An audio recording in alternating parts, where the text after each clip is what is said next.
Welcome back, everybody, to your WEC23 regionals. We're here again for 4 stunning best of ones.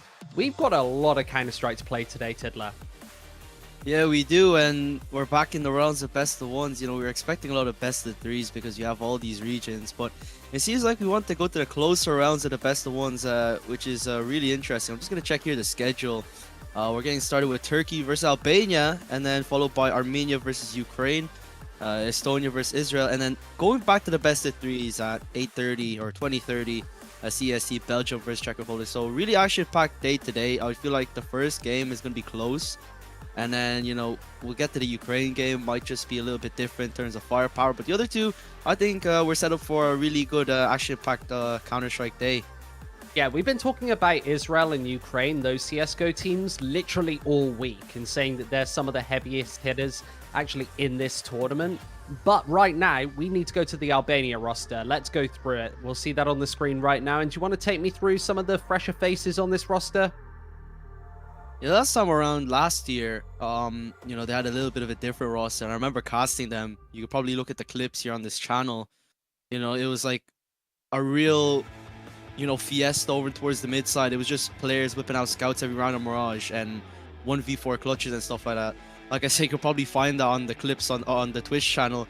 But it's a bit different this time around. There's only one player that I feel like I recognize, and that's Dios. The rest, I think, is different this time around here for Albania. So again, just unknown factors. Don't really know what they bring to the table. But yeah, I guess we kind of just have to look at what their previous games were here in Group C, and they actually won and beat Georgia 16-12, but they lost to Moldova quite badly, 16-2.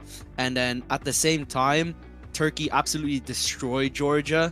So just looking at this could be a closer affair, but it would probably depend on the map and sort of how Turkey and Albania are feeling today for this game.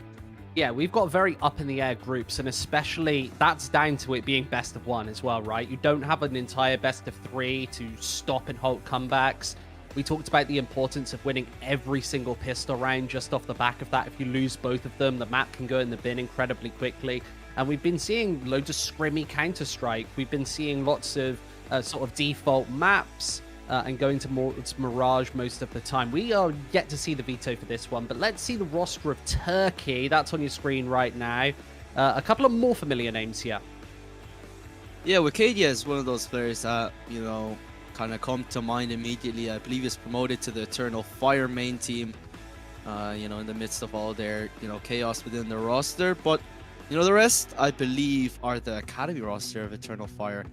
Which is something I'm not too sure of, but yeah, I think this is a decent enough team. But I feel like, considering the name and the organization that they have behind them, getting Moldova beat them 16-8, something I really did not expect. And yeah, of course, I think it was kind of expected that they'd beat Georgia, but consider names like WEC23, and Trojan, M-Star, Jota, and Cyber just being the fact that you're an academy roster in amongst a lot of these teams that are not really teams. Like I said, these are just some of the best players in their country.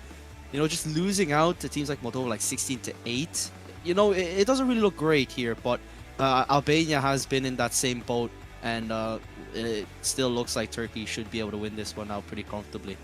Yeah, and in these round-robin brackets, you really can't afford to have losses like that. It's going to come back and bite you incredibly quickly, and you might not even find yourselves in the best-of-3 playoffs, where there's a lot more Counter-Strike to be played. Do you have a definitive favorite for this matchup? Yeah, it just has to be Turkey, because of the previous matchups here. I look at Albania versus Georgia, which is 16-12. It was on Mirage, and, Albania won that one out. But then when I look at Turkey versus Georgia, it was on Inferno, a similar, style map where everything was, it's one of those maps that everyone can play, like we've been saying over the course of these past few days. Inferno, Mirage, Overpass, those type of maps, and Turkey were able to comfortably dispatch of Georgia, only allowing Georgia to get 2 rounds on the board, and then because Georgia got the pistol round in the second half, it just got them up to 5. So I would say that Turkey, probably that scoreline doesn't even do justice how much of a destruction they did against Georgia on Inferno. So, especially on Mirage, that Eternal Fire Academy side has, been known to, play a lot of Mirage, especially in those ESL Turkey leagues and stuff like that. So, Albania and Turkey, it just really seems like Turkey, winning this one all over. Like I said, on the first day that I was here, that Group C isn't really the group that people tend to look out firstly based on names. The disparity between some of the teams is quite great here, and we might just see that here in the server. But I'm open to surprises. Yeah, well, we've been talking about a lot of those results already. There they are on your screen right now. Israel topping Group A, Poland, they're 2-0 in Group B, and we are chunking through this group stage as well. We've only seen a couple of the Eastern European matchups, Moldova leading Group C and Montenegro being that top team in Group D. I wonder if we've seen the Israel-Ukraine game yet, because that was the one that we were really looking forward to in this, what we branded the group of death, that A group, Israel and Ukraine. I guess they've played 2 games already, so they've actually played that matchup. That would have been a really interesting one to see, but we will see both of these teams play on the mainstream for the first time later today, albeit in different best of ones. Yeah, I think it's going to be really exciting. They've already played each other. I checked it out yesterday, and it was Israel winning it out 19-17. So, as you were saying, that's what I mean. It was like just such a close matchup, right? Yeah, it was going to always be like that. Everyone was really going to expect that. It was on Inferno as well. And what was so impressive was it was 2-11-4 halves. So, like, both sides, I feel like it was their CT sides, were no problem, but it's just the T sides that were a bit of a problem. Even in overtime, you could see that. The only reason why Israel really won that game was because they got a 3-0 on in the first overtime, and then Ukraine did not get enough on their T side. So that was really the only reason why, it was only a matter of 1 round separating both sides there. It could have went either way, and we're talking about how close that game would have been. But the likes of Armenia and Estonia, I'm really interested with that as well. Estonia actually ahead by a round differential. Estonia, they played Ukraine. It's actually a close affair, 16-12 on Ancient. So we're seeing more of the complex and newer maps into this, which I'm finding interesting. But I'm actually really excited to see Estonia taking on Israel, because I feel like that could be a decider to see who goes through between Estonia and Ukraine towards those playoffs. Yeah, and you've got to be feeling for Estonia and Armenia being put in this group, right? Like, it's hard to make the playoffs regardless. Remember, we've got 9 spaces at the main LAN to actually give away, but they've been handed a pretty bitter pill to swallow in the form of the opposition in Group A. As I said, we will watch Israel and the Ukraine take center stage a little later on in the day. And I've got to say, I keep bringing it up because I am just so excited about those matchups. We've kind of build them up, given them top billing here in these group stages and in the best of ones as well. I expect them to be just incredibly explosive series. I'm sure that you'll be watching that one from afar, Tiddler. Yeah, it will be. And, just looking at the all-round sort of thing or sort of situation that we have here as well, this is set up to be such a hectic playoff stage, because you have Group B just being also a group of death, because all 4 teams are so equally matched up. Aside from Bosnia and Hungary, that was a real surprise for me, but I think it was really because Hungary came in with their full roster, because they literally have a best of 5 to play right after that, so they probably wanted a warm up on Ancient. It was a map that they beat, NIP, so that's a little bit of an outlier, but everyone could beat each other. Every game has went at least 29 rounds, bar that one game. 14-16s, 13-16s only. And, that will skew everything in those playoffs. We'll definitely be watching that. It's going to be so weird to see, especially if Group C end up, playing. I'm just seeing the possible scenarios in my head right now, just looking at all these matches. Yeah, Group D as well. Close affairs. The fact that we saw, Montenegro beat Serbia in a bit of an upset. So Montenegro top of the group. We're seeing so many unexpected things. Serbia in a situation now where they're struggling here. They're barely alive here, fighting for the playoffs, and they're a team that we saw just only a few months ago trying to qualify for the major barely. It feels so surreal to see the situation that we have right now, and I'm really excited to see the playoffs especially. Yeah, and I do think that those close matches are a result of these being best of ones. When you play in a best of three, you can force your opponents to play one of your power picks, play one of your best maps. You just mentioned some of the teams in this tournament are taking wins against scalps like NIP. You can force them onto an Ancient, make them play a massively disadvantageous map, and then you're essentially 1-0 in the series, and it's a very one-sided map at that. In these best of ones, you have that handshake, you have that middle ground. This would generally be the third map that we'd see in each specific series anyway, and it makes for more interesting Counter-Strike. It makes the more balls to the wall Counter-Strike, where everybody's prepared to take a risk knowing that they don't have a second, third map to fall back on, and they can get into the server and not have to focus on anything else, albeit they have been playing a lot of CS. We saw those leaderboards a little bit earlier, but we are going back to Mirage once again, Tiddler. We've seen a lot of Mirage so far in the group stage. It'll be Albania starting on the CT side. Here, the defuse kit. Marco's going to be holding that one as they look to set up a bit of a stack on this B bomb site. No presence towards the middle of the map. Zig instead being the last defender to head into B. It's actually a 3-2 setup. Nevertheless, the push is coming the other way. Just looking at this, though, it seems like they still might just double back over towards A, considering that they've just taken a bit of underpass control, maybe to stop any aggressive plays, but they're still heading towards A. And they're ready to just pounce upon it. They're not really set in these positions here, Albania. Might just have to go for the retake as one of the players get immediately eliminated, and Dios gets taken down immediately as he holds the short side. Jota getting activated as well. Macro just holding from underneath, and well, it seems like Turkey are just getting the kills piece by piece. But at least Albania are able to find one right back. Dope is trying to recover what he can. Spots out the shoulder. Well, look at all the players here for Turkey. It's going to be a very difficult clutch situation. Zig has got another, gets tagged up, and Wikidia is there to find absolute closure in the end. Pistol round goes away to Turkey. Really nicely done by Turkey there. They're able to crunch onto that A-bomb site incredibly efficiently. You saw that Macro was just totally lost with the dual Berettas under dark, unable to pitch in with support, and that pronged attack really substantial there. They'll have rifles first in this second round. It's MAC-10s on 2 players, so we don't actually see a full force from Albania. We've seen so much forcing in these second round situations in this specific tournament.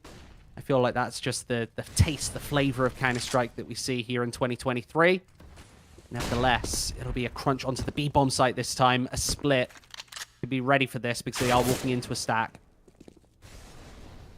Oh, Jota. Fast headshot onto Zig. Just a bit of an eco though, so it should be quick dispatchment of this Albanian side, and easy enough there out for Turkey.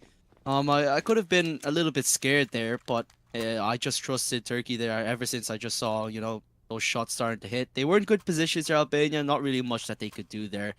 It was kind of Turkey was just a bit ready for it. Just having that eco. They had good positions. Albania, they had the boost up. Maybe to catch a few players off guard, but Turkey were not going to be phased by it. You're going to be off to the races here. Going to have 2 MAC-10s on board, so actually Trojan only with a pistol. Yeah, he's going to pick up a Lil for it, so not going to go completely, you know, dry with just the pistol, but now with the guns out here for Albania, this should be a more interesting round. Turkey's not been fishing for a lot of information. They've just been playing basic default CS. Pistol round towards A, second round towards B. Looks to be the latter in this one, as the window smoke will come out.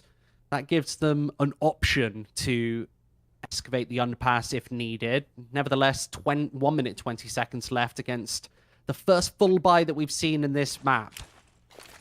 Have to wait for round 3 for them to pull it out, but no AWP for either team. There's that window smoke that I was talking about earlier. That's going to potentially pull a rotation, but nobody from Albania moving. Zig now actually falling into the kitchen. He'll surely hear the footsteps as they come in the next couple of moments. Just waiting for this one, Tiddler. Short control completely taken. Jungle. Window both smoked, and it's another split. Yeah, just entering on in. That MAC-10 just going to use that, you know, running gun ability, so he's able to get that first kill on Cyber, clearing it out so clearly. Thought for a second they might foresee it. And M-Star, what is that? Just running them all down, gunning them all down here on the B-bomb site. getting 3. Or even more. I just saw those 3. But yeah, Turkey off to the races here, sending Albania, you know, down to a half buy of some sorts. So they're not even able to get that, especially with the sort of concessions they've had in that round, you know, having to carry over that Mac 10, and, you know, it's paid off. They get extra money from it. Got to save some of those M4s right over, get it out of their hands. Usually, a lot of players tend to be aggressive with the Mac 10, so they end up dying so that they can rebuy an AK, but they don't even need to do that. It's just been such a good start, but 3-0 starts have been deceiving us a lot, so just have to wait until it, you know, pans out. It's been a push up forward, and Zig doesn't catch the other player, so M-Star's able to get that trade. That information's going to come a little late as well, because the rotate is on through before this push comes in, and Arcadia, just misses that shot by a whisker. This is 4 defaults in a row, remember. That's been paying dividends on this T side, as I'm sure these pistols aren't going to be able to hold my beer, because that deagle shot's absolutely startling. There are smokes placed, and nobody can see anything. Nevertheless, Cyber with another headshot, and this round looks pretty over, albeit damage has been done here. The last player alive, he is stuck in the ramp, and that USPS just not powerful enough to find the kill. Turkey 4-0. They've been playing very standard existence style Counter-Strike, just for a bit of a 2016 throwback. They've been playing defaults every single round. They've not been taking loads of map control, getting the information, responding off the back of that. They have just been playing a very execute-heavy style of CS, and that's something that we just don't see teams do anymore. It's been paying dividends. They've been hitting their shots. We will see the response for the second time, though. A double AWP setup. That's what Armenia feel like they need to fall back into. Yeah, and, you know, I like what I'm seeing. I like that default heavy setup, especially when you're playing against an unknown factor like Albania. You get a poke and prod, get a feel of every part of the map as well. Just taking that map control, and I'm going to see them head back towards the A side of things. You know, Jota has still provided a little bit of noise in the mid side, so it does keep them active in this section of the map, in this portion of the map. But right now, the round face went with a good off angle, but M-Star is just so sharp right now, and Arcadia's gonna be flashed on in. Oh, it's so good out from Turkey.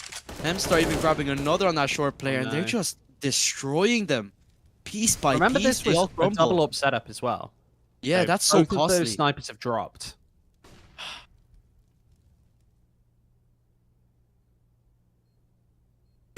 Way to keep alive this Emperor 1S here, presumably. He's going to be hunted in this one. Nice 2 kills. That might actually buy his exit. We can see that he's actually got presence right behind him, and he does actually seem semi-aware that this is coming through. So M4 might actually stay alive. No, Jota has other ideas.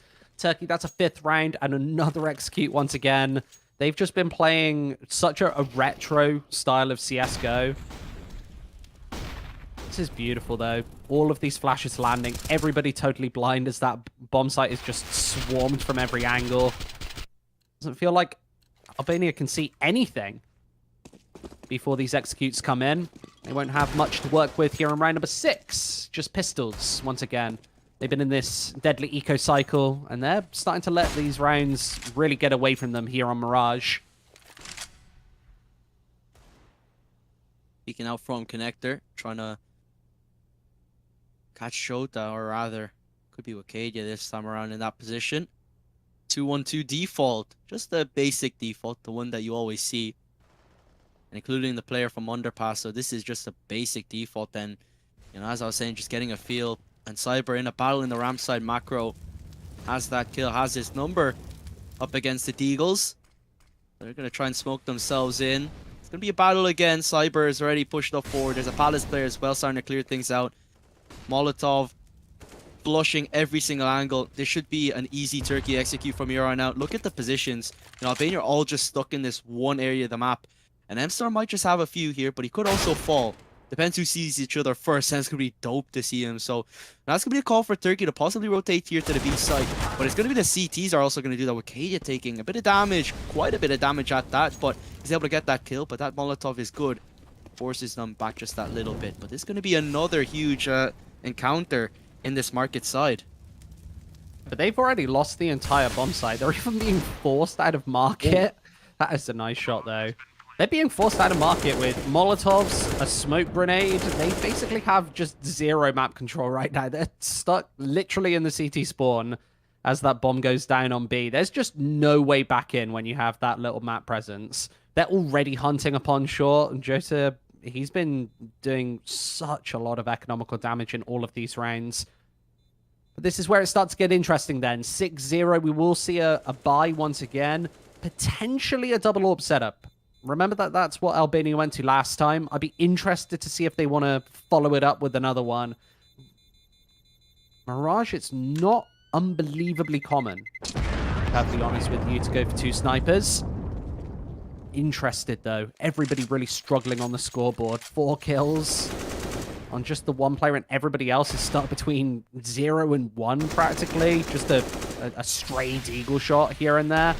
It was one of them. KDO was really low on HP, though, so not too much to shout and scream about. It is 6-0 here on Mirage. And Turkey do not show any signs of slowing down. I have to eat a tactical timeout, Albania. What would you even be discussing in this one? You've carried through an AK-47. You've got a full buy once again. I just don't know if they want to go towards this double AWP. It didn't seem successful whatsoever last time. We will see at maximum 1 sniper. And I think that this is just a 5-rifle setup. So, yeah, no snipers here on Mirage. We'll see 10 rifles on the board. Albania are just giving Turkey what they want. You know, when you're playing a default, you're trying to get that map control. In Albania, they're playing really fast rotates, and then you just have a gap. You know, it just isn't how you kind of go about things. They have kind of the wrong sort of solution to the problem that's being handed to them. You know, you have everyone pushing, you have a 2-on-2 default, and then you leave ramp completely open sometimes. You see, you have one player towards the A side. This will have to pay off here, considering the setup Turkey have in this round. Macro's there good for the first. They're going to push on, force the issue, and try and find another. That Molotov is perfectly placed, distracts him completely, and now Turkey on the back end of things. This is good out from Albania. This worked out for them, and it's a complete decimation. This is the first time that we've seen Albania really take any real initiative in that match. Turkey were trying to go for an A split once again through connector and A main, but 3 players, defenders on mid, able to shut it down perfectly. They respond with some smokes and mollies of their own. You see that incendiary grenade just dropping in so deep. And Faceman's there on the A side just to clean up the rest. Really clean round as well. 6-1. And Turkey actually battled back right with the tactical timeout of their own, deciding that they're not happy enough with this lead. They want to press the issue further. They've been playing such a solid game of CS. That's the first round that they've really came loose. And that's just off the back of a really nice tactically sound round from Albania. I love when you're this far behind to put all of your eggs in the mid-control basket. Something that we've not seen them doing. They've basically been holding as passive a line as possible on both of these bomb sites. We will, of course, see another investment here from Turkey. They've got enough money to go for a buy after this one as well. So, it'll be long awaited if we're going to see any eco territory. Yeah, it's of course, like you said, a long way from eco territory, but I feel Albania, you know, last round it was just really surprising to Turkey that they probably just have to call a tactical pause on that. I don't know, but they slowed things down, just gone back to the defaults again. But yeah, Albania are taking this one right back. You know, they're, you know, taking away the control that Turkey are trying to get, smoking really deep in towards ramp, like deep as well. So blocking off all the angles that Turkey are trying to take early on. Dropping nades though, Turkey just trying to do a little bit of damage wherever they can. But nothing has been really handed over just yet. There goes that window smoke once more. And they're trying to flash in. They're trying to flash in here possibly, but I think that flash was really just to arouse the minds of Albania, keep them there in that position, keep them where they want. But Wacadia now is just going to get to this battle. Yeah, he didn't expect this Dios now. That could be the gateway here into this round. And they've got no map control whatsoever. We can see on the minimap that this is going to be a B split with Wacadia just hitting every single headshot onto B. But Albania do not know this. The smokes are placed as well. That buys Wacadia even more space to find a third frag in the round. I'm sure he's not going to slow down anytime soon either, trying to go for the one tap. He had one bullet in the barrel. He's just trying to take every single edge possible. He hits another headshot before this round comes to a close. He is just too good here on Mirage. 9-3 as well. Nobody's been able to slow him down at all. Main mistake, Albania, they just didn't take any map control whatsoever. He's allowed to get all the way down towards towards the short area without anybody even calling it in. He finds 3 headshots before he's really even noticed on the map. 7-1 Turkey. We will see a final buy here on this CT side. The AWP making a reappearance for Faceman. But this is just so disastrous. And it feels like Albania need to play gimmicky rounds like every single time. I love the mid control. It's working again. Yeah, I don't know why they don't do it more often, I feel. You know, at the start, they did it. And then after the first time, it didn't work out. You know, they stopped doing it. You know, but I feel like in the round that they did lose, which is like the pistol round, I believe, it only didn't work out because, you know, the Turkish guys were just really sharp on their aim, really, out of that. But it's going to be back into the A take. Oh, Wicked, yeah. Nah, you can't do this to them. That is so disgusting. That's so dirty. Just getting into their back lines. Just jumping right over them. All of them completely blind. Can't see, can't hear. And now Dios, well, he's in a position here to try and stop the bomb possibly. But no, it's planted over towards that triple section. Yeah, so this is going to be a lost cause possibly. But never mind. Now down to a 1-on-2. Trojan good for the first. Now Faceman. Oh, he's been taken down. Now Dios in this 1 versus 1. It's a battle. He's losing bullets. But finally with the last one, he's done it. I wrote them off there, but I was wrong too completely. They managed to do it. But I feel like it was on the side of Turkey, getting a little bit over aggressive, getting a little bit confident, you know, just taking those peaks that you really shouldn't have. Yeah, and I think that's off the back of some overwhelming energy on this T side as well. Wicadia, I really want to see it on the replay here. How the hell does he jump over 3 players? This is something that you just never see at all. Nobody's got any idea. I assume all of them are flashed. You just see Cyber getting assist after assist there in the kill feed. 7-2 regardless. I don't even know what to say about the retake. I feel like massive mistakes are made there. But that's what happens when you play energetic Counter-Strike. You sometimes let it slip regardless. They've got a massive foothold here in the first half, and Wicadia's obviously just feeling so confident here on Mirage. Every round seemingly just a multi-kill at this point. And he's got the AK-47 yet again. They actually pick up an AWP on this T side for presumably the first time. We've just not seen Trojan be using it that much. They've been playing a fast run and gun 5-rifle style. One of which has found Faceman this time inside the palace. He goes down early. Mid-control once again, and Dope just doesn't really seem to have any idea. He's smoked off. Can't see anything, and that nade's not going to help matters. Not going to help them at all, and just look at their positions now. Probably looking to take the short side again. Seems like that's where they've been finding a lot of success, and that's the first kill, yeah. They've just been taken down already in the early rounds, so they've just been softened up from everything. Dope doesn't even find that kill as well. Finally does get it, but takes a little bit of damage for his troubles. Forces way on in, Trojan. Oh, that was a very bad missed shot, but Jota is there to support, so things are back in the full control of Turkey. That flash is so good, so brutal. All of these flashes have been so good. That's been one of the key points of this T side. The utility usage has just been absolutely phenomenal. Yeah, and it's really showing that they are, you know, a set team outside of, you know, playing this international, you know, team of CS type of thing, you know, the IESF tournaments, you know. It's just that utility usage. That's how you really tell teams apart, based not only from their tactics, because you don't really get to see a deep strat book in a game like, you know, in a game like this, especially when a lot of people are, or a lot of teams are kind of unknown factors. You know, it's just like the utility usage, the smokes, everything's been on point. The Molotovs, haven't really seen a miss Molotov or smoke so far. It's just been good out from Turkey, good all-around CS, and like I've been saying for the days, you know, it's just fundamental Counter-Strike is how you win out games like Mirage. Who has the better fundamentals? Yeah, and that's something that I've got to praise Cyber for. I know that he's at the bottom of the scoreboard right now, but I've seen his name on the kill feed so many times for flashbang kills, at least 5 times. And this time, we're changing up the pace once again. Straight into the B-bomb site. There's an AWP here as well to try and clean up the rest. He has been spotted, and Cyber's there to take him down. Nice couple of eco frags onto the pistols. He's going to not slow down anytime soon as Turkey take an exceptionally speedy round here on Mirage. It's 9 for them and only 2 for Albania. And I'm almost ready to call this map over, to be perfectly honest with you. Turkey's just been so confident. You predicted them. They're obviously the favorites in this one, and they've come into Mirage incredibly confidently. They've shown that they've not let up the pressure for 1 second here. Even the 2 rounds that they lost, one was Albania taking it completely out of their hands, and one was an unfortunate retake. The rest of this half, they've been absolutely flawless. I wouldn't be surprised if this is an 11 or 12 round half, romping it home to victory. Again, mid-control, but Wicadia knows it.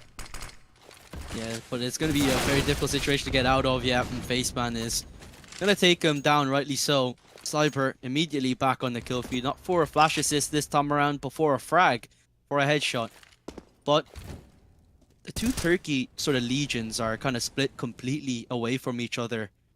So it seems like they might pivot back in towards the mid side, but it seems like they're just going to play with the two players on the A side trying to take this one because they feel like Albania, there's not many players here in this position.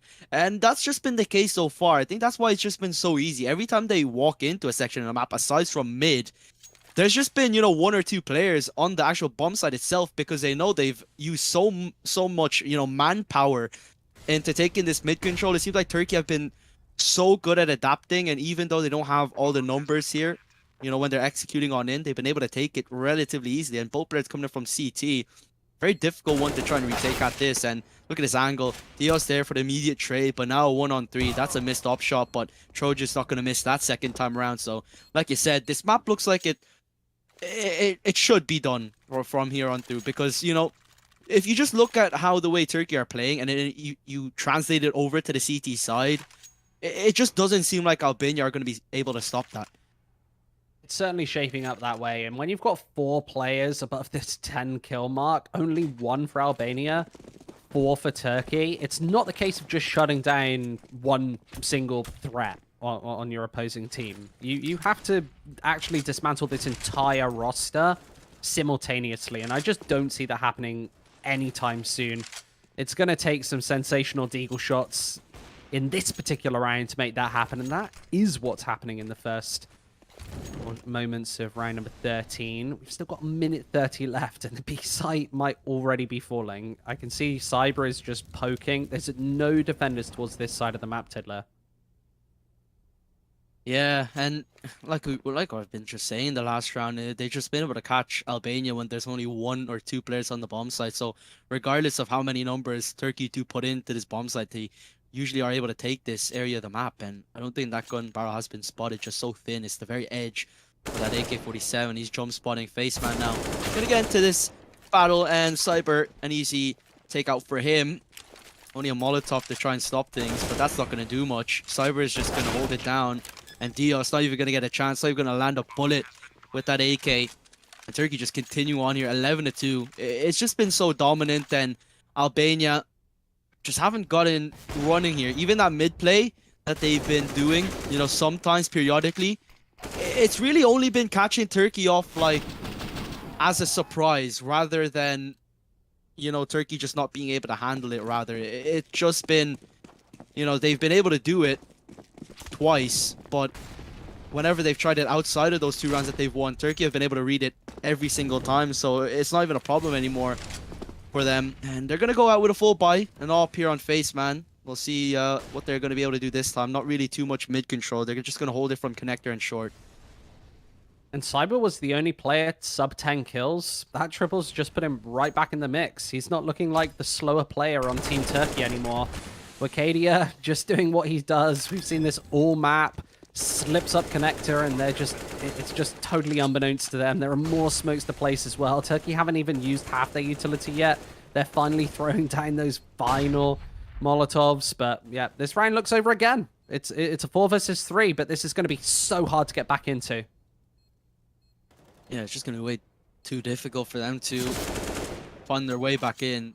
I feel like the last time, you know, we're talking, I wrote them off, Albania, and it was because that, you know, really didn't look likely. But the only way Turkey were going to be able to give up this round, they probably learned their lesson after first time, and it really shows. So just not to get over aggressive in these situations. If you want to get this map done and dusted with, you just want to secure these rounds. You go hunting afterwards when they've already retreated. At least Faceman's able to save this up, but I'm wondering how the buy is going to be. They're going to be able to buy M4s maybe with half armor with Kevlar, but it's going to be messy. They've got the 3,400 loss bonus, but not, and that is just such a sick shot from Cyber. I missed it the first time, but on the replay, even in slow motion, it just looks lightning fast. I said that I wouldn't be surprised if Turkey take 12 or 13 rounds, and that's exactly how this first half of Counter-Strike is shaped up. Here, the AWP making a final appearance for Faceman. Needs to be just the main character in this round if he's going to pull them through. He's playing in the connector right now, but WEC23 is ready and waiting. You just know he's going to swing right into that position. A headshot already. And there's that sniper gone. Gone immediately, and Trojan, oh, it's not hitting that shot as well, so... That was definitely a hit. He got CS code. Yeah, I was like, that surely must have been hit, so... Well, yeah. It's not like Turkey aren't going to get the advantage some other way, and Jota has just gotten it, extended it even further by getting a fantastic double kill over and towards the A site. Now put under pressure again, a 2-on-5. Yeah, it is looking to be a 13-2. It is already shaping up to be great for Turkey. A 13-2, just an easy closeout from there on forward. Not even, there's even a possibility they don't give Albania a chance here, and that's just summed it up. Macro, 2 players right in front of him, not even going to be able to get the 2 frags, whiffing that shot a little bit, and yeah, it's just unfortunate. Albania just haven't shown up, but no. I feel like Turkey have just looked like the way better team in this one, right? Yeah, 13 rounds, but every single player, or all 5, just firing on all cylinders. Cyber, who was the only player who I would characterize as slightly slower, really stepped up in those last couple of rounds, just picking apart Deagles, even more kills in this final round as well, really stepping up just the team effort. Turkey just dominating all across the board, both bomb sites, totally at their mercy.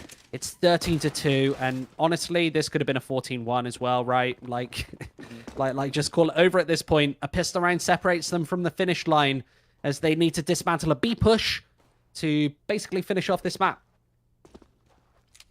Yeah, this should be a fast one as well, so we'll just see how this one pans out. We're just going to look for a bit of a distraction out here, but it's actually WEC23 to find first point of contact, and well, there's at least 1 kill out from Zig, so it's WEC23 all alone the site, and rather, Cyber's already rotated on over. 2 kills quickly by the Albanian side. It's now a 1-on-2. Last player's in short. They have his number. 2 players on this section of the map here for the CT, so it should be, you know, even just chipping away the health, though Zig should be enough, but, you know, the headshot to find it as well. Turkey just been sharp on it. 14-2, and as I was about to say, you know, it just seems like, you know, Turkey can even just close this one out without giving Albania a chance of getting a full buy here. You know, they can't even afford a force right now. They are going to go for it, but the force buy will be really bad. It's just going to be Deagles, and, you know, it's just... Yeah, you've got no other option, right? It's damned if you do, damned if you don't. You don't want to be staring down the barrel of a 13-round comeback, but already at this point, you're probably just writing off the map and knowing that this one's over. This is just such an unlikely comeback. They'd have to show us just so much form that we haven't seen at all in the entirety of Mirage, and that's just not happened in this follow-up round. The pistols being dismantled upon mid, and Turkey will take match point here. Remember, this is best of 1, so we don't have any sort of follow-up maps to fall back on here. Faceman will be dealt with in the next couple of moments, potentially from Trojan. He's taken all of this mid control. He's got the MP9 in hand as well. He's about to take this key angle, and the Desert Eagle just cannot find its marker. Turkey, 15. They've got 13 chances to close this out. I don't think I've ever casted a 15-2 comeback. Maybe yeah, on I haven't old even loot, seen it. But like back in the elite, like old days of CS:GO, where 15 zeros like actually happen sometimes. I think maybe just once. Maybe a couple of 14-1s. I don't know. But once you lose the pistol, it just seems so out of the ordinary to ever happen. Yeah, you've only ever seen it on the newer maps nowadays rather than anything. WEC23 holding it down. This should be done and dusted in a couple of moments, in a couple of seconds. 1 kill's found, but that's it. Absolute closure in the end. Turkey, you know, we expected Turkey to be able to win this one out, but the fashion that they did it in, considering their first performance up against, you know, Moldova, I think this was pretty impressive. A good way to bounce back. Yeah, unbelievable, really. We were expecting Turkey to come into this one as the favorites and incredibly confident. Obviously, Mirage is that screaming map that allows your stars to shine, and they certainly did.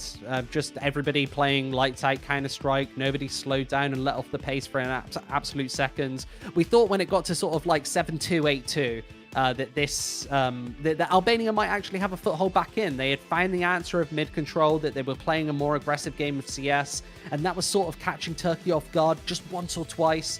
but that just wasn't the script at the end of the day. It was just Turkey like really like asserting their control even more.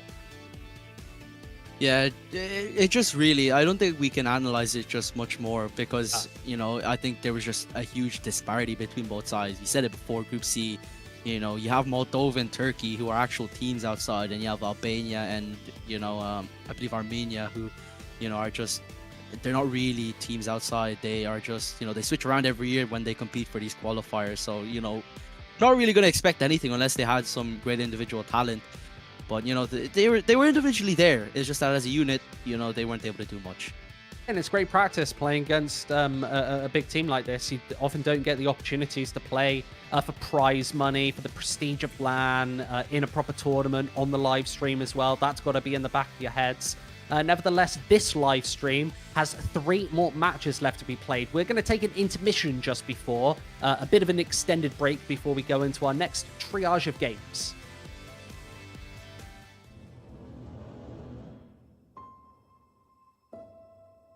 One purpose, one dream, one rhythm, one step closer to glory. They say history remembers the winner. So who will be the ones writing the future?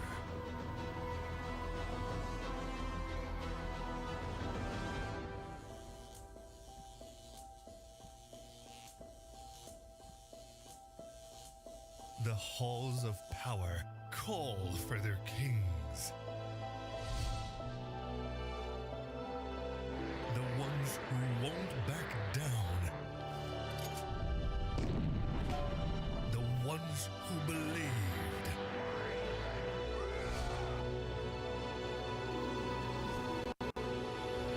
The ones who knew that over 100 nations can't be wrong.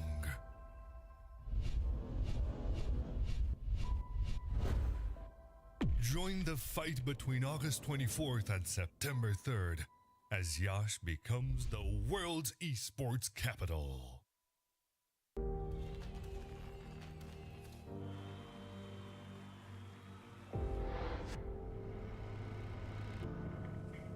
In the heart of Yash, Romania, the world's top gamers have gathered for the ultimate showdown.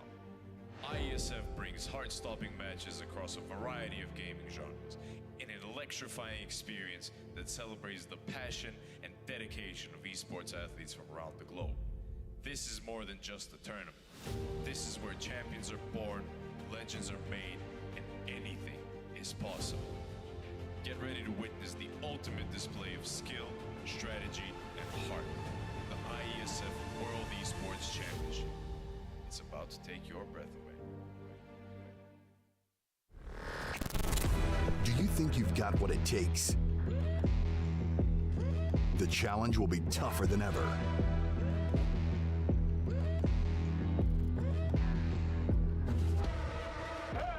In 2023, International Esports has a new home. Over 100 nations fighting for the championship in a celebration of everything that makes esports great. Who will rise up to the challenge? Who will be the world champion?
step closer to glory. They say history remembers the winner. So who will be the ones writing the future?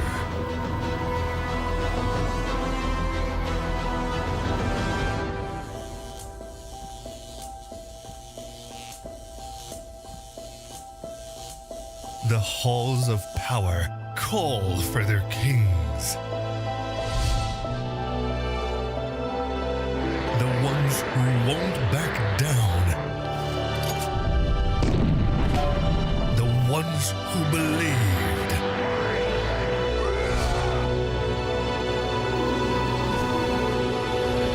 The ones who knew that over 100 nations can't be wrong.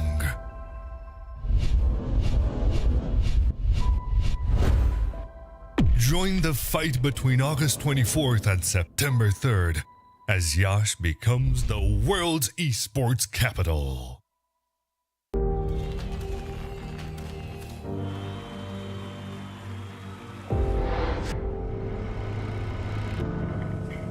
In the heart of Iași, Romania, the world's top gamers have gathered for the ultimate showdown. IESF brings heart-stopping matches across a variety of gaming genres in an electrifying experience that celebrates the passion and dedication of esports athletes from around the globe. This is more than just a tournament. This is where champions are born, legends are made, and anything is possible. Get ready to witness the ultimate display of skill, strategy, and heart. The IESF World Esports Championship. It's about to take your breath away. Do you think you've got what it takes? The challenge will be tougher than ever.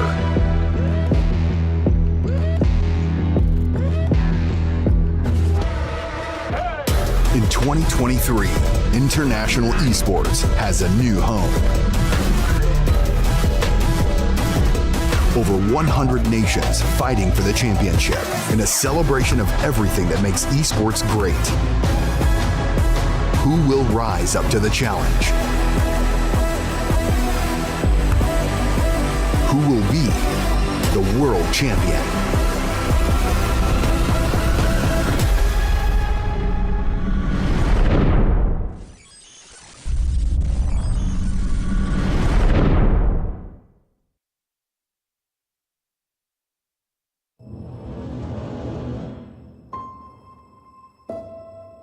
One purpose, one dream, one rhythm, one step closer to glory. They say history remembers the winner. So who will be the ones writing the future?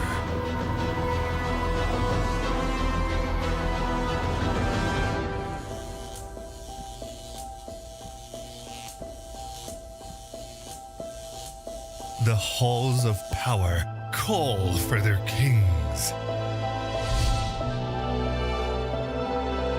The ones who won't back down. The ones who believed.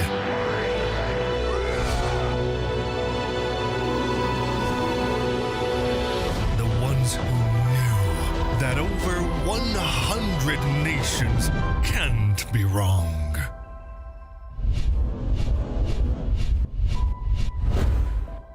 Join the fight between August 24th and September 3rd as Yash becomes the world's esports capital.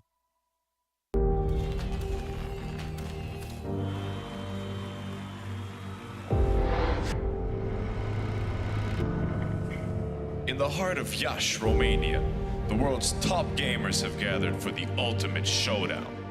IESF brings heart-stopping matches across a variety of gaming genres in an electrifying experience that celebrates the passion and dedication of esports athletes from around the globe. This is more than just a tournament. This is where champions are born, legends are made, and anything is possible. Get ready to witness the ultimate display of skill, strategy, and heart. The IESF World Esports Championship. It's about to take your breath away. Do you think you've got what it takes? The challenge will be tougher than ever.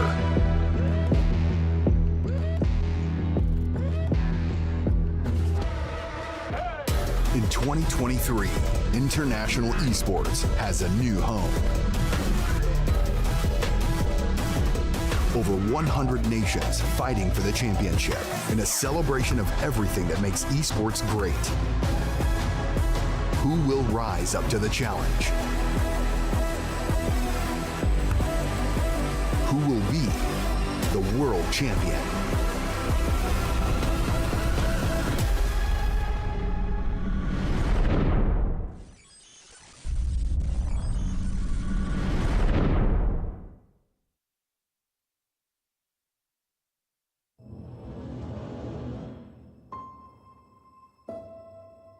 One purpose, one dream, one rhythm, one step closer to glory. They say history remembers the winner. So who will be the ones writing the future?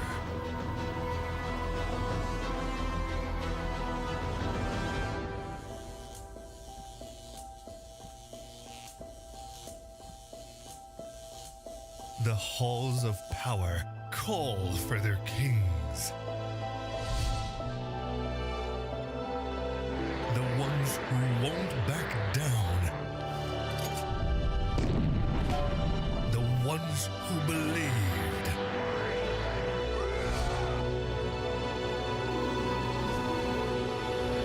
The ones who knew that over 100 nations can't be wrong.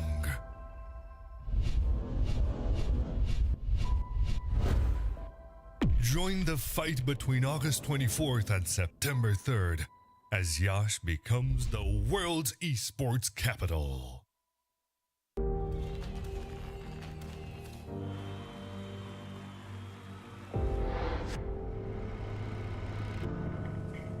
In the heart of Yash, Romania, the world's top gamers have gathered for the ultimate showdown. IESF brings heart-stopping matches across a variety of gaming genres in an electrifying experience that celebrates the passion and dedication of esports athletes from around the globe. This is more than just a tournament. This is where champions are born, legends are made, and anything is possible. Get ready to witness the ultimate display of skill, strategy, and heart.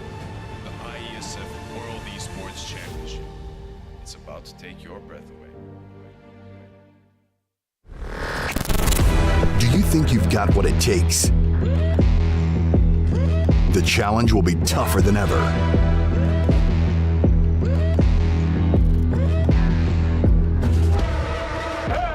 In 2023, International Esports has a new home. Over 100 nations fighting for the championship in a celebration of everything that makes esports great. Who will rise up to the challenge? Who will be the world champion?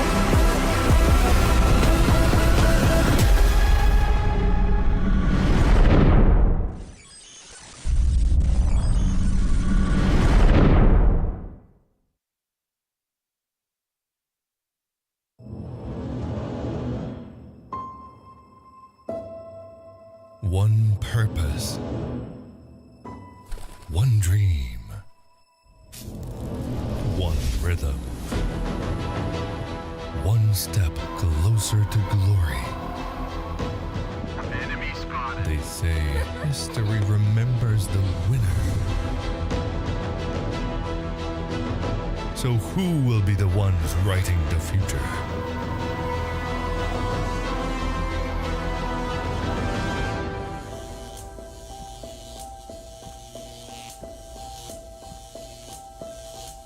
The halls of power call for their kings. The ones who won't back down. The ones who believed.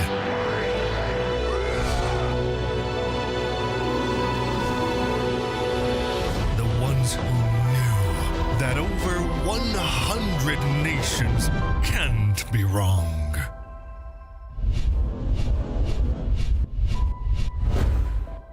Join the fight between August 24th and September 3rd as Yash becomes the world's esports capital.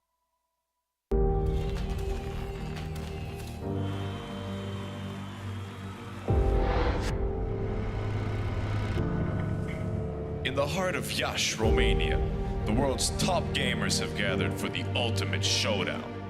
IESF brings heart-stopping matches across a variety of gaming genres in an electrifying experience that celebrates the passion and dedication of esports athletes from around the globe. This is more than just a tournament. This is where champions are born, legends are made, and anything is possible. Get ready to witness the ultimate display of skill, strategy, and heart. The IESF World Esports Championship. It's about to take your breath away. Do you think you've got what it takes? The challenge will be tougher than ever.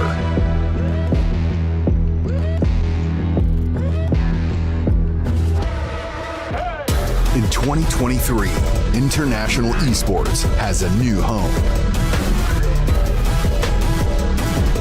Over 100 nations fighting for the championship in a celebration of everything that makes esports great. Who will rise up to the challenge?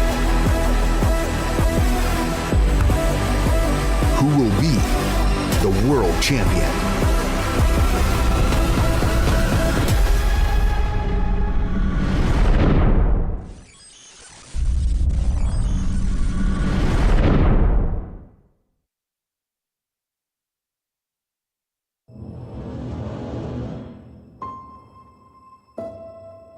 One purpose,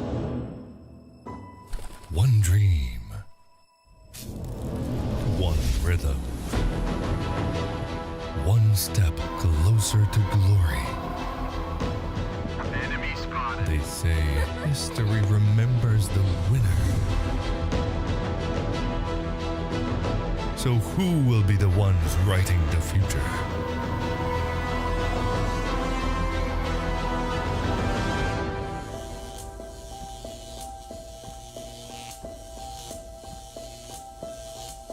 The halls of power call for their kings. The ones who won't back down. The ones who believed.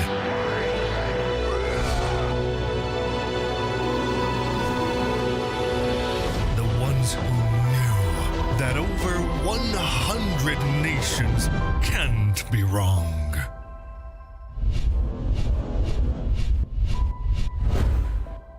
Join the fight between August 24th and September 3rd as Yash becomes the world's esports capital.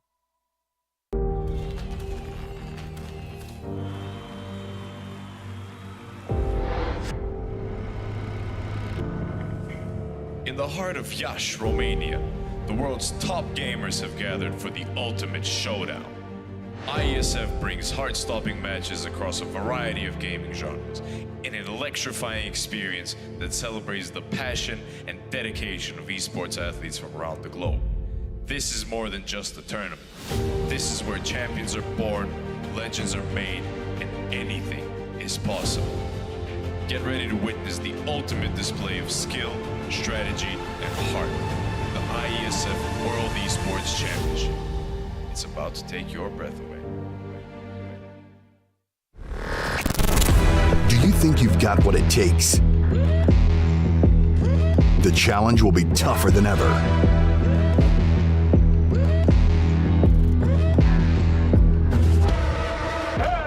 In 2023, International Esports has a new home. Over 100 nations fighting for the championship in a celebration of everything that makes esports great. Who will rise up to the challenge? Who will be the world champion?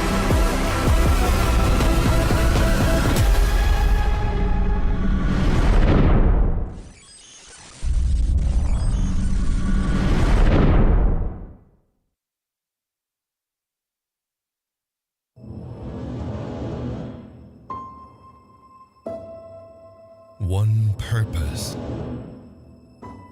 one dream, one rhythm, one step closer to glory. Enemy spotted. They say history remembers the winner. So who will be the ones writing the future?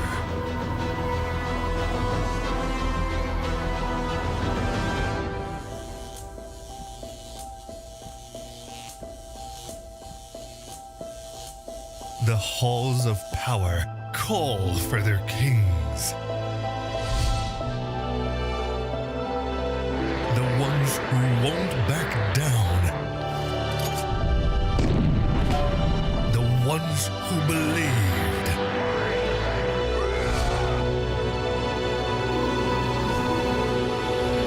The ones who knew that over 100 nations can't be wrong.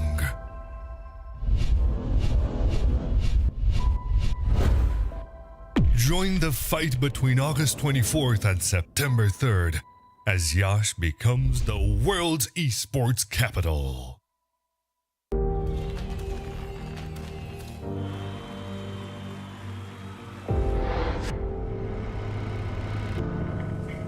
In the heart of Yash, Romania, the world's top gamers have gathered for the ultimate showdown. IESF brings heart-stopping matches across a variety of gaming genres in an electrifying experience that celebrates the passion and dedication of esports athletes from around the globe. This is more than just a tournament. This is where champions are born, legends are made, and anything is possible. Get ready to witness the ultimate display of skill, strategy, and heart. The IESF World Esports Championship. It's about to take your breath away. Do you think you've got what it takes? The challenge will be tougher than ever.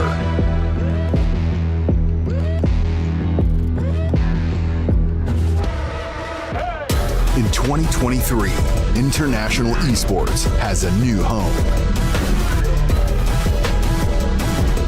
Over 100 nations fighting for the championship in a celebration of everything that makes esports great.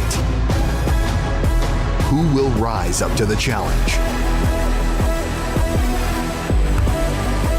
Who will be the world champion?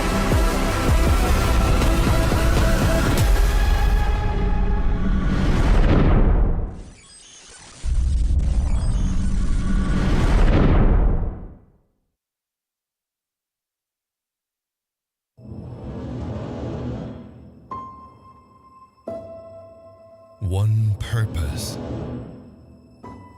one dream, one rhythm, one step closer to glory. Enemy spotted. They say history remembers the winner. So who will be the ones writing the future?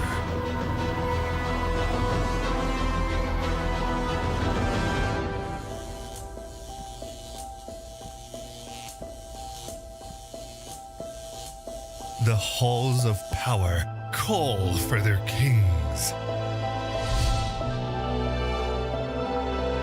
The ones who won't back down. The ones who believed.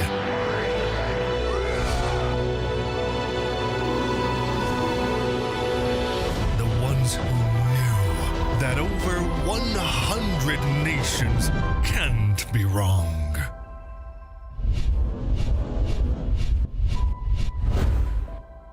Join the fight between August 24th and September 3rd as Yash becomes the world's esports capital.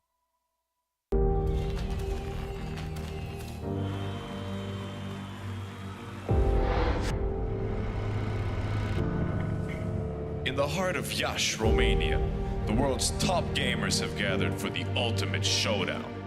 IESF brings heart-stopping matches across a variety of gaming genres in an electrifying experience that celebrates the passion and dedication of esports athletes from around the globe.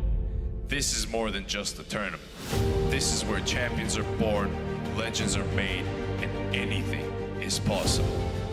Get ready to witness the ultimate display of skill, strategy, and heart. The IESF World Esports Championship. It's about to take your breath away.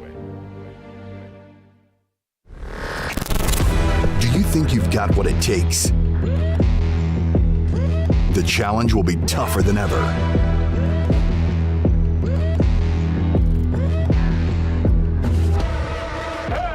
In 2023, International Esports has a new home. Over 100 nations fighting for the championship in a celebration of everything that makes esports great. Who will rise up to the challenge? Who will be the world champion?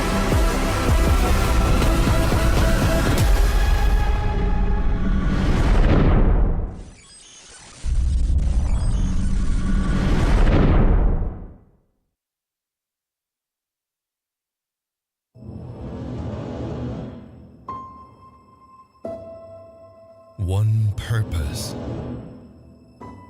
one dream, one rhythm, one step closer to glory. They say history remembers the winner. So who will be the ones writing the future?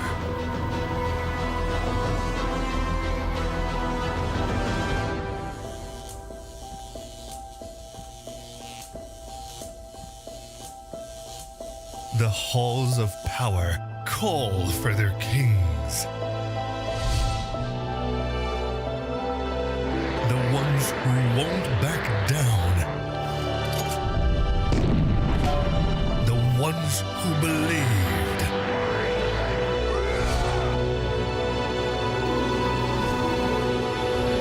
The ones who knew that over 100 nations can't be wrong.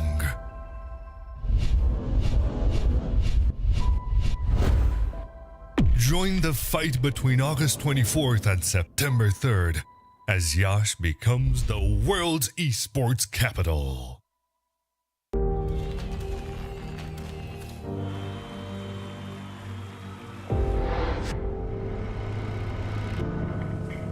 In the heart of Iași, Romania, the world's top gamers have gathered for the ultimate showdown.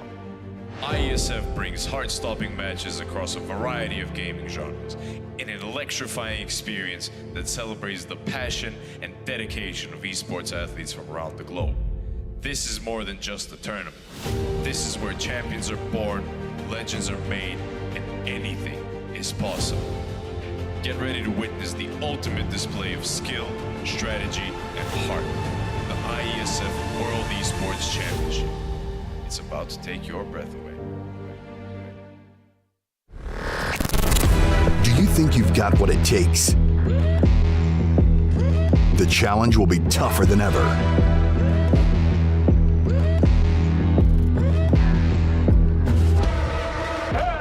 In 2023, International Esports has a new home. Over 100 nations fighting for the championship in a celebration of everything that makes esports great. Who will rise up to the challenge? Who will be the world champion?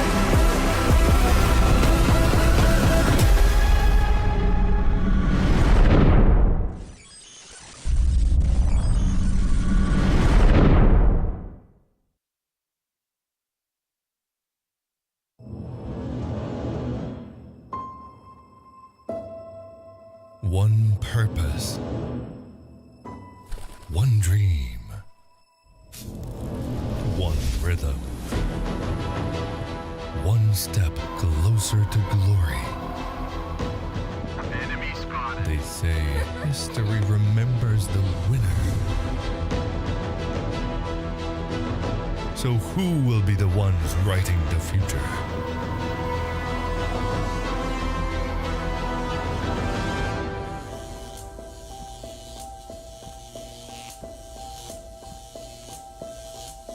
The halls of power call for their kings. The ones who won't back down. The ones who believed.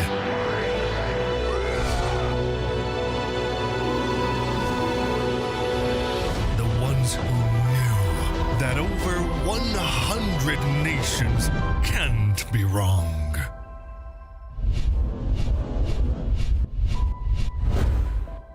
Join the fight between August 24th and September 3rd as Yash becomes the world's esports capital.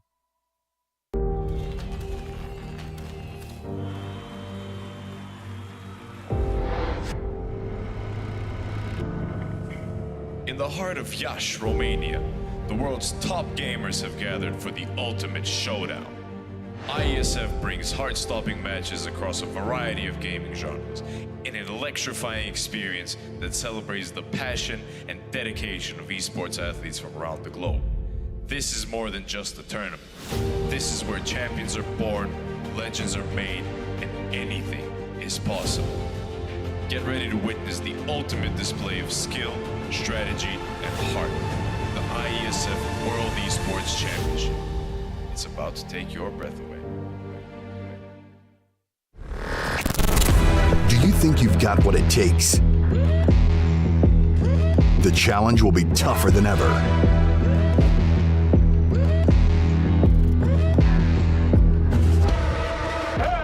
In 2023, International Esports has a new home. Over 100 nations fighting for the championship in a celebration of everything that makes esports great. Who will rise up to the challenge? Who will be the world champion?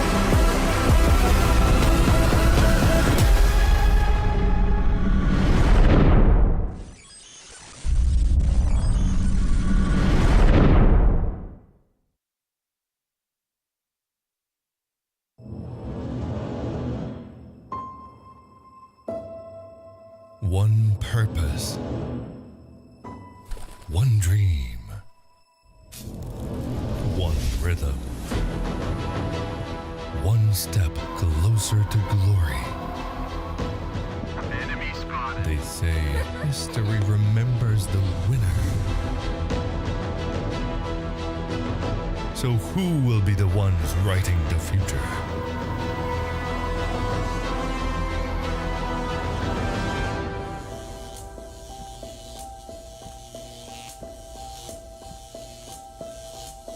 The halls of power call for their kings.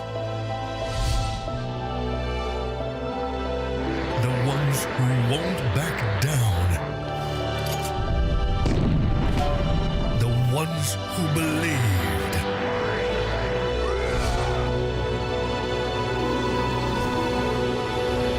The ones who knew that over 100 nations can't be wrong.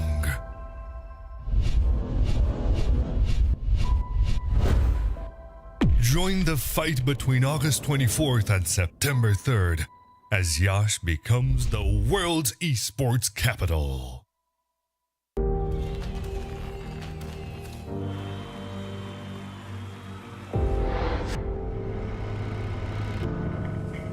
In the heart of Iași, Romania, the world's top gamers have gathered for the ultimate showdown. IESF brings heart-stopping matches across a variety of gaming genres in an electrifying experience that celebrates the passion and dedication of esports athletes from around the globe. This is more than just a tournament. This is where champions are born, legends are made, and anything is possible. Get ready to witness the ultimate display of skill, strategy, and heart. The IESF World Esports Championship. It's about to take your breath away. Do you think you've got what it takes? The challenge will be tougher than ever.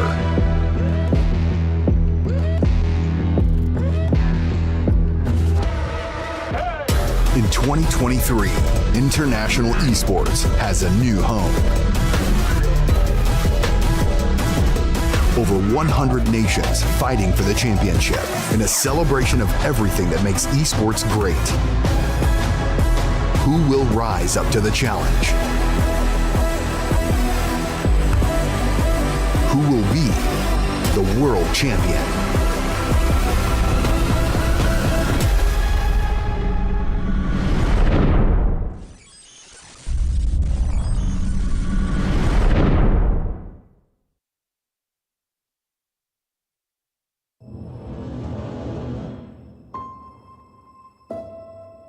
One purpose, one dream, one rhythm, one step closer to glory. Enemy spotted. They say history remembers the winner. So who will be the ones writing the future?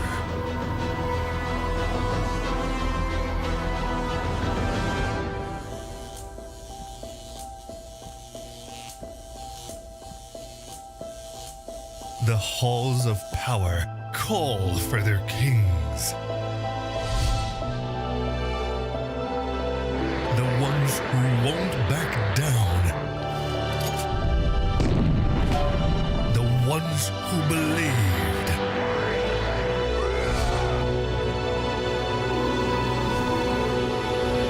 The ones who knew that over 100 nations can't be wrong.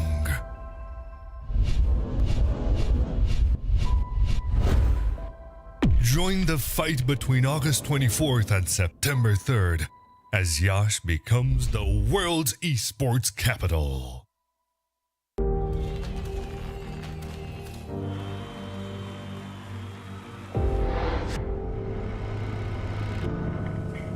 In the heart of Yash, Romania, the world's top gamers have gathered for the ultimate showdown. IESF brings heart-stopping matches across a variety of gaming genres in an electrifying experience that celebrates the passion and dedication of esports athletes from around the globe. This is more than just a tournament. This is where champions are born, legends are made, and anything is possible. Get ready to witness the ultimate display of skill, strategy, and heart. The IESF World Esports Championship. It's about to take your breath away. Do you think you've got what it takes? The challenge will be tougher than ever.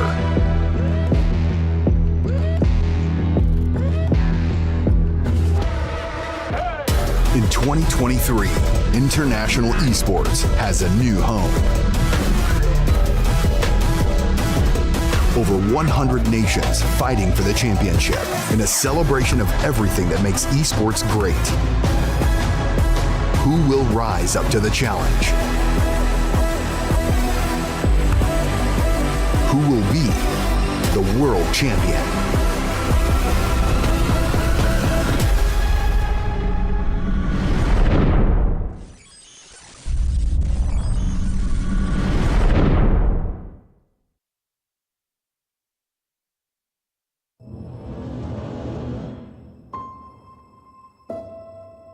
One purpose, one dream, one rhythm, one step closer to glory.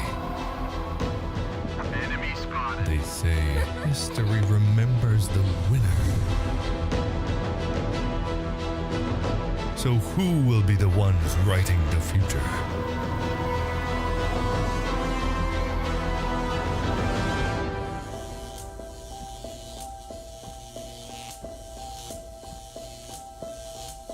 The halls of power call for their kings. The ones who won't back down.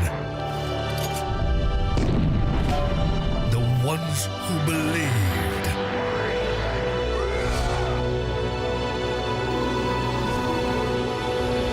The ones who knew that over 100 nations can't be wrong.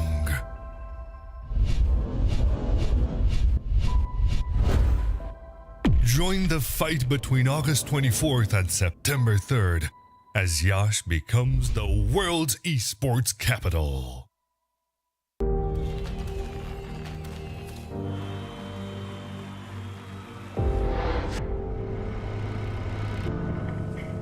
In the heart of Yash, Romania, the world's top gamers have gathered for the ultimate showdown.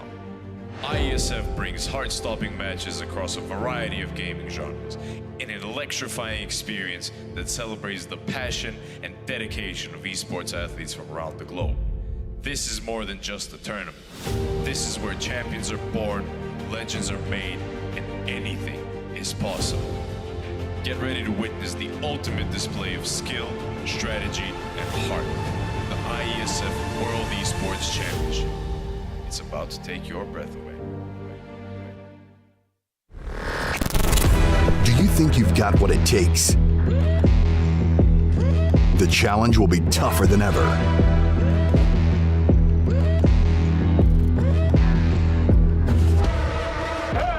In 2023, International Esports has a new home. Over 100 nations fighting for the championship in a celebration of everything that makes esports great. Who will rise up to the challenge? Who will be the world champion?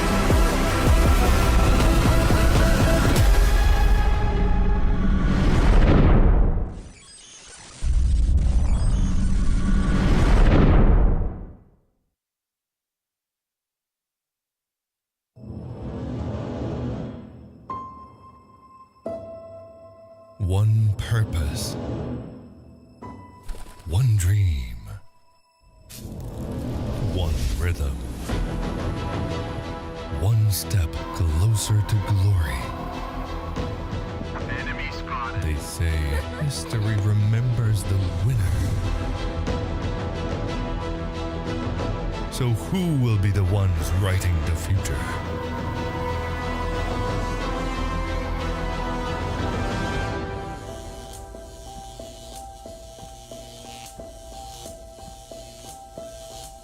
The halls of power call for their kings. The ones who won't back down. The ones who believed.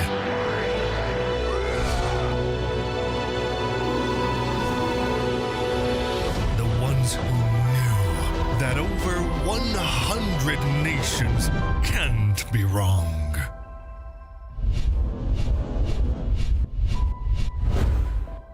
Join the fight between August 24th and September 3rd as Yash becomes the world's esports capital.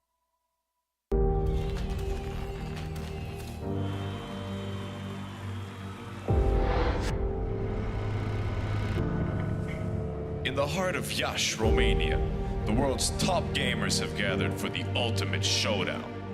IESF brings heart-stopping matches across a variety of gaming genres in an electrifying experience that celebrates the passion and dedication of esports athletes from around the globe. This is more than just a tournament. This is where champions are born, legends are made, and anything is possible. Get ready to witness the ultimate display of skill, strategy, and heart. The IESF World Esports Championship. It's about to take your breath away. Do you think you've got what it takes? The challenge will be tougher than ever.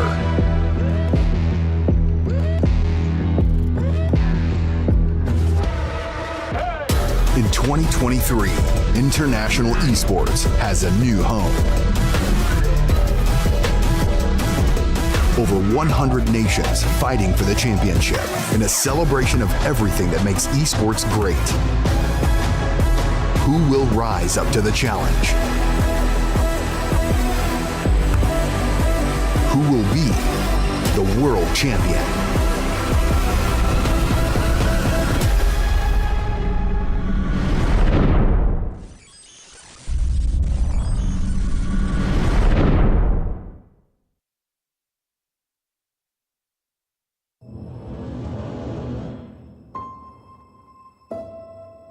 One purpose, one dream, one rhythm, one step closer to glory.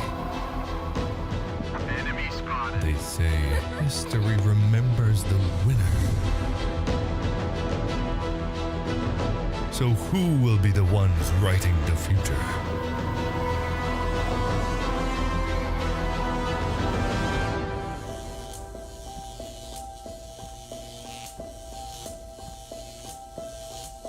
The halls of power call for their kings.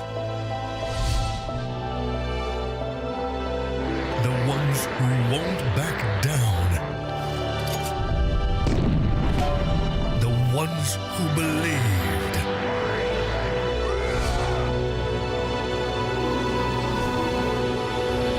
The ones who knew that over 100 nations can't be wrong.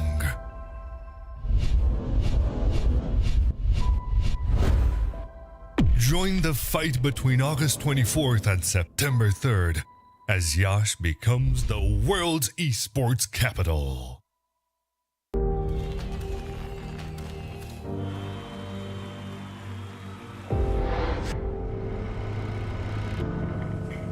In the heart of Iași, Romania, the world's top gamers have gathered for the ultimate showdown. IESF brings heart-stopping matches across a variety of gaming genres in an electrifying experience that celebrates the passion and dedication of esports athletes from around the globe. This is more than just a tournament. This is where champions are born, legends are made, and anything is possible. Get ready to witness the ultimate display of skill, strategy, and heart. The IESF World Esports Championship. It's about to take your breath away. Do you think you've got what it takes? The challenge will be tougher than ever.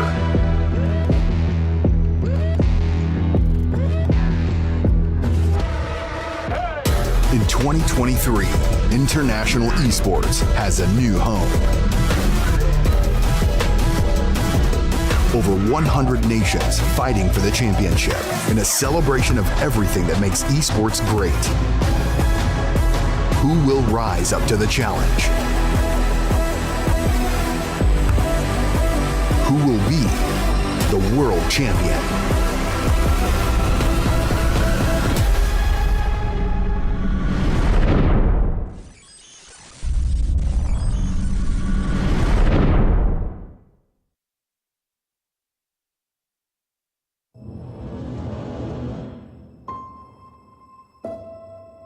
One purpose,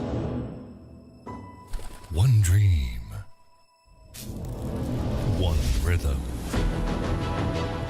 one step closer to glory. Enemy spotted. They say history remembers the winner. So who will be the ones writing the future?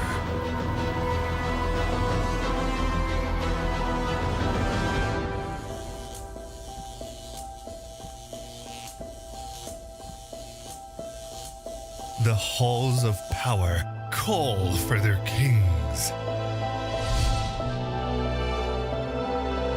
The ones who won't back down. The ones who believed.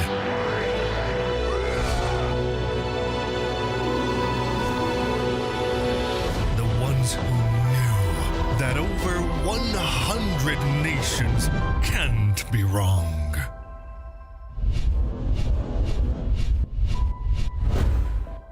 Join the fight between August 24th and September 3rd as Yash becomes the world's esports capital.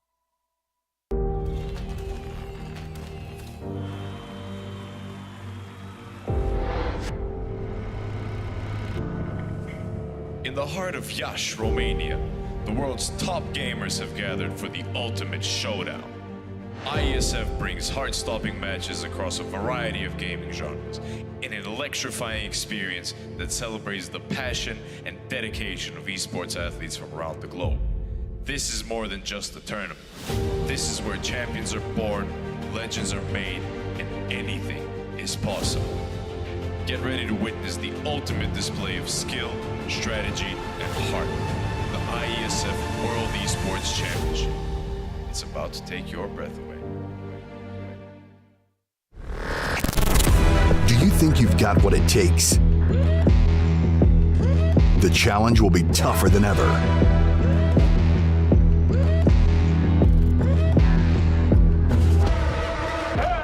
In 2023, International Esports has a new home. Over 100 nations fighting for the championship in a celebration of everything that makes esports great. Who will rise up to the challenge? Who will be the world champion?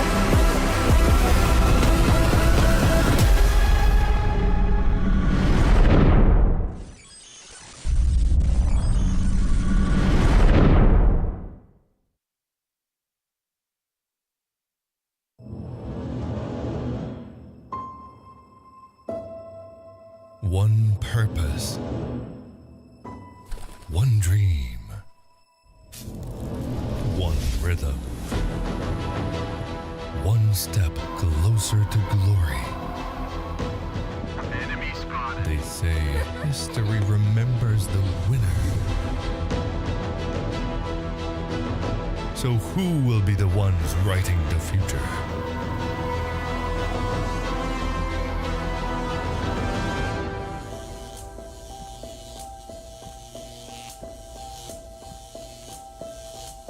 The halls of power call for their kings. The ones who won't back down.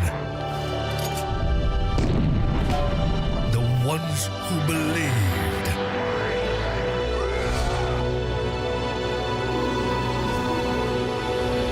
The ones who knew that over 100 nations can't be wrong.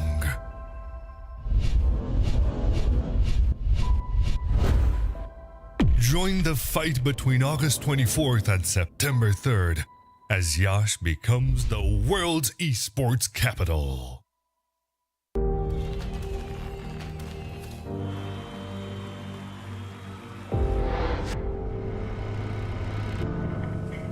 In the heart of Iași, Romania, the world's top gamers have gathered for the ultimate showdown. IESF brings heart-stopping matches across a variety of gaming genres in an electrifying experience that celebrates the passion and dedication of esports athletes from around the globe. This is more than just a tournament. This is where champions are born, legends are made, and anything is possible. Get ready to witness the ultimate display of skill, strategy, and heart. The IESF World Esports Championship. It's about to take your breath away. Do you think you've got what it takes? The challenge will be tougher than ever.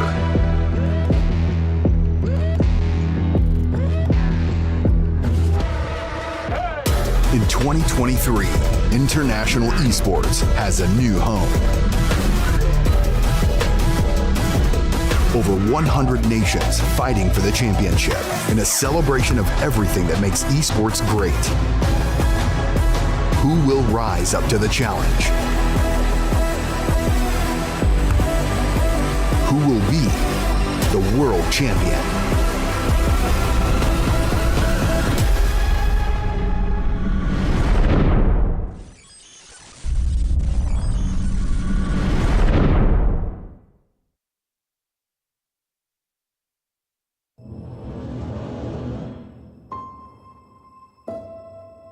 One purpose. One dream. One rhythm. One step closer to glory. Enemy spotted. They say history remembers the winner. So who will be the ones writing the future?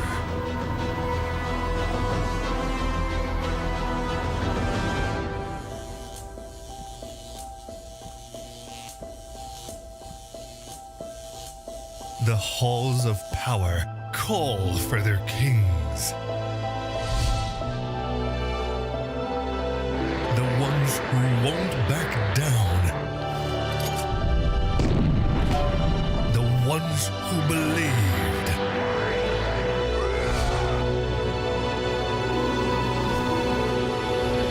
The ones who knew that over 100 nations can't be wrong.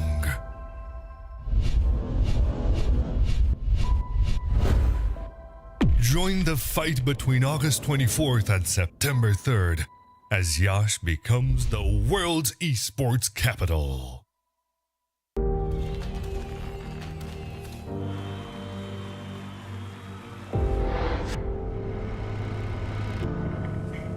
In the heart of Yash, Romania, the world's top gamers have gathered for the ultimate showdown. IESF brings heart-stopping matches across a variety of gaming genres in an electrifying experience that celebrates the passion and dedication of esports athletes from around the globe. This is more than just a tournament. This is where champions are born, legends are made, and anything is possible. Get ready to witness the ultimate display of skill, strategy, and heart. The IESF World Esports Championship. It's about to take your breath away. Do you think you've got what it takes? The challenge will be tougher than ever.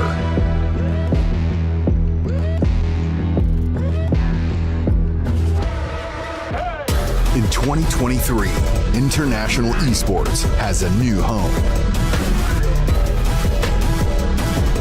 Over 100 nations fighting for the championship in a celebration of everything that makes esports great. Who will rise up to the challenge? Who will be the world champion?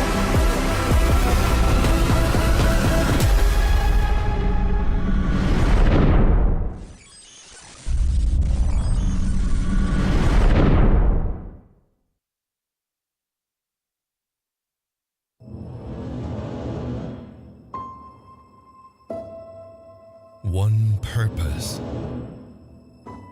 One dream.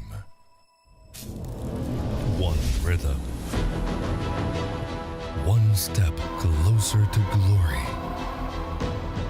Enemy spotted. They say history remembers the winner. So who will be the ones writing the future?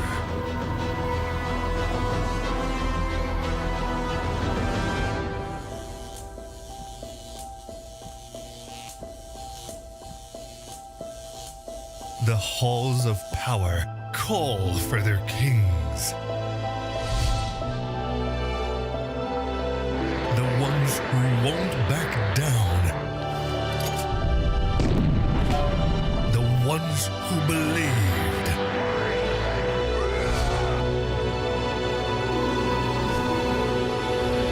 The ones who knew that over 100 nations can't be wrong.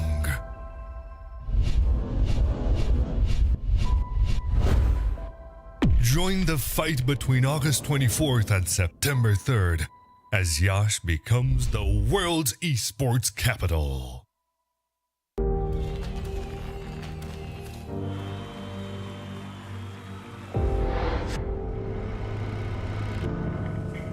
In the heart of Yash, Romania, the world's top gamers have gathered for the ultimate showdown. IESF brings heart-stopping matches across a variety of gaming genres in an electrifying experience that celebrates the passion and dedication of esports athletes from around the globe. This is more than just a tournament. This is where champions are born, legends are made, and anything is possible. Get ready to witness the ultimate display of skill, strategy, and heart. The IESF World Esports Championship. It's about to take your breath away.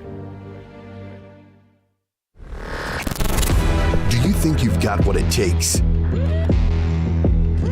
The challenge will be tougher than ever.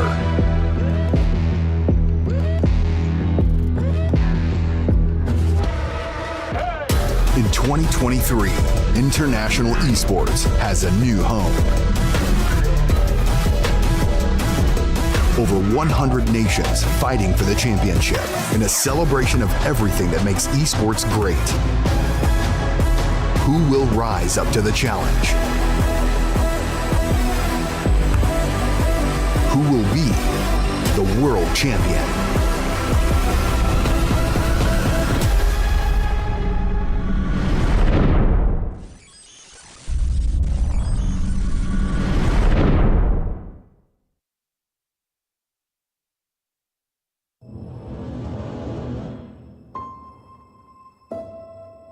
One purpose,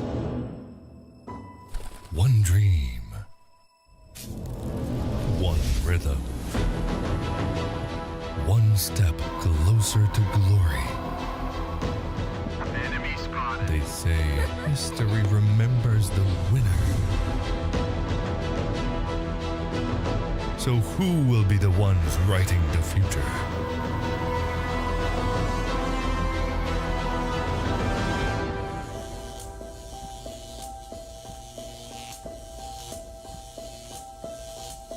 The halls of power call for their kings. The ones who won't back down. The ones who believed.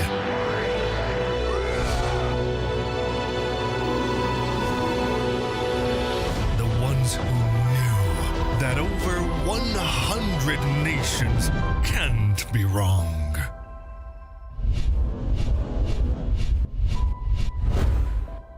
Join the fight between August 24th and September 3rd as Yash becomes the world's esports capital.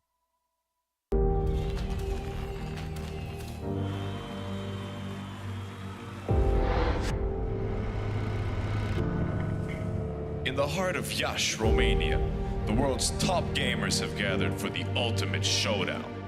IESF brings heart-stopping matches across a variety of gaming genres in an electrifying experience that celebrates the passion and dedication of esports athletes from around the globe.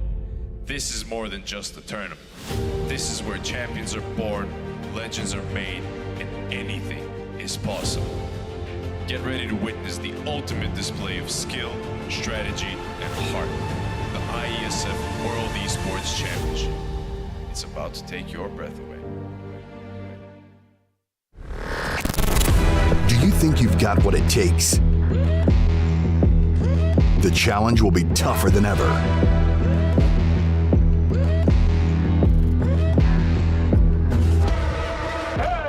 In 2023, International Esports has a new home.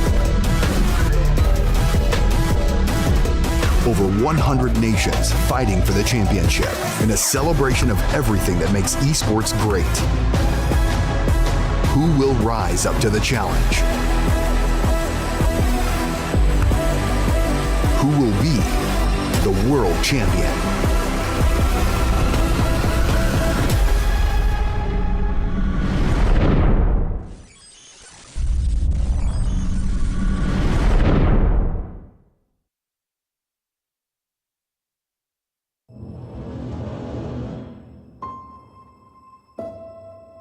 One purpose, one dream, one rhythm, one step closer to glory. Enemy spotted. They say history remembers the winner. So who will be the ones writing the future?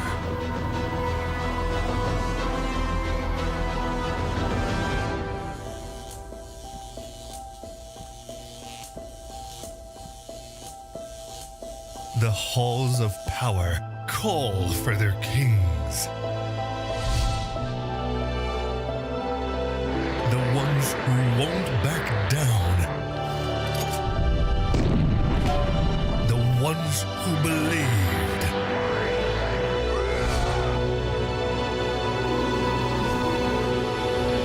The ones who knew that over 100 nations can't be wrong.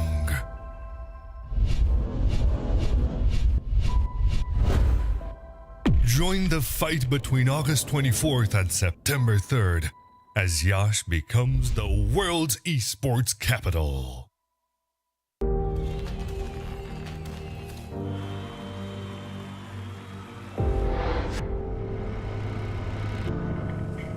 In the heart of Yash, Romania, the world's top gamers have gathered for the ultimate showdown.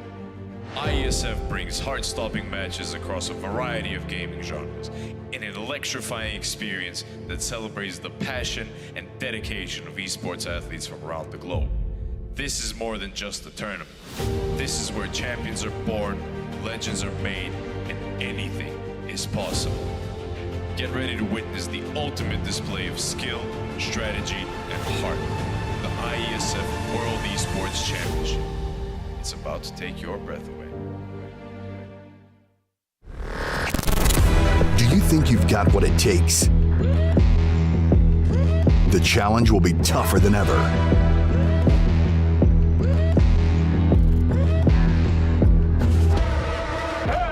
In 2023, International Esports has a new home. Over 100 nations fighting for the championship in a celebration of everything that makes esports great. Who will rise up to the challenge? Who will be the world champion?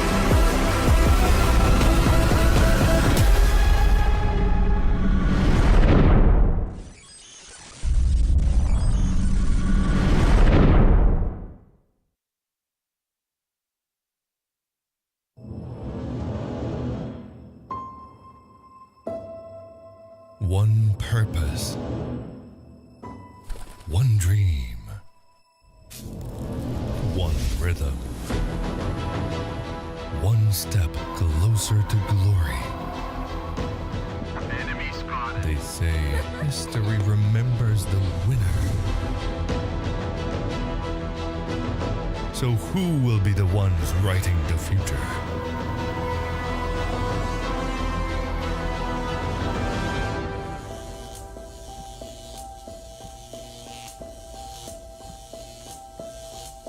The halls of power call for their kings.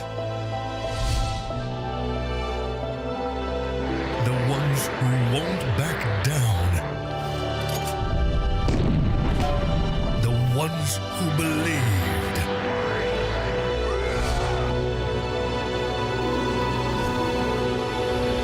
The ones who knew that over 100 nations can't be wrong.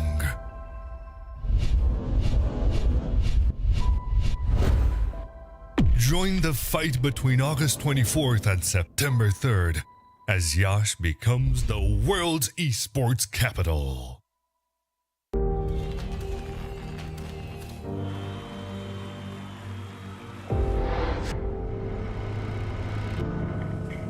In the heart of Yash, Romania, the world's top gamers have gathered for the ultimate showdown. IESF brings heart-stopping matches across a variety of gaming genres in an electrifying experience that celebrates the passion and dedication of esports athletes from around the globe. This is more than just a tournament. This is where champions are born, legends are made, and anything is possible. Get ready to witness the ultimate display of skill, strategy, and heart. The IESF World Esports Championship. It's about to take your breath away. Do you think you've got what it takes? The challenge will be tougher than ever.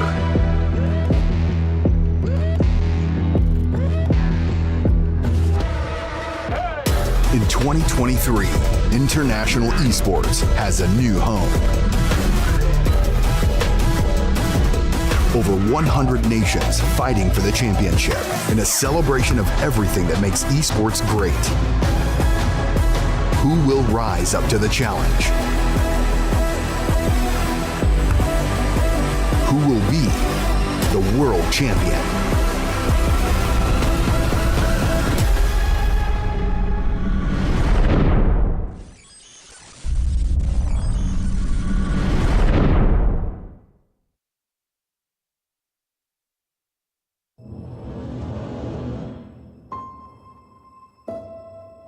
One purpose, one dream, one rhythm, one step closer to glory. Enemy spotted. They say history remembers the winner. So who will be the ones writing the future?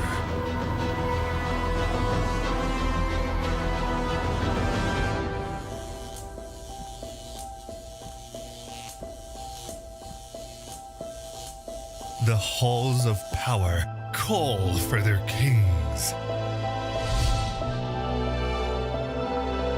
The ones who won't back down. The ones who believed.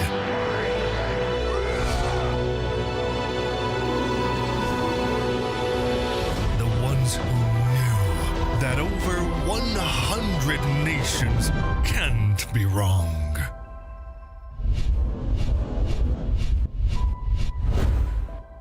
Join the fight between August 24th and September 3rd as Yash becomes the world's esports capital.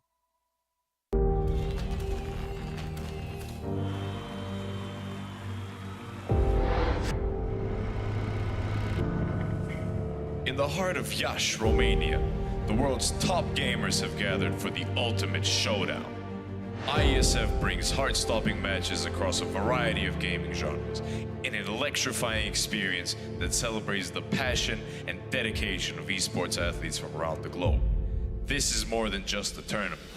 This is where champions are born, legends are made, and anything is possible.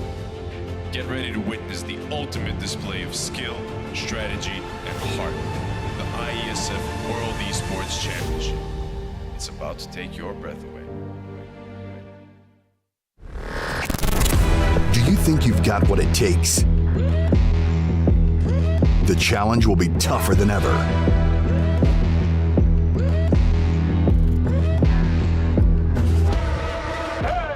In 2023, International Esports has a new home. Over 100 nations fighting for the championship in a celebration of everything that makes esports great. Who will rise up to the challenge? Who will be the world champion?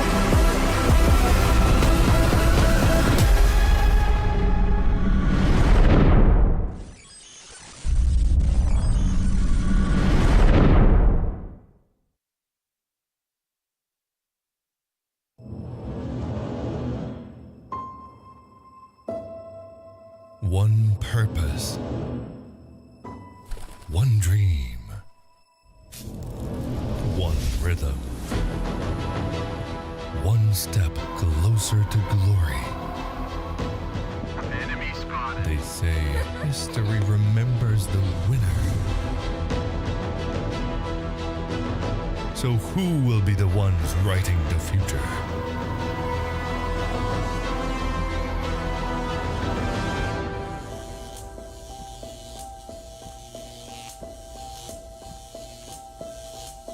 The halls of power call for their kings. The ones who won't back down. The ones who believed.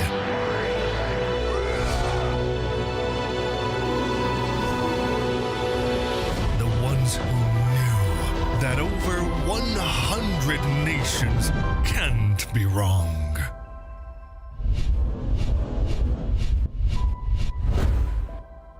Join the fight between August 24th and September 3rd as Yash becomes the world's esports capital.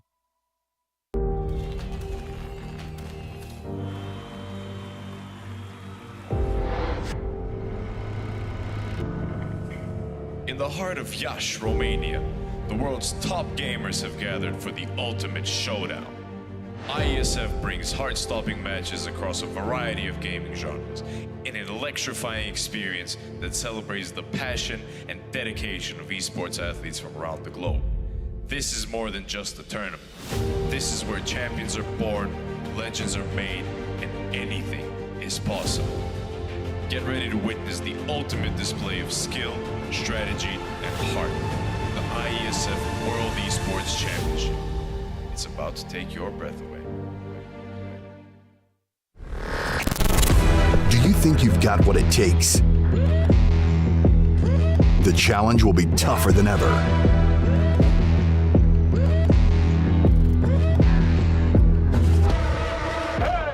In 2023, International Esports has a new home. Over 100 nations fighting for the championship in a celebration of everything that makes esports great. Who will rise up to the challenge? Who will be the world champion?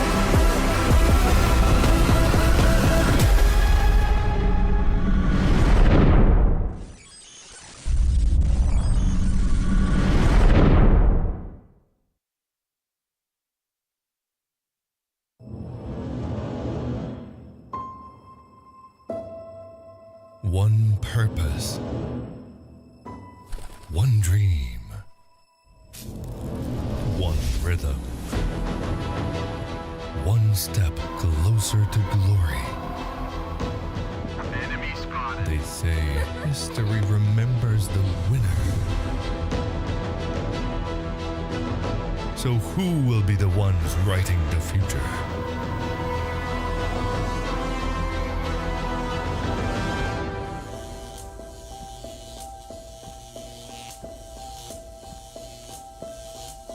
The halls of power call for their kings. The ones who won't back down. The ones who believed.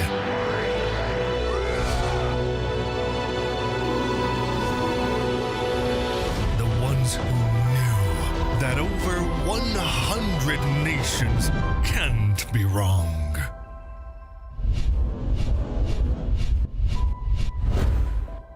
Join the fight between August 24th and September 3rd as Yash becomes the world's esports capital.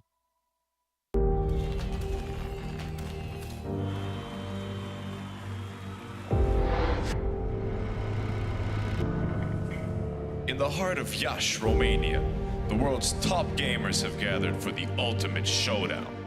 IESF brings heart-stopping matches across a variety of gaming genres in an electrifying experience that celebrates the passion and dedication of esports athletes from around the globe.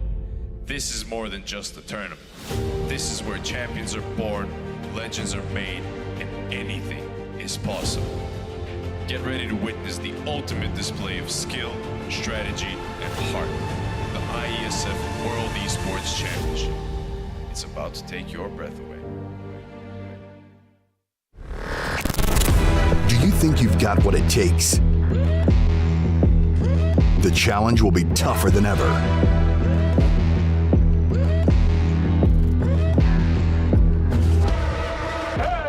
In 2023, International Esports has a new home. Over 100 nations fighting for the championship in a celebration of everything that makes esports great. Who will rise up to the challenge? Who will be the world champion?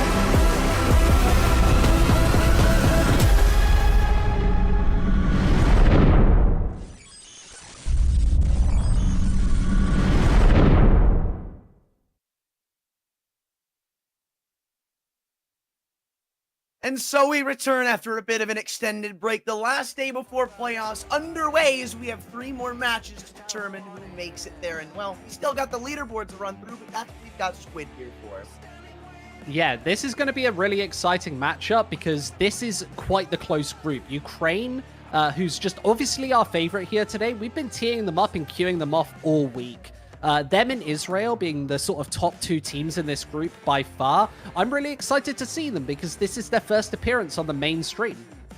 Yeah, I mean, both of these teams, honestly, I think they're, at least this one isn't necessarily versus Israel, but I am a fan of Israel and what they've got coming in because they don't necessarily ring me as the type of, I don't know, unit filled with chemistry. Like, when you look at Ukraine, a lot of these players have played together before and currently do on IKLA or teams prior. But the thing is, for Israel, it's just a powerhouse. Some very big players on that team. I believe Mestal, Shushan also in that mode, who have been in the scene for quite some time and are just insane as individuals, which is why I call them such a powerhouse. I mean, back when you had, what, I think it was Space Station and that whole Turkish roster, it's like they were just a massive amount of energy coming at you. It wasn't necessarily some well put together, well-oiled machine, but when you ran into them, it wasn't an easy task. I think that's Israel's exact key up for this event so far.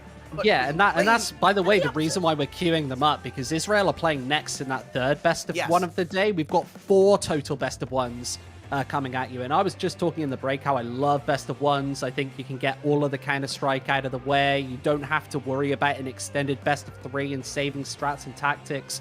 The difficulty with playing best of ones is you lose both pistol rounds and you're almost out of the game. We saw in that previous best of 1 today, it was a 16-2. That wasn't quite because of exclusively the pistols. It was just Turkey running over the roster. All 5 players actually stepping up in that particular map.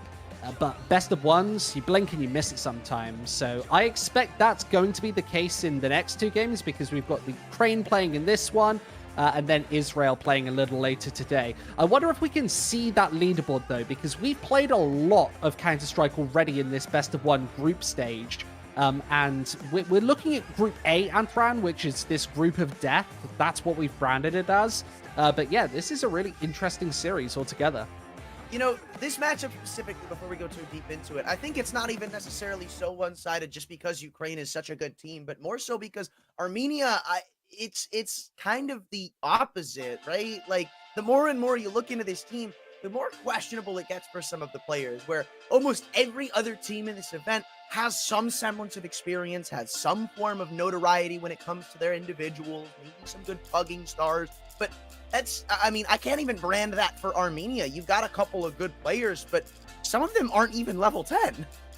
Yeah, exactly. And I want to break that down because we can see Group A on your screen here. This isn't the most important match for Armenia. They're already 0-2, so practically out of the group. Like they can't really make it here. But Ukraine, how decisive is this win going to be? Israel versus Estonia later on today as well. That's an interesting matchup. Armenia's going to have the chains off to push their game a little later today because... But I believe, right, it is just as simple as Estonia lose, Armenia win, because that would have them take the spot over Ukraine, and Estonia would then be under them. So there is a world where it's possible. It's just not going to be easy. No, it doesn't look easy at all, right? Like, their fate isn't in their hands at this point, and maybe that takes the chains off for them today. Seeing a team play in a really unchained way where they are unable to guarantee their path through, maybe that frees them up to play some different Counter-Strike, but it's going to be challenging. They're playing against one of the favorites in this Eastern European region. It's really difficult. Let's have a look at some of these rosters, though, and start to break it down. Now, the problem, as I said, with this roster is not only is there not a lot to go on for any of them, in fact, I believe the only one that even has so much as an HLTV page is Kinto. Some of them aren't even level 10 on Faceit. I believe Barkley and I think Kronos in that boat, they both, you can't even really find them as much so as the others, which is an obvious problem. And you wonder what they're even going to be able to do against a team as well put together as Team Ukraine, because now I kind of rate them a little bit differently than some of the other rosters in this event, because they're not a team that's so oriented on just untamed aggression, pushing it down your throat and really not letting you breathe. They're methodical about the way they play Counter-Strike, so it's not really prone to making as many mistakes. It's easier to have success. It's easier to maintain your own game plan, and Armenia are going to have to go through the efforts, go through the wins to try and slowly pluck it apart on top of what you said. It's a best of one. Both pistols, you're out of here. Yeah, and that best of one is being played on Mirage. We've seen it so much throughout the group stages in both the Eastern and yet Western European regions, but we will see it one more time, and they don't have any second or third maps to fall back on. So pressure is kind of up for the Ukraine in this one. Let's see how they play in some higher pressure Counter-Strike, where there's a playoff spot up for grabs. I'm excited to see what they bring to the table. Yeah, there's definitely a lot to write onto for. I mean, maybe there's that upset potential with a map like Mirage, but at the same time, Team Ukraine, they've always liked this map. It was always in their pool, very much so in depth. I think we've got to look at their roster still in the cards, but it's interesting the way you look at them because it's not all told by just the 5 players. I mean, you even look at some of the subs they have. The subs they bring in are the people they're still currently playing with. It's kind of funny because it makes me think that this roster was somewhat formed before the recent changes they made to Iqua because their subs are their current teammates. Yeah, and that's exactly the problem if you're on the Armenian squad, right? Is there's such a depth of talent that even if we reach into the sub roster into the players that don't actually make the main squad, Armenia is still going to have issues taking down even these stand-ins. That's a pretty common factor throughout this tournament. We've seen lots of teams chop and change, especially when we've been playing into the playoffs where you do have to field a roster for multiple best of threes in the same day. But we are ready to look at that Ukrainian roster, and we can talk about some of the depth of talent in this server. It's actually the first time that we've seen them on the main stage on this main stream. But do you want to take us through this one, Antoine? Yeah, I do actually think this does feature one of the substitutions, quote-unquote, in Saltovsky. In fact, the only one that isn't actually on the main lineup is Patty. He's been swapped out for Topa, at least when it comes to just terms of what they had listed as their main roster. Other than that, this is quite literally Team Ikla right now. And I honestly kind of wonder, because outside of the event, where things get a little more interesting too for this team specifically, they've had roster struggles as of recent. They've had problems. This could quite literally be them trialing a new player. Yeah, exactly. And that's the real benefit of this tournament, is you can chop and change your rosters. Nobody's going to look into it. If you have these HLTV official matchups where you are playing with different rosters, it's going to be flagged. Everybody's going to be hyper aware of what's going on, and sometimes you don't want the drama and the inter-team politics involved in all of that. So actually trialing players in a tournament like this, where you may not have the same level of stress and pressure, can be massively beneficial. It can be, but remember, it's not like it's for nothing, right? You make the playoffs, you win the event, you're going all the way to the finals, I believe, later on down the line in 2023 or 4. So it's not like you're playing for nothing, but you are kind of hitting the nail on the head, especially for a stage like this, where we've already talked about what some of these teams look like. For Armenia, it's kind of a team of pug stars. There's not too much experience to go off of. Estonia, they're the only, in this group specifically, out of all 4, they're the only other actual team. I believe they're playing under sync outside of this, so there's somewhat of a roadblock. Then you've got Team Israel, which again, it's like, they're pug stars, right? It's a team of ragtag individuals that are so far farming the entire group and have a target on their back for the rest of the event. It goes for a lot of these groups and a lot of the teams in said groups that this is somewhat a good proving grounds, because it's not like the teams you're playing against aren't going to be trying or something. You definitely put it above the levels of like a couple of scrim days, but it's not like you're not playing for anything. Yeah, well, they are playing for something. They're playing for one of the 9 spots we have to offer at that LAN finals. It takes place a little later in the year. Obviously, we've got this best of 1 to get out of the way first, Antoine. Do you have a prediction? Do we think that this is going to be heavy Ukraine? I don't know if I could say by more than like 5, but I definitely think this is Ukraine's game to lose. I don't think that's anything shocking to say, especially when you look at what Armenia brings to the table back against it. It's just really the fact that this seems to be the worst draw Armenia could have gotten, in my eyes, right? There's a lot of teams in this group that are vulnerable to a team like this, that could potentially lose on a map like this, but I don't see that being Ukraine, because they're not, like I said, a massively aggressive team. They think about every little thing they do, and when they put on the pressure, it's because they know every in and out about what you're going to do when they put on the pressure. Whereas the other day, I think we saw Sampi. They're more of an aggressive unit that's tending and prone to make mistakes in the past. It's not that kind of team.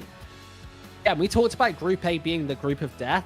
Like, this is basically the hardest draw that Armenia could have possibly had. Like, put them in any other group and they might actually have a better chance to maybe not get to the playoffs, but at least take a map here and there. And in the best of one format, you can actually sneak your way into a playoffs.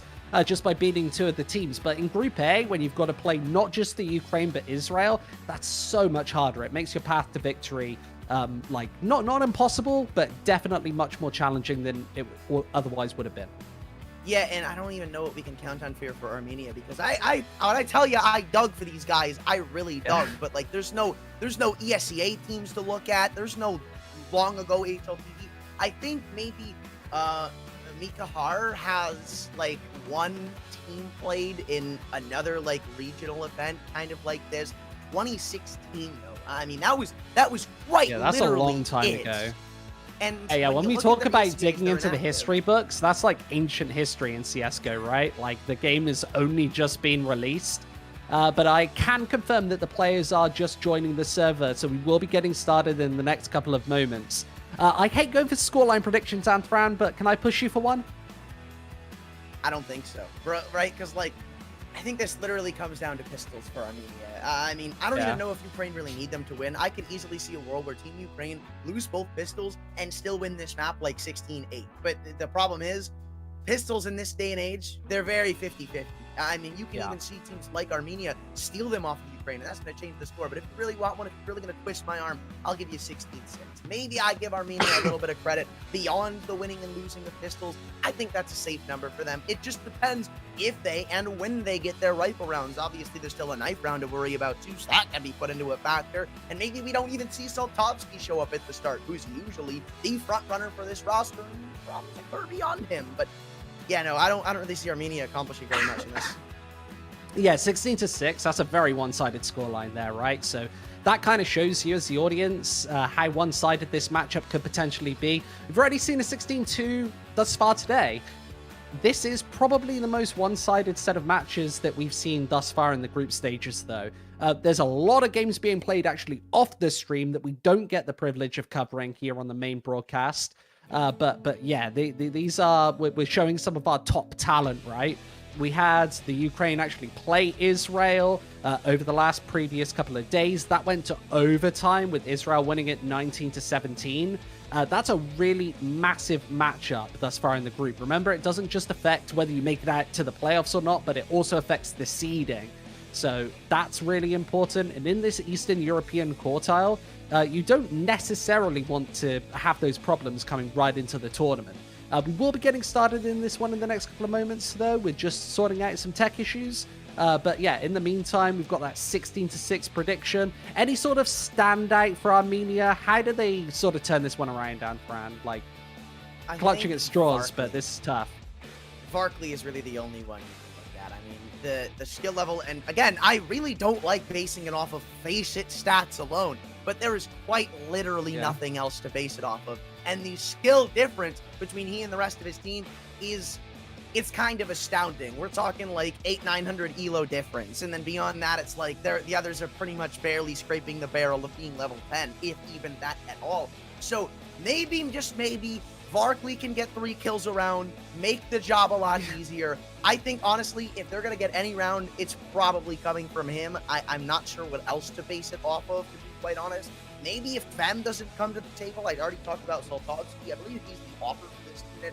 Then you've got Fem, who's usually next up in line when he's not showing up. So, right, if you want a world where the only thing can, what can go wrong and will go wrong to make Armenia win this, it's definitely Fem, Saltovsky not showing up, the others maybe being a little bit slow, Varkley hot off the gates, and a couple of rounds taken at the beginning. That's the only world I can see them maybe put up a fight. And realistic game come to this alley. You have to play to their own strengths. You know, I'll pretend like I heard what you said, but you may or may not have lagged out there. Fair enough, fair enough. It wasn't very interesting anyway. I'll let you carry on. Well, I mean, I don't really know what else there is to really mention. For Team Ukraine, this is like teed up. Yeah, I to mentioned already that be done off this the is their gates. bread and butter, right? They've basically got to play to their own strengths. They've got to play their own game of Counter-Strike. There's no point in them adjusting all too much to Armenia. When you're in a match where you're the massive favorite, you do just have to play your own game. Yeah, and it's not even like these guys give up convincing mirages when they do give up mirages. Like, it's so much their map, so to speak, that back in the day when they'd play this map, they would frequently blow out teams that are high above their skill level. I mean, they'd be punching above the belt many times. I believe there's been a couple of RMR appearances for them, too, in their banner's history, under their name, under different names. You see Kiev back before they were signed by IKLA. There's just so much to go off of for this team, and the core has been here for so long. It's not a team that gets upset. Like, it's what we've been saying this whole time, but that's why it's just such a bad draw. This isn't really an upsettable team in my eyes. Now they lost the game to Israel, but that's arguably not an upset. I told you that's the for lack of a better term, the mitochondria of this group. Yeah, exactly. It's holding it all together, right? And for Ukraine, we didn't really touch on the map pick that much. Like for Armenia to allow it to get all the way to Mirage in a best of one where you've got 3 bans, that's really dangerous. It might also be a comfort pick for them, and maybe they're looking for the practice, right? Like, okay, right, we're basically out of this tournament already. We're already 0-2 in the group. The chances of us making the playoffs at this point is really slim. So let's just get some practice in. A good team on one of their best maps. Maybe that could be really beneficial prag. It might be. Again, this is kind of mutually beneficial if you look at it that way, I guess. So maybe there's something to go off of it, because I told you they may literally be playing with their trial player in the mix. I mean, the reason I only suspect that is because if we want to take a look at rosters specifically for IKLA and Team Ukraine, it's everyone but Topa, who is also listed to play with them in this event, but we also saw them lose with him in this event. So it makes sense that, you know, last hire, first fire kind of thing, they end up swapping somebody else in, see if things fit a little bit better, see if they feel more comfortable. And Mirage is honestly, look, there's so many maps that IKLA play that aren't even necessarily as bad or maybe even better for them that they didn't pick into. I honestly could see it just being because Mirage is probably the best where you're going to see from these trial players, the best you're going to see out of the individuals. And if that's what you're looking for by bringing in a new 5th year, then it makes sense that they go into Mirage. And it also is a slightly benefitable thing for Team Armenia, because they would love this map. They don't want to play anything too in-depth, something that they're going to have to know some mega deep strats to try and take rounds off of. I mean, you can just kind of luck your way into a few of these rounds on this map. And by luck, I mean just Barkley running out ramp and finding 3. But it's enough talking. Now, ready to do some counter-striking. Yeah, we're back onto the very familiar setting of Mirage. We've seen it so many times in this tournament, and it'll be the Ukraine starting on this CT side. No defuse kit. They go 5 sets of Kevlar here on the defense. There's Armenia looking at a B split right now. They're going to send the C4 in first. So if this gets spotted, they could have problems incredibly quickly. And that C4 already drops down. They're even stuck.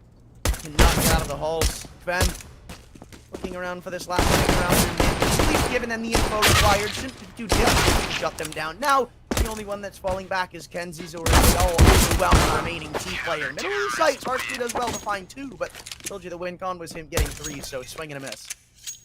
Yeah, really interesting round there.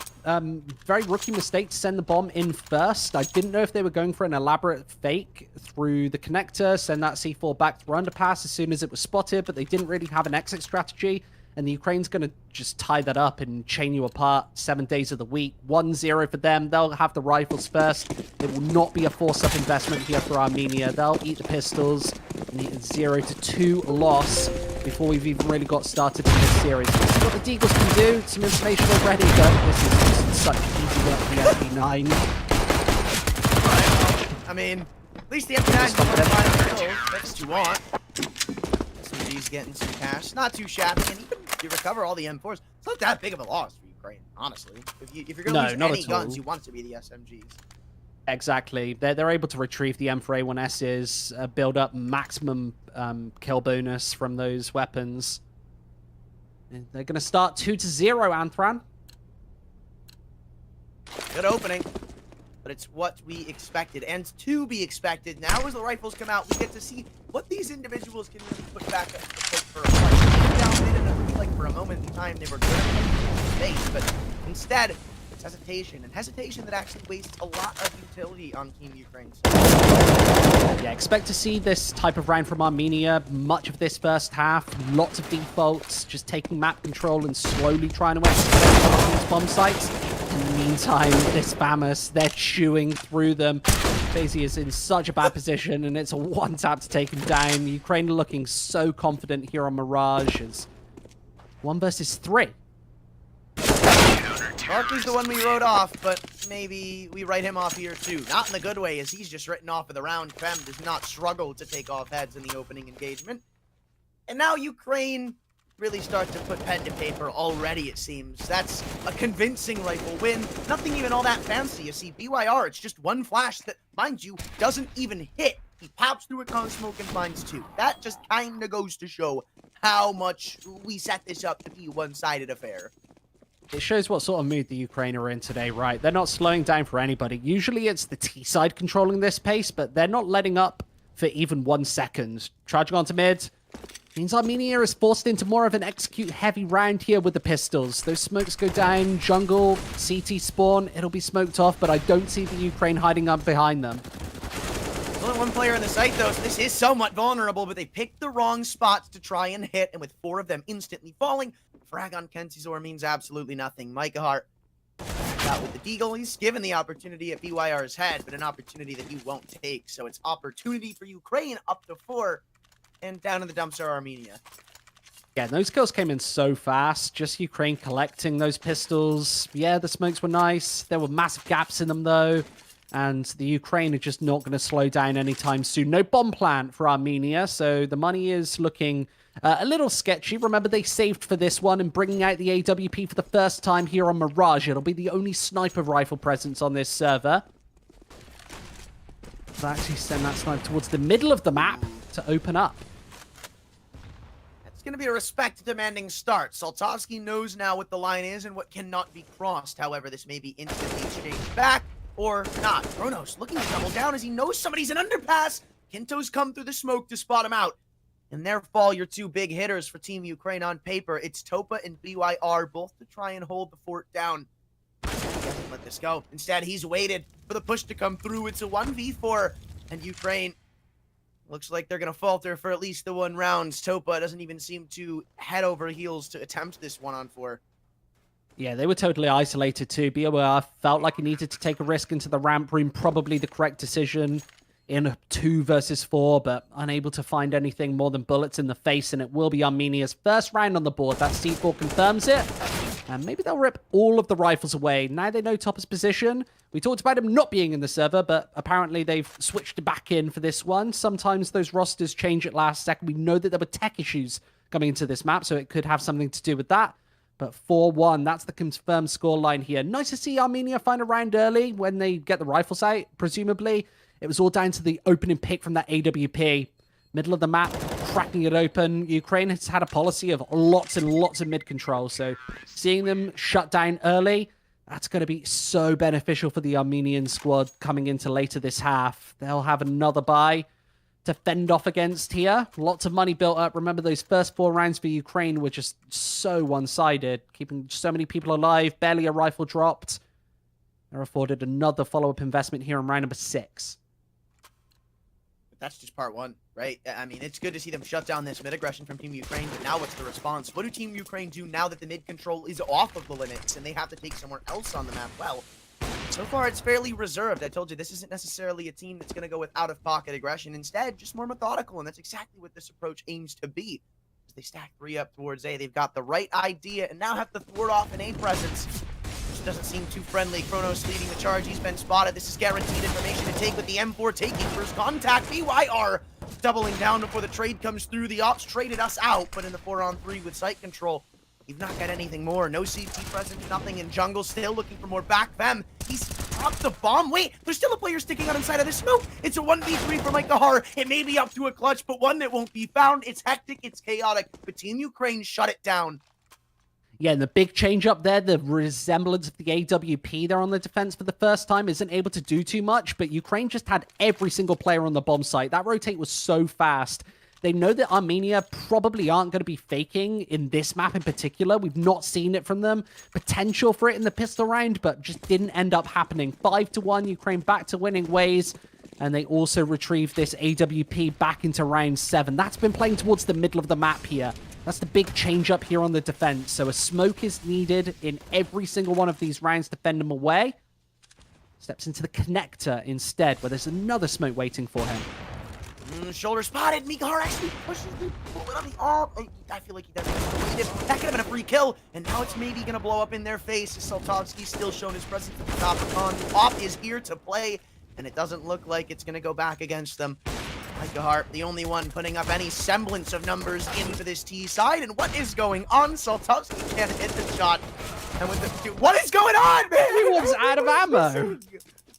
Well, that's one of the wildest rounds I've seen in a while, but yeah, the Ukraine are going to take it anyway, 6-1, and this is where it becomes problematic, because Armenia do not have enough for a buy here in round 8.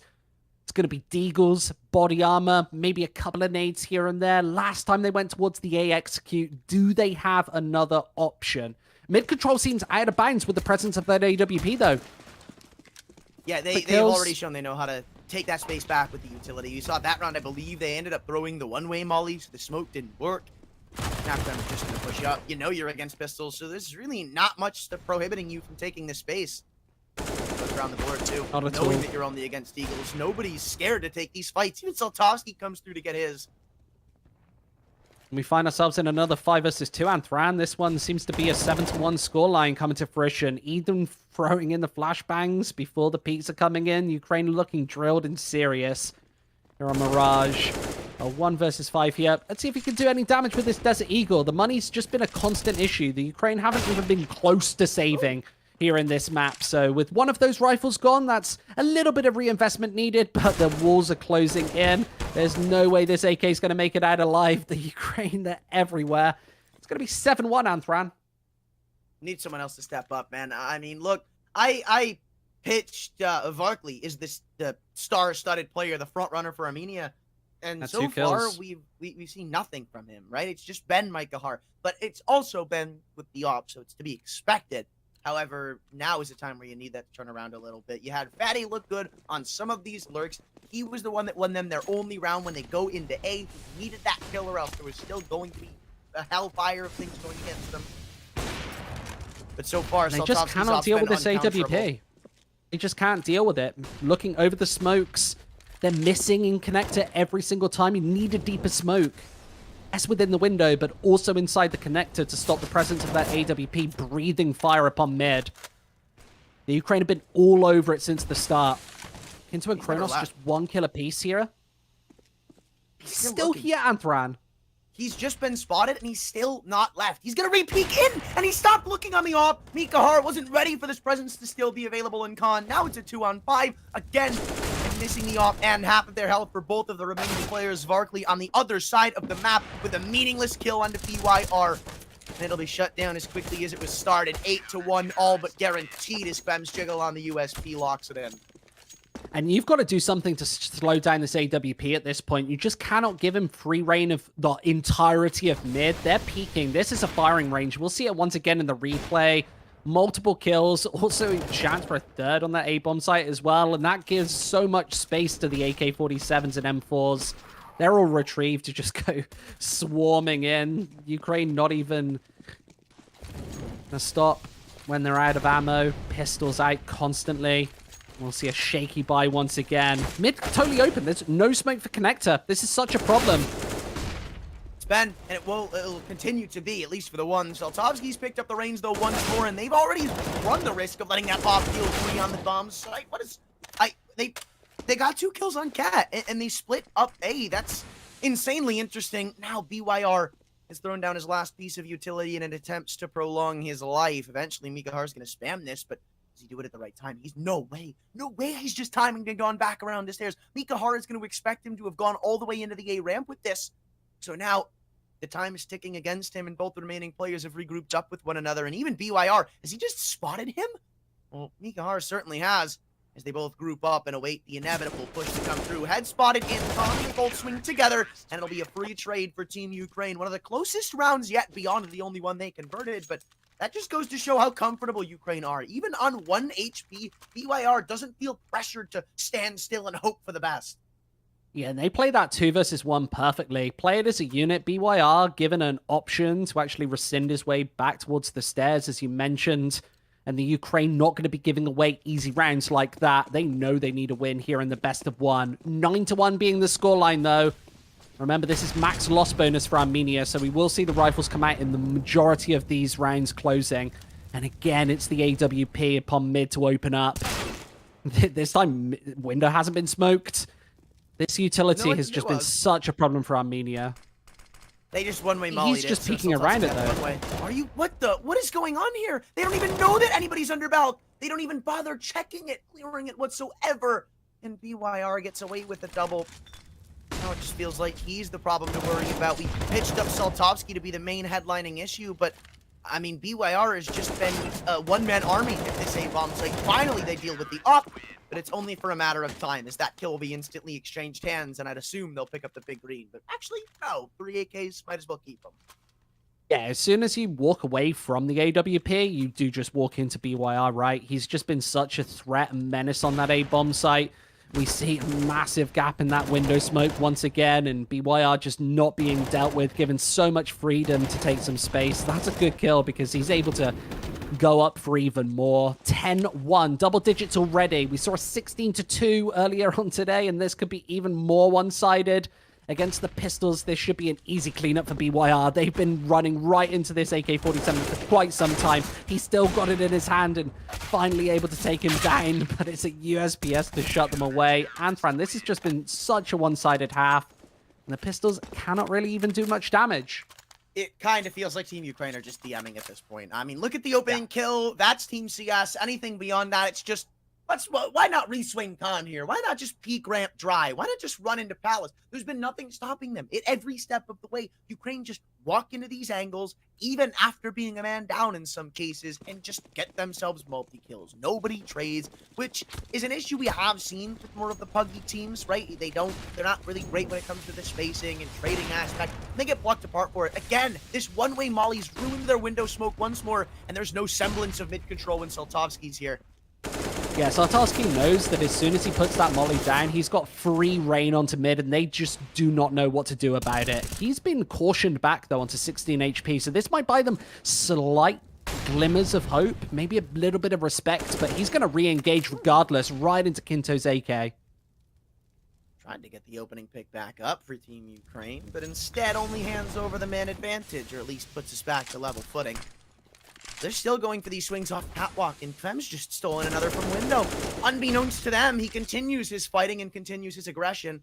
This time, though, he'll finally be put to rest. Both remaining spot in mid. It's BYR in the 1v1, and low HP is Mikahara as he swings back in from Khan. Dink through the wall, but hits the flick to guarantee another for Team Armenia. There was an HE in play, but I don't think it was confirmed how low he actually was, so something more to discuss now for this T side.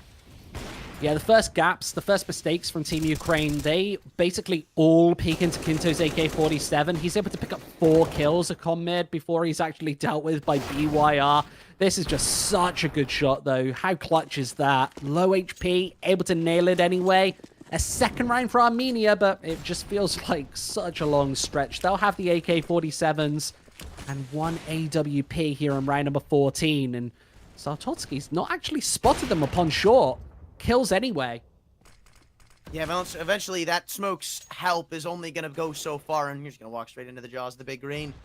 He has been somewhat mobile with it too, sometimes in window. We've seen him off catwalk, we've seen him in con, and this time, now that they've gotten a good grasp on where he lies, they'll try to take him down. The bomb dropped on the nip of the midst of catwalk. This will only last for so much longer, and of course, it's Saltovsky to finish. Almost even regaining the spot of top frag on the leaderboard right now. I'm surprised at the amount of kills some of these players have. it's not even like dispersed. Kenzazor hasn't spotted anything at B. They're just getting farmed in mid every round. Yeah, and between BYR and this AWP, they just cannot move anywhere. It's basically A and mid closed for business to the tune of 12 or 13 rounds. Neither feels good. Incendiary, they're going to disrespect it. And BYR's waiting. And it looks like that's at least slowed them down for the time being. You need to get some more of these kills, though, if you want any reason to believe in you.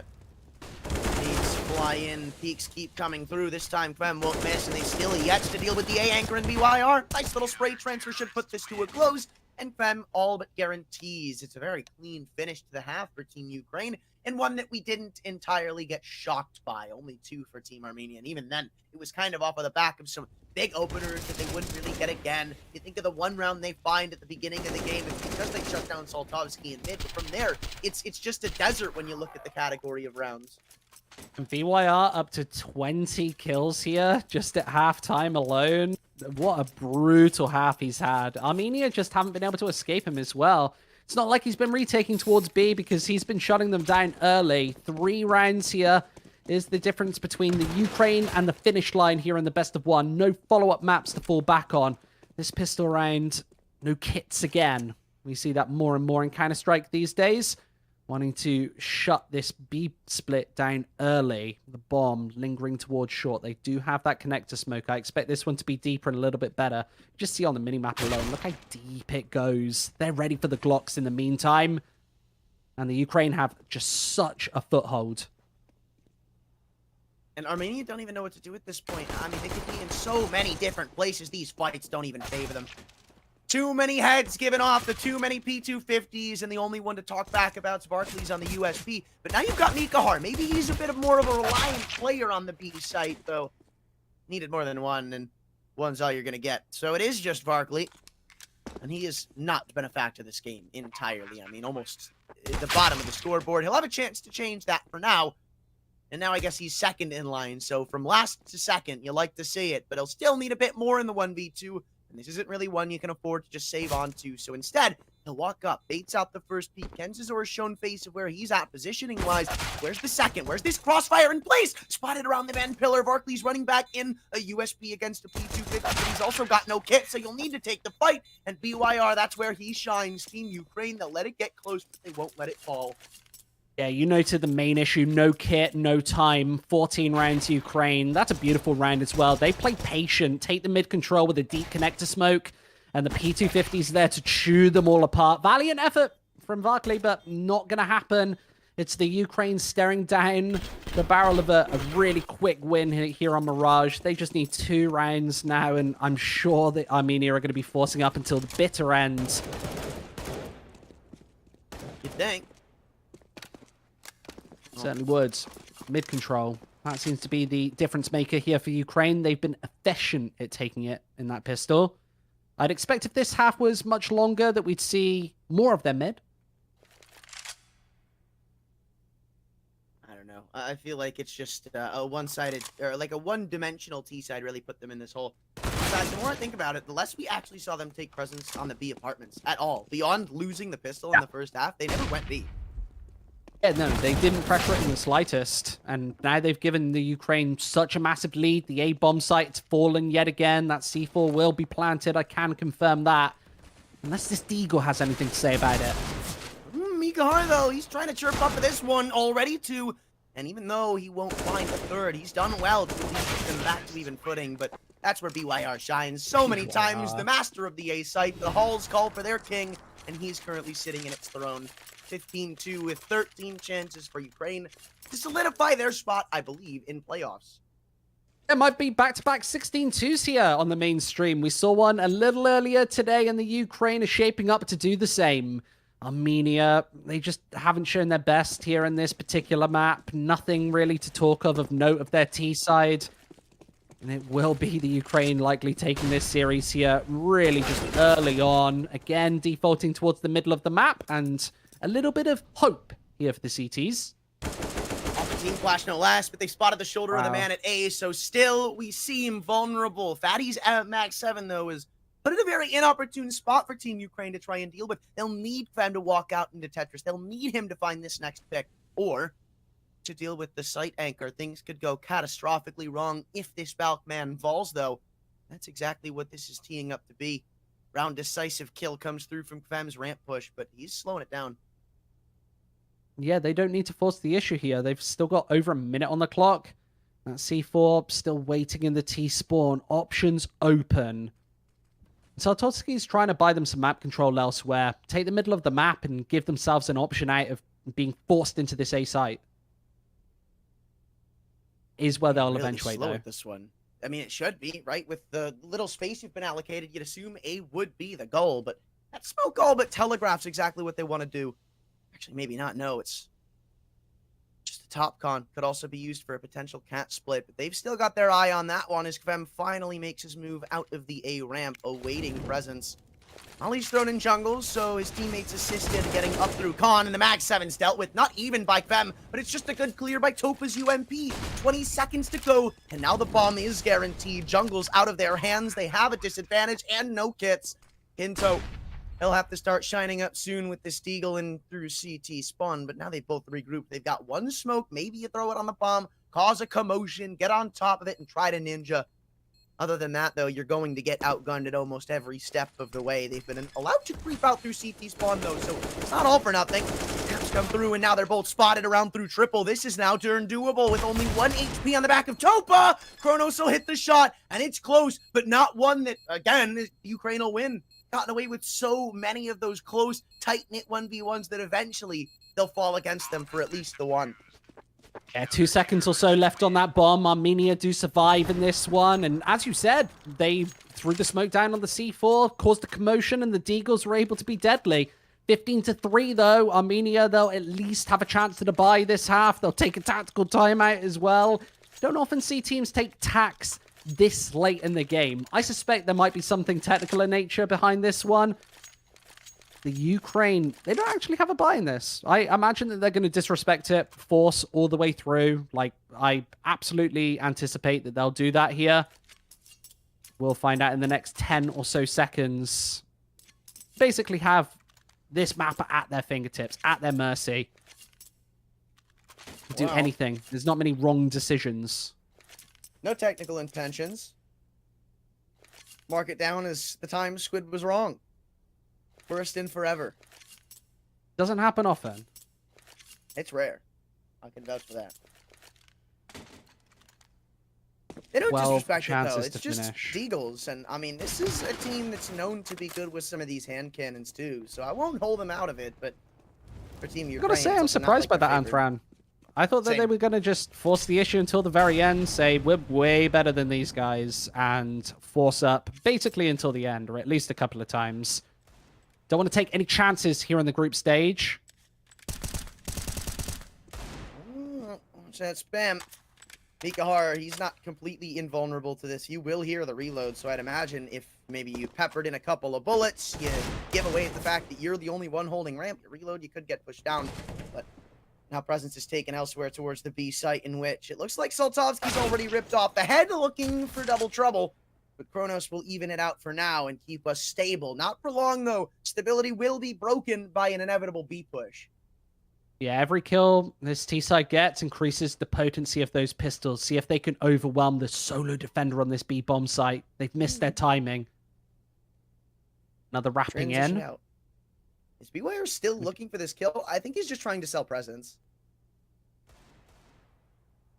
I'm going to work. They spot the bomb in the meantime. It's actually with a Deagle of his own, BYR. We've seen him find so many kills this map, and well, there's another one to add to the tally. An Orc has been picked up, and the Deagle rains through again. It's a 1 versus 2. This map might be over early. You know Barkley's an A player from the little you've seen. Actually, no, he was B on the pistol, so I'd imagine they'd take a little bit of time, but rotations have been toyed with so much, it feels like both bomb sites are a guarantee. That's why they just sprint out, no holds barred into the site, get the bomb down, pick up an AK for Saltovsky. It's like Christmas morning, except this is just a CSGO game. Saltovsky hard pressed on catwalk, jiggling bench with the nade out as Barkley moves up and closer. He's been given a lot of space, but eventually it'll be taken away from him. Saltovsky puts it to a close, and they don't need the force buy to win the game. They'll just do it with the Deagles instead. Yeah, we said that they'd potentially be just good enough to finish it with Deagle and armor. Apparently, Deagle no armor. That's just enough here for the Ukraine. What a convincing map of Counter-Strike, though, and I'm really excited to see them take on some tougher opposition later on in the tournament. We know that they had a close overtime bout against Israel, but I think the Ukraine could be one of the heavy hitters in this whole league. I mean, yeah, it's no surprise when you look at their results outside of the event, when you look at where they've been placed and how far they've made it. With that in mind, how can you not say these guys are one of the favorites for the entire tournament? And then you've got Team Israel here. I believe, as we've already mentioned, they took a map off of them, which even further upgrades their stock. So how far are they going to go? They're already locked into playoffs for all they care. I honestly think both of them are in that boat. Maybe not so much if Estonia can take it. That's my only concern, right? Because if Estonia take it, I think there's a three-way tie between 2-1 scores. I'm not sure how the tiebreaker will go, but it just tees up Estonia to really throw this group into chaos if they can somehow make a miracle. And that's the problem with these GSL groups, right? As you can see, 2-1s, round robin gets really difficult. I don't know if we do it on round difference. I do know that there are some decider matches that could take place, some third place deciders. They'll take place when we're all said and done with these. Not today, nevertheless. We do have our other sort of headline group, A team, Israel. They'll be coming back and playing on the mainstream right after this break. So don't go very far, because we will be back with that Israel matchup.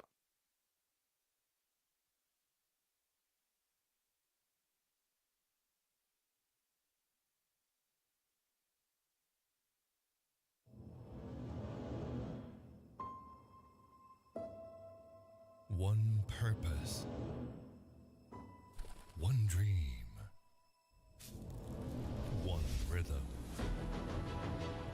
one step closer to glory. They say history remembers the winner. So who will be the ones writing the future?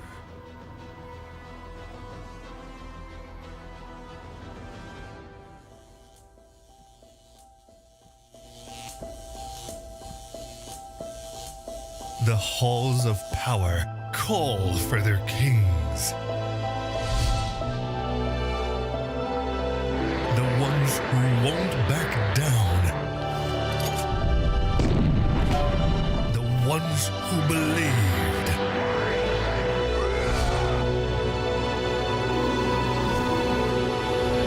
The ones who knew that over 100 nations can't be wrong.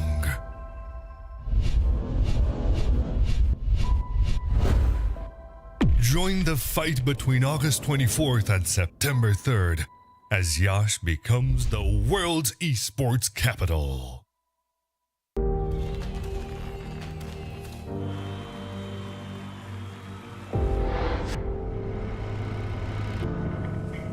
In the heart of Yash, Romania, the world's top gamers have gathered for the ultimate showdown. IESF brings heart-stopping matches across a variety of gaming genres in an electrifying experience that celebrates the passion and dedication of esports athletes from around the globe. This is more than just a tournament. This is where champions are born, legends are made, and anything is possible. Get ready to witness the ultimate display of skill, strategy, and heart. The IESF World Esports Championship. It's about to take your breath away. Do you think you've got what it takes? The challenge will be tougher than ever.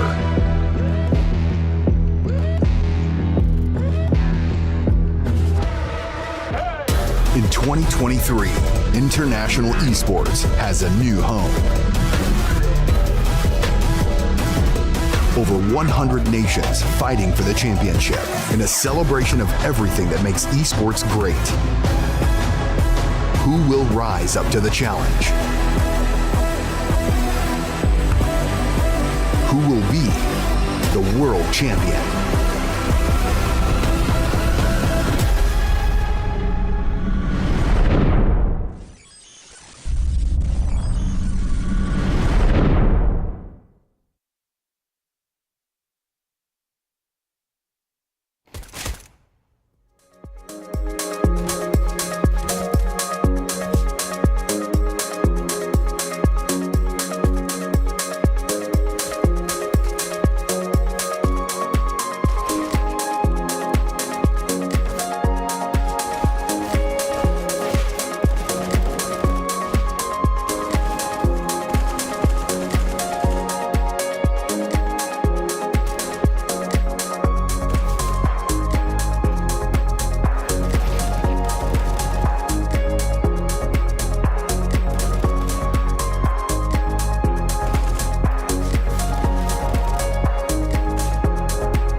One purpose. One dream. One rhythm. One step closer to glory. They say history remembers the winner. So who will be the ones writing the future?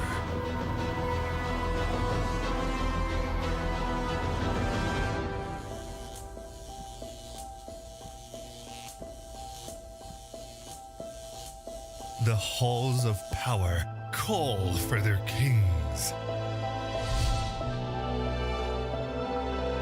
The ones who won't back down. The ones who believed.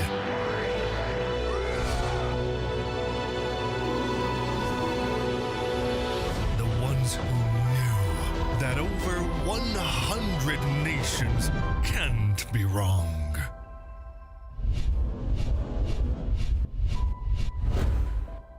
Join the fight between August 24th and September 3rd as Yash becomes the world's esports capital.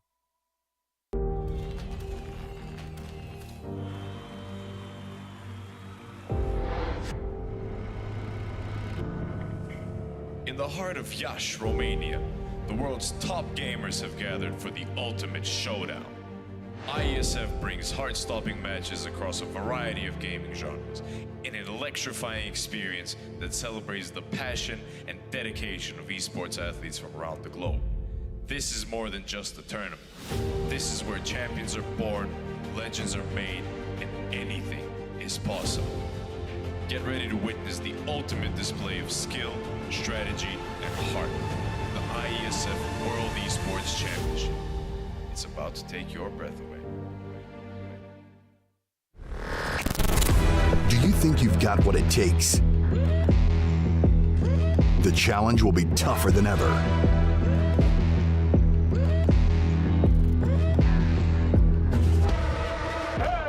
In 2023, International Esports has a new home. Over 100 nations fighting for the championship in a celebration of everything that makes esports great. Who will rise up to the challenge? Who will be the world champion?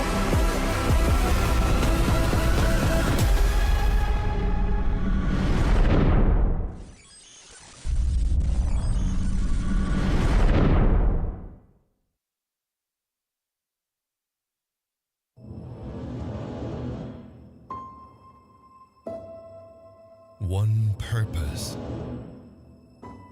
One dream. One rhythm. One step closer to glory. They say history remembers the winner. So who will be the ones writing the future?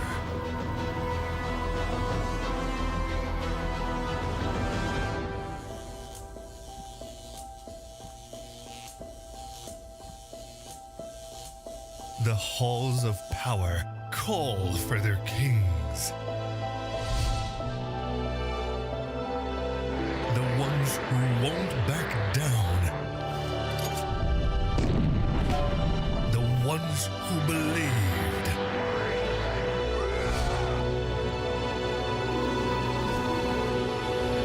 The ones who knew that over 100 nations can't be wrong.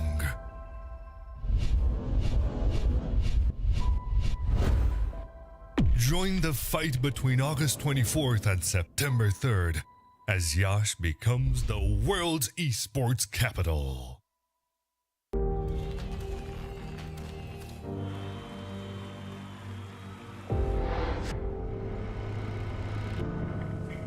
In the heart of Yash, Romania, the world's top gamers have gathered for the ultimate showdown. IESF brings heart-stopping matches across a variety of gaming genres in an electrifying experience that celebrates the passion and dedication of esports athletes from around the globe.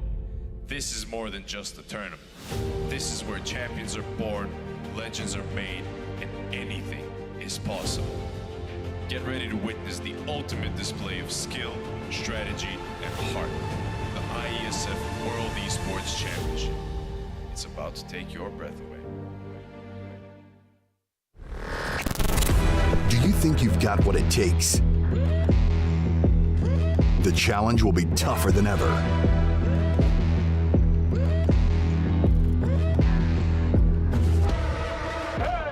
In 2023, International Esports has a new home. Over 100 nations fighting for the championship in a celebration of everything that makes esports great. Who will rise up to the challenge? Who will be the world champion?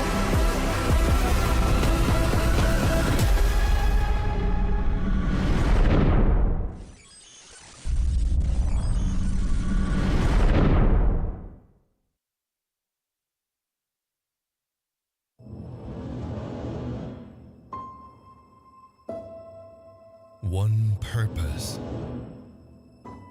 one dream, one rhythm, one step closer to glory. They say history remembers the winner. So who will be the ones writing the future?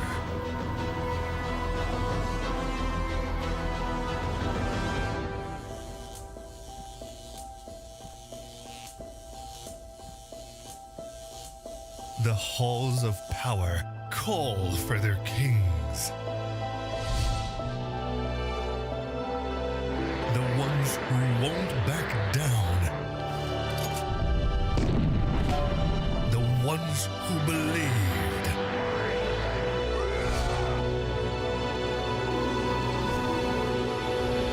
The ones who knew that over 100 nations can't be wrong.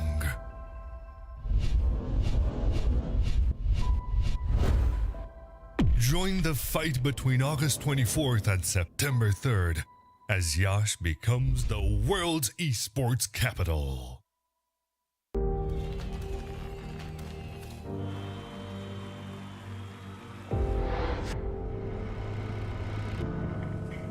In the heart of Iași, Romania, the world's top gamers have gathered for the ultimate showdown.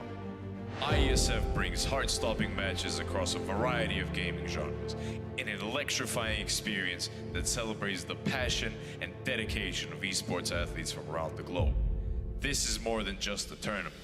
This is where champions are born, legends are made, and anything is possible. Get ready to witness the ultimate display of skill, strategy, and heart. The IESF World Esports Championship. It's about to take your breath away. Do you think you've got what it takes? The challenge will be tougher than ever.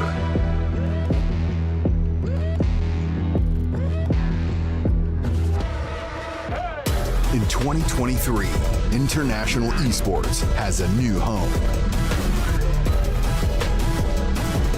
Over 100 nations fighting for the championship in a celebration of everything that makes esports great. Who will rise up to the challenge? Who will be the world champion?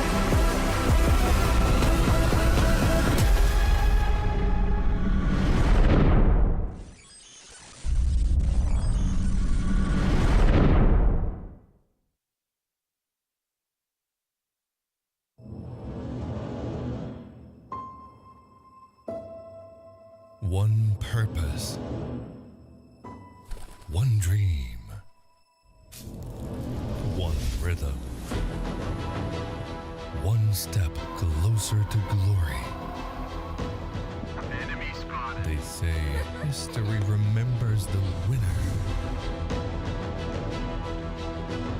So who will be the ones writing the future?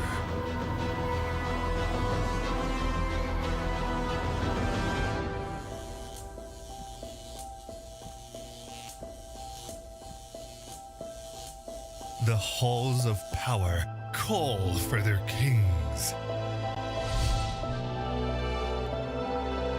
The ones who won't back down.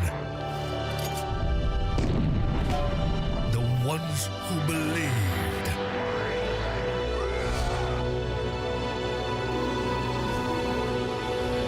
The ones who knew that over 100 nations can't be wrong.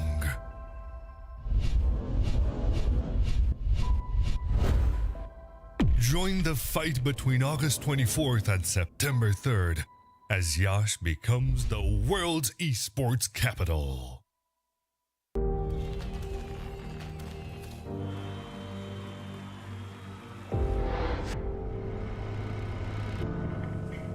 In the heart of Iași, Romania, the world's top gamers have gathered for the ultimate showdown. IESF brings heart-stopping matches across a variety of gaming genres in an electrifying experience that celebrates the passion and dedication of esports athletes from around the globe. This is more than just a tournament. This is where champions are born, legends are made, and anything is possible.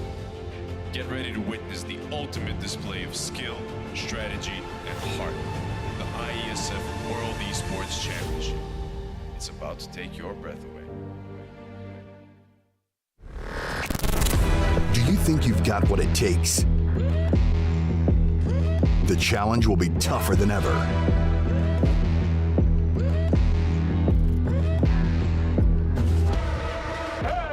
In 2023, International Esports has a new home. Over 100 nations fighting for the championship in a celebration of everything that makes esports great. Who will rise up to the challenge? Who will be the world champion?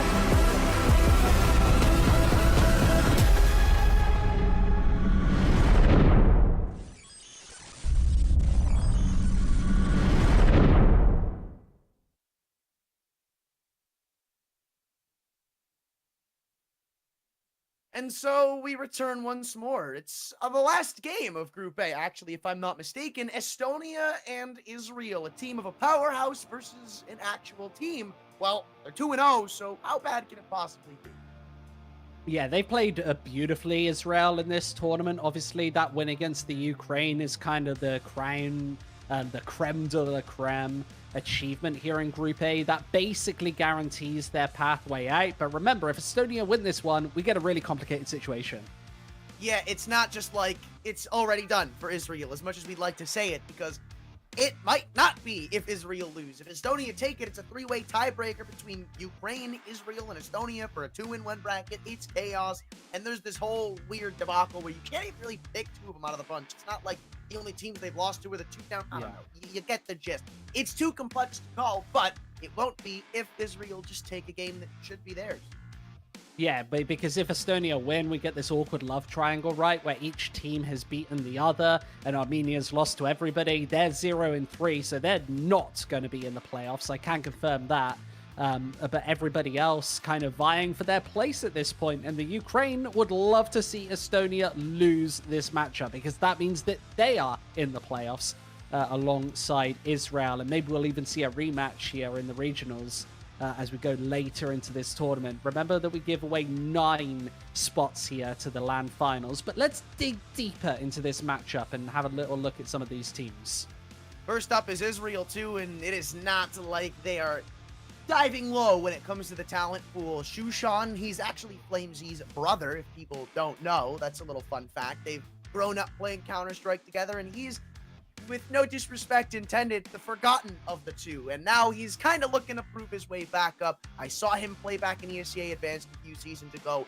Easily someone to look at, especially when you've got the AWP in his hands. Then you've got Meztol. He's currently playing on Endpoint. Obviously has shown what he can do. Mori, if I'm not mistaken, is on Havu. There's a lot of good stuff here for Team Israel. This is why I call them a powerhouse, because they truly are a powerhouse. They're pug gods, they're individual demons, and they're scary to fight in these aim duels. Yeah, earlier on today, we saw a 16-2 and then a 16-3. We're not expecting this to be a one-sided blowout whatsoever. We think that this is going to be the most competitive series of the day. We are going to Mirage once again, Anthran. We've seen it a lot in this tournament. I always say it, but we're going to have to watch it again. This is where you're teed up for a potential upset too in Israel's favor. But we've still got to look at Estonia because we've seen the good, the bad, and the ugly when it comes to these guys. They've obviously got the win over Armenia. It's not shocking to say, but this is their biggest test beyond losing to Ukraine. And I believe what was somewhat close, if I'm not mistaken. The problem is this is a full team, and it's a good duality to look at. Israel, they're 2-0 with just a bunch of demons, and Estonia, they're struggling with the full put-together unit. Now, maybe, right, again, you wake up on the wrong side of the bed kind of thing. Israel doesn't look as hot out of the gates. That's where Estonia can take this, but I'm not entirely sure what to say beyond that. I mean, while they are a good unit, it's like there's a clear defining amount of teams that they won't beat, right? This isn't one of those upset factor teams that you see in Tier 2. They're a team that you know who they're going to beat and you know who they're not. And in my eyes, considering how good Israel have looked, I don't think I could say they will. Yeah, Estonia play with the cruise control on. You know their speed. They're going to maintain it. They're going to constantly batter away at you. But we really know their level. And that's what happens when you are a team coming into a tournament like this. You really know what to see. And if you are Israel, you actually have demos that you can look into. You can have a little look at the last time they played Mirage, when they played Mirage against the better opposition and how they really deal in a lot of these situations. And maybe even start to anti-strat. That's something that we've not seen too many times this tournament.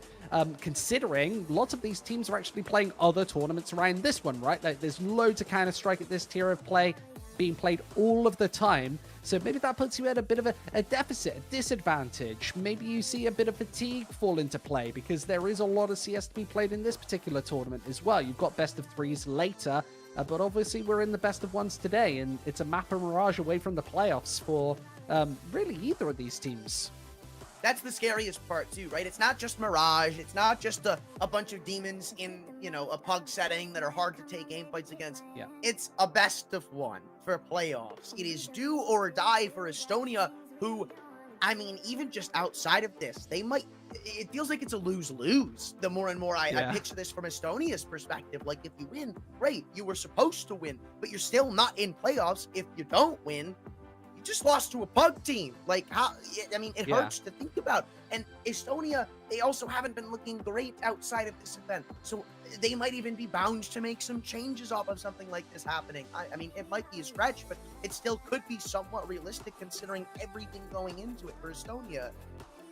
And honestly, I wouldn't even say that they're the favorites coming into this one. Like, I know that they're a solid roster and they're used to playing Counter-Strike all of the time, but I think that Israel have definitely proved their worth as one of the better teams in this group. We called it the group of death. We said that you've got 3 really solid teams in it, whereas not every single group has that at all. You could have split these teams up and actually had more balanced groups in some senses. That's just the way that the seeding works out sometimes, and these guys, they've drawn the short straw.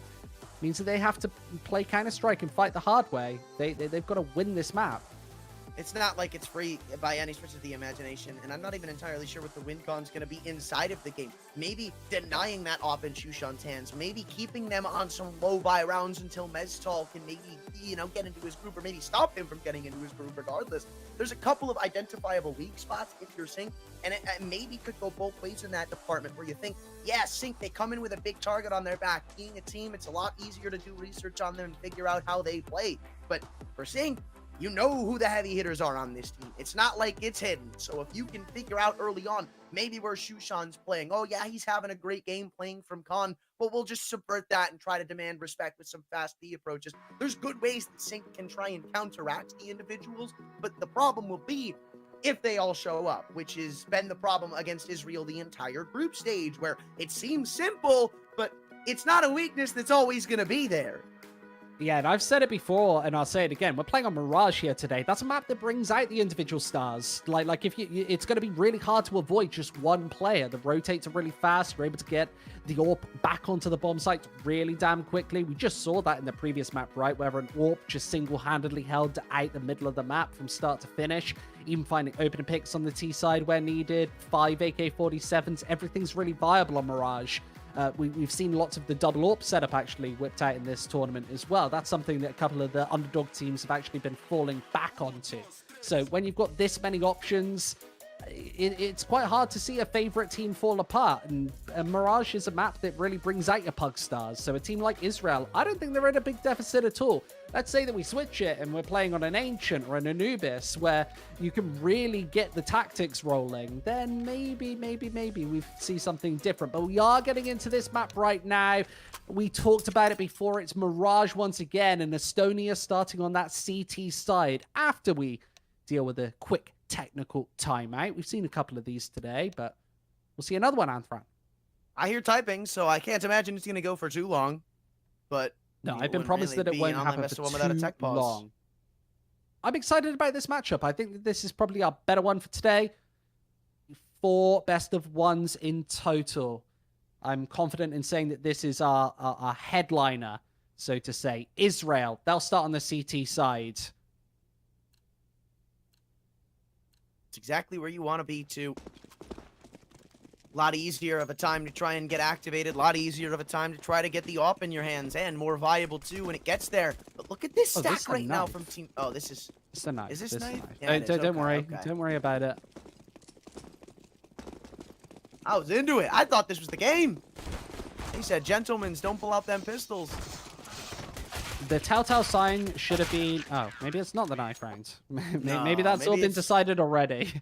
Is it still an issue? I'm so intrigued. I'm so curious as to what's about to happen. Well, a lot of the time... Well, we are obviously going to reset it. I don't really know what's happening either. But nevertheless, some Counter-Strike's been played. That won't be the scoreline. We will be starting again at 0-0 in the next couple of minutes. That would be a pretty brutal way to win a knife round, though. Just hit 3 headshots with a USP. Oh my god. Imagine if that's like how they played the knife rounds here, too. That'd be really funny. It'd be a great anti-strat. Yeah, guys, just pull out our guns. It's like the classic, yeah, we're going to knife out mid, and then you just pull out like a heap of like negevs or something. It's the scum strat. I can vouch. I've done it many times. Well, there were some telltale signs that wasn't a live pistol round. Firstly, they didn't buy armor. So that was the #1 moment when I realized that something was wrong. And then all 10 players go towards A as well. So those are the 2 telltale signs for the newer casters out there to be able to tell if a round is live or not. Hey, man, I'm glad we've got Squid back on the mic to talk about what determines a pistol round. So what happens in an actual official when nobody buys armor, huh? Like, what if they buy utility instead? Just never happens. Never No. If they buy no armor, no utility, they're stuck on the default $800. You know that something's up. I don't know, man. I'm going to keep that in the back of my mind. I got to use that later. That seems like a good idea for a strat. Anyway, though, I still don't entirely I haven't pressed you for predictions yet. Have you got one? No, I don't, honestly. Because with how... I'm taking Israel on this match. Like we've been talking about Estonia as the favorites, but I'm kind of taking Israel in this one. Like I've been really impressed by what I've seen from them this tournament. Oh, okay. You're just picking up the underdogs. That's fine. We'll let that happen. This, though, I can confirm is a live pistol round. E-presence. The armor. That's the name of the game. Yep. No, not everybody running towards the A bomb site. LOL. Andu, he's already spotted first contact, but quickly in they go off of one lonely pistol kill, and the only one that remains is Cons. He'll have to put up a fight all by his lonesome, hoping the rotations come through. And, well, he did good in his own regard, but it hasn't stopped the bomb from going down as Watts was considering just jumping through the window and trying to take blood with him. Instead, it'll be fairly tame, fairly reserved, as they know where the remaining handful of players are. Chushan will be the first point of contact. Satin bench. Ooh. She's got a lot to go against, especially with Fates connecting onto that head. It's a scary start for Team Estonia, and he's going to walk right back up into both of them. Half HP for both, and now peeking back in. The USP only needs to land one more bullet, but so does Davey. It's close, but Israel wins. And I'd say it's a good pistol to start off with, considering Estonia are quote-unquote the favorites. Yeah, so unfortunate for Fates there. He gets his position compromised in the early portions of that retake. He doesn't have the kit in hand, but nevertheless, almost finds both kills anyway. Israel, good start. That's a breath of fresh air here for the T side. They'll have rifles out first, but of course, it's a force buy. They'll reply with a Scout, a FAMAS, 3 Desert Eagles, That's a lot in the hands of some very, very good players here for Estonia. Yeah, they really want to put the fight back to him, and you can't blame their audacity with how close the last ones was. However, for now, it's just Blue Phoenix going up as a scout, see what's going on around the board, and maybe give his team some info and credit into taking one of these sites, but still has to wait for that window smoke to get refreshed. This will be one of the biggest tools of the round. On to Fates, the only rifle of this CT side beyond the scout. You can deal with this, maybe even going 1-for-1. That wouldn't be too shabby, and now even baited in, investigating the presence of Khan, only takes a dink, and is forced to back away. Shushan opens up the round on an Andu on Catwalk, so now he's got to plug that hole. Yeah, they know exactly where he's playing from, so change position is absolutely pivotal to keep that FAMAS as a surprise. You don't want them to just be able to circumnavigate. Nevertheless, that's what they're trying to do. B split underway, and Fates, quick headshot. That's a quick one. And it'll allow him to go into B. That is the biggest trade of the entire round. EQ, he's got a hope to pull this back, and with 2-1 Deegs, it looks like he has. More so than just that. He's maintained the advantage as the trade finally comes through, but how many have rotated in? You need a little more info, and that FAMAS has been picked up. So it's not like it's just pistols any longer. It is rifles and sprinting through market door. Watts is overextended. One of their only chances now gone, leaves it to Cons, and while Blue Phoenix is scoutable, Mestal isn't. And that's where things really start to get hairy with no kit. Well, he does have a kit, but no utility to get him back in. He'll need to find these kills swiftly. And while he had a chance, Mestal, it's not a chance. He'll give up. Good AK recovery, too, and Estonia are forced to pistols. Yeah, that last shot had to be a headshot. We saw 100 HP. Israel, they're able to carry it through 2-0, surviving the scare of the upgraded pistols. Estonia yet to get off the board. They're stuck on 0 rounds here, and this isn't going to be their first. I can confirm it'll just be pistols, barely even upgrades. Couple of deagles here and there, but this is as much of an eco as you ever see in Counter-Strike. Israel off to a really good start, but those rounds, they've been really scary, and maybe just a sign of what we're going to see later on in the half. Lots of close rounds, contentious, combative 1v1s. 1 minute 30 left to play with. Blue Phoenix will be taking the aggression down inside the underpass where there's no CT presence. This is a B stack. Kind of like this from EQ, though. I think eventually he's going to go up and try to decipher what's going on in the apartments, though I think at this point it's a little too late. I liked the idea, right off rip. It kind of felt like maybe he was going to see if somebody was there and then force them into going to A, try to move the stack over based on the info they get, but it's like Israel are kind of trapping themselves now. They had full con control. They started to see out A, but they don't trust their gut. And now going back to B, it may not be the most optimal of ideas, but it's the one they're sticking with. Bomb is still easily recoverable, and you've even got Blue Phoenix now starting to walk up through con. So I do think they're going to transition back, and Israel should be guaranteed the round.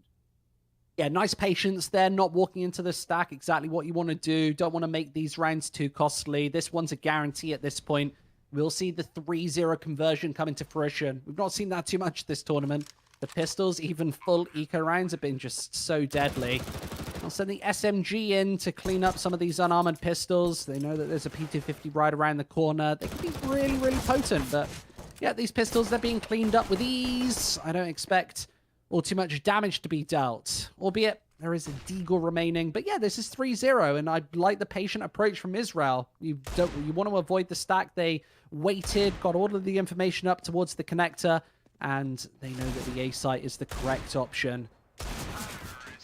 Still gets a kill out of it, though. It's not all for nothing.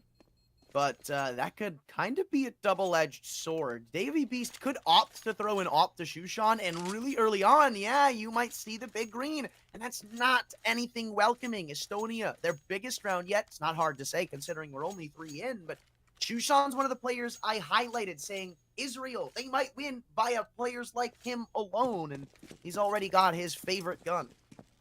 Fates has one of his own, though. This AWP duel, we'll see it for the first time here on Mirage.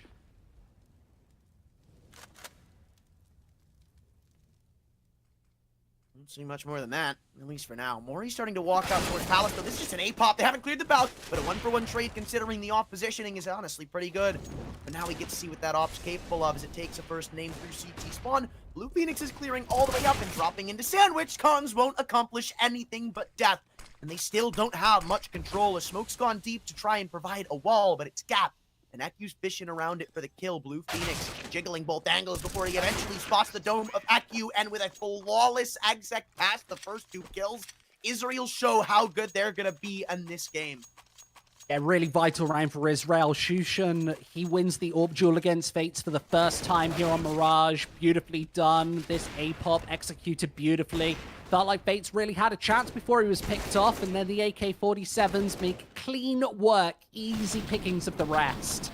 Isolated on the retake, not able to really hunker up, gather in, and find any real kills to make that one competitive. It's back to pistols for Team Estonia. They're yet to leave their mark on the scoreboard. This will very likely be 5-0 here, and how Israel has been playing these anti-ecos, I don't imagine they're going to look to take too much away, but that Deagle has other ideas. Quick headshot. It's returned. Nice retort. And Shushan's not left. This warning that was once fired off from Catwalk, it seemingly has not been answered. Matter of fact, ignored. But Andu's still looking for more and almost giving it too. You would have fancied him to hit that headshot. But Blue Phoenix apparently just evasive enough to avoid it. And now with mid control stolen away, there's a minute to try and hit one of these 2 targets, awaiting the next given kill. Right now, it's gone, but for long, it won't be. It's a good trade going back and forth, and now it's just Fates alone, 1v3, and there's no reason to go back toward A. I mean, he was there with the off last round. Take your chances. You can steal a He rifle. should be open. Wouldn't be a bad save. Oh, hold up. Someone's here, though. So he's going to get a kill, and this is potentially incentive to go in for this. Yeah, it makes it interesting. He doesn't have a defuse kit, though, so if he doesn't find an early pick, then this becomes really difficult. Trying to divert with the Sankyus as well as that AWP bounces away. Fates, he's got so many different corners to check and so little time to do it. He's already been spotted, too, in market, so this is going to be on high alert for the remaining few players on Israel. Even posted up with an AWP. He's going to have to get these kills soon, if not now. Look at the time. It's already dwindling nigh. And the only thing left to try and steal this round away is a couple of instant kills that'll never actually come through. Shushan, Mestal, it's the only combo needed for a fifth. Yeah, they do good damage, though, Estonia, so that limits the economy on the Israel side. Remember that T side, it's so easy to build your bank, much easier than your defensive counterparts. As soon as you find yourself in a disadvantageous position, when you've got pistols in your hand, it all becomes about damage. And they did that. 3 kills, that's enough. But again, these rifles come out, and this is exactly where you look for Estonia to answer back. Once crowned the quote-unquote favorites, well now, doesn't seem like they're getting anything done. Fates, first line of response in mid. Good angle to try and open up the round, but they haven't actually tested it just yet. Maybe awaiting a flash, or maybe just backing off. No reason to overextend just yet when you've got this under push coming through, but a smoke well placed and timed is going to stop that for a mere seconds. Phoenix doesn't respect it, though. Peeks in, and the trade should be imminent. Andu trying to get away, barely avoids capture, and with the middle of the round's chaos coming through, doesn't look like Israel really have that much to talk about besides mid control. Yeah, great utility usage, though, from Israel. I feel like that could be so much more damaging. They only lose 1 player to get the whole of Connector, forces Fates off the angle as well. He has to reposition as they head into Connector. Andu still somehow takes a kill away with as low as he was. That's amazing to think about for him, but it doesn't mean the A site's going to live to tell another tale. I mean, already they've lost spots, and they've got cons and T-spawn, so you really expect another to not only be pushed up in ramp, but to potentially be on a flank. Well, not yet. So the bomb still has gone down. They have no control. They don't have ramp. They don't have palace. They don't have CT or jungle. Cons, he's timing them perfectly. Op ball should be a trade right now guaranteed. Yeah, you're never going to expect someone to time you like that. But Mestal's got his hands on the big green, smoke in palace, and now they've spotted him. You've heard both players fire off bullets, A4 and A1S alike. And Mori, with him being stuck in firebox, he's the last line of defense. Hard cleared, and that's all you needed. He and Eku combine. It's finally Estonia on the board. And again, it's a chaotic start that gave it to them. I was worried there for a moment with Eku getting off the bomb, but he's got a kit, so we're fine. Yeah, 5 seconds, more than enough time there, and Estonia make the board for the first time. Really great retake. They basically got all of the information really early, and Israel didn't have enough HP to put that one together.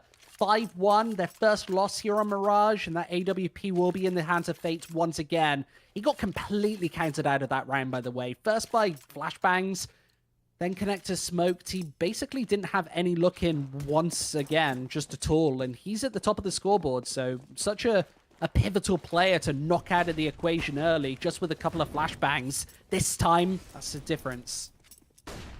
Now we've got Fates on that op again. Now all of a sudden Estonia are looking powered up a little bit. No trade on Catwalk. Ando even showed himself for a moment. And the reinvestigations, what's gets him killed. Even falling back to the 4-on-4. Estonia don't seem too head over heels on retaking some map control. Look at them falling away now. There's so much room to work with for Israel. It almost feels overwhelming, right? Where do you go with this? Towards B, apparently. I want to really highlight this AWP battle throughout this map. It's going to be so important. Seeing them be impactful. Eku's up close. Doesn't give away any Sankyus on the bounce. As that smoke places, he's going to be in so much trouble. They're already watching out for him. They're going to clear this. There's no way this is going to go unchecked. First clear is Meztall, but the kill stolen regardless. B bomb site all but open. The only one that remains is Fate, but maybe not only is the word to use as he continues to post on the apartments. They've gotten by him once and even liked him in the process. One bullet separates him from the graveyard, and Blue Phoenix is the one to land it. He double entried his way in. That's confidence on the B site. Israel, they won't let that issue be consistent, and when you give him that much space, doesn't seem like they're struggling to make a decision. And Shushan's been consistently winning the AWP battle now. First towards A, now in the apartments. That leg was basically all that was required. And Israel back on the board again. They don't slow down for long. And you have a close round, a retake like we saw in the previous. Sometimes that can shake your confidence and allow Estonia to at least pick up a couple. That's not going to be the case this time. One M4A4 saved. This is going to carry that one through, and he needs it. You see how disastrous that money is. They barely got 2 pennies to scrape between one another. It's a bit of a dilemma what you do with the money in this one, because you've got some loss bonus. I imagine it'll just be pistol and armor around this. You see this opening from Shushan once again. We'll also see his tag onto Fates, his position exposed from taking the first shot, tried to wrap around the pillar, but Shushan is just waiting for him, and as soon as he hits this leg, the entire bomb site crumbles. It's a tactical timeout. This will be discussing the money. Imagine this won't be a full buy. I imagine this won't be a full force. You can't. In your right mind, you can't force up here. I mean, I guess the only thing that may sway them a little bit more is the fact that you are down 6-1, but it's just at this point, it's not a great idea. You've got plenty of cash to rebuy in the next. Fates has looked promising on the op. All you really need is these extremities players to hold down the sites for a little bit longer. I feel like the main issue with some of these site holds has been they're playing with these rotations a lot. They're confirming where Fates is a lot, and they're quickly getting into sites, and the defense isn't giving Fates enough time to come back in. So the op is just so removed, and is only finding kills maybe in the beginning of the round, maybe trying to save in a desperate situation. They need to plug that hole just enough so he can contribute more. And it feels weird to criticize the top fragger. He's on 9 kills so far, just by far and away the leading sort of character on the Estonia side. But that just shows the impact that he needs to have in this first map to really carry this win through. Just the pistols likely going to be picked apart, and they know the position of this M4 at this point. It's what his hands. He's only stuck on 1 kill, Anthran. He's had basically no impact so far in this map. This would be a really good time to get fired up on all cylinders. Catch Mestel. He's actually got his back turned, but this all comes down to when he needs to take this swing. And he's actually not exposed to the Palace either. So this M4 needs to become really far exposed if he's going to eliminate the AK. And he's already making noise. The element of surprise is gone. Shushan, yeah, he's eliminated, but they'll be able to recover the AWP and win this round convincingly against the Deagles. Finally, a clean round for Israel, too. I mean, even though they're up 6-1, it's not like it's been sunshine and rainbows. There's been their hiccups. There's been bumps in the road, and they kind of needed a round like this. One that'll allow them to settle down a little bit. 1v1s. Relax. Yeah, every single one won by Israel. No, besides the one, I believe, on round 4 or 5. One of the two. But this one's a little less clean as Andu looks to chirp back in for just the one. But forces a rebuy, so it's not all for nothing. Israel, though, this lead, it's starting to get out of hand. You're only 1 away from cementing a lead. And Estonia, if you drop this here, it's not just good for the 1. It's good for more than that. It's good for more momentum, for more rounds beyond it, for a 9-1 score, and maybe even for shutting down this map. We're getting close to that talking point. Yeah, and this is where this AA WP setup becomes really important. towards the middle of the map. A first shot Ooh. missed. Fates decides to reaggress. There's a smoke to buy his safety. He's still alive. And so is Khan's already showing off the other op too. There's too many places to worry about to clear an angle like what's this. Finally, Estonia have something more to contribute in one of these rifles. Vestal and Shushan only looking for redemption or maybe even a bomb plant still. They weren't comfortable enough to afford a loss like this. So they need to trudge forward and hope that they can find something back to give them more hope, but there's no flashes left. You've got to peek in, and that's not a shot Fates misses. I told you, we wanted to see more impact, and he has delivered. Dropping the bomb should lead to the conclusion of the round, even getting sandwiched in. Mestal, there's nowhere to run. A flawless finish from Estonia gives us hope. Fates being the main character as well is a really good sign of life for Estonia. If he can keep up that form, he's top of the scoreboard right now, then this AWP could carry them to a comeback in this first half. They're so far away from it, though. Israel, they'll reinvest here in round number 10. 5 AK-47s, maybe something a little spicier and faster here. To get them that 8th round. Potentially an A-split. They're setting up for it. They've got all of the smokes they require as Mesdal runs distraction. He'll be trying to burrow himself as deep into connector as possible and force some of these players off in a way. Watts, he's the point man here. He's got support from the AWP at the back of the site, but here comes the push, and Mesdal needs to be absolutely electric. No molly for Sandwich, so they're just gonna have to hard clear this. It comes in from Blue Phoenix, but it's still a 1-for-1. Needs to deal with Cons, and that off is only contributing with one man. So now Fates, he is here on the rotation. There's a gap to try and exploit through this CT smoke, but they don't use it. Instead, plant the opposite end. A triple spam comes through from Andu, and he doesn't have enough bullets to take the fight. It's a good peek coming through from Mestal in Con, and one that costs them potentially the round. It goes both ways. Estonia, they couldn't afford a loss this big, and Fates is still hoping to pull this back. He spotted the shoulder of Davey and Connor towards Tetris, though, so it's not like he's unknown. And now it is just him. Peeking back out, he's gone round the world. Mestal all the way into Palace will shut down the round, and Israel not only closed the book on the half, at least winning-wise, but have also put them right back to square one for Estonia. Yeah, they couldn't afford to lose those final 2 rifles as well. A double AWP hitting the deck in Estonia back to a really shaky economy where if they lose this round, it's back to eco territory. I know that they've got max loss bonus, but this is really dangerous territory here on Mirage. Israel's such a massive lead here. It's the AWP from Shushan that's broken open this bomb site so many times. He's also aware that they're peeking down mid. That flick was so fast, misses by a whisker, and it gives the M4A4s so much space to chomp in. Fates with one in the meantime. These rounds have been shut down early when Estonia have been winning them. It's been few and far between, but I love the initiative, and they've also spotted the location of Blue Phoenix towards the top of mid. Estel, though, he's not been spotted. And if What's falls, then there's a world they can get into the A site, but no longer does that exist, as now he's been detected. So now you just posted, hoping that some kills come through, and Cons will at least give you the one. So, not entirely sure where the remaining round's goal lies, but you can inch towards a better future with a handful of more kills. Blue's only on half HP, though, and they're going to walk into him through underpass. He's posted. He's ready for this peak to come through. It seems like they may go in together. Yeah, Eku, it's a good trade, but you can at least confirm there's another player towards B now. This clutch, it's not entirely unlosable, but it's still going to be tricky for Mestal to crawl back in. 38 seconds, and it doesn't seem like he's picked a destination just yet. Instead, waiting around through T-spawn. And with the timer ticking as low as it is, you almost wonder if he's even going to bother going for this. They've got What's posted on ramp, but he's currently the only man even close to the A site. So as Mestal inches closer, you realize what the way back into the round is. A 1v1 that's given to him, stuck and convincing in ramp. Mestal, time continues to run out. This will soon be called in without anything given over. I mean, he's either got to run now or just give up the round. Looking the wrong way, though. Shadow spotted. Trade comes in.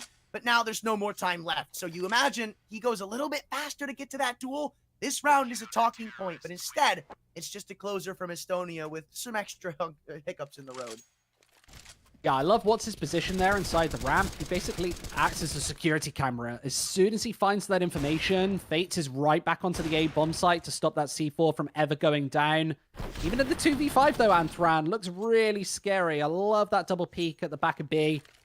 Israel are going to concede their third round on this T side, but even if they lose every single round from here on out, they've still got a bit of a commanding lead, bit of momentum going into the second half.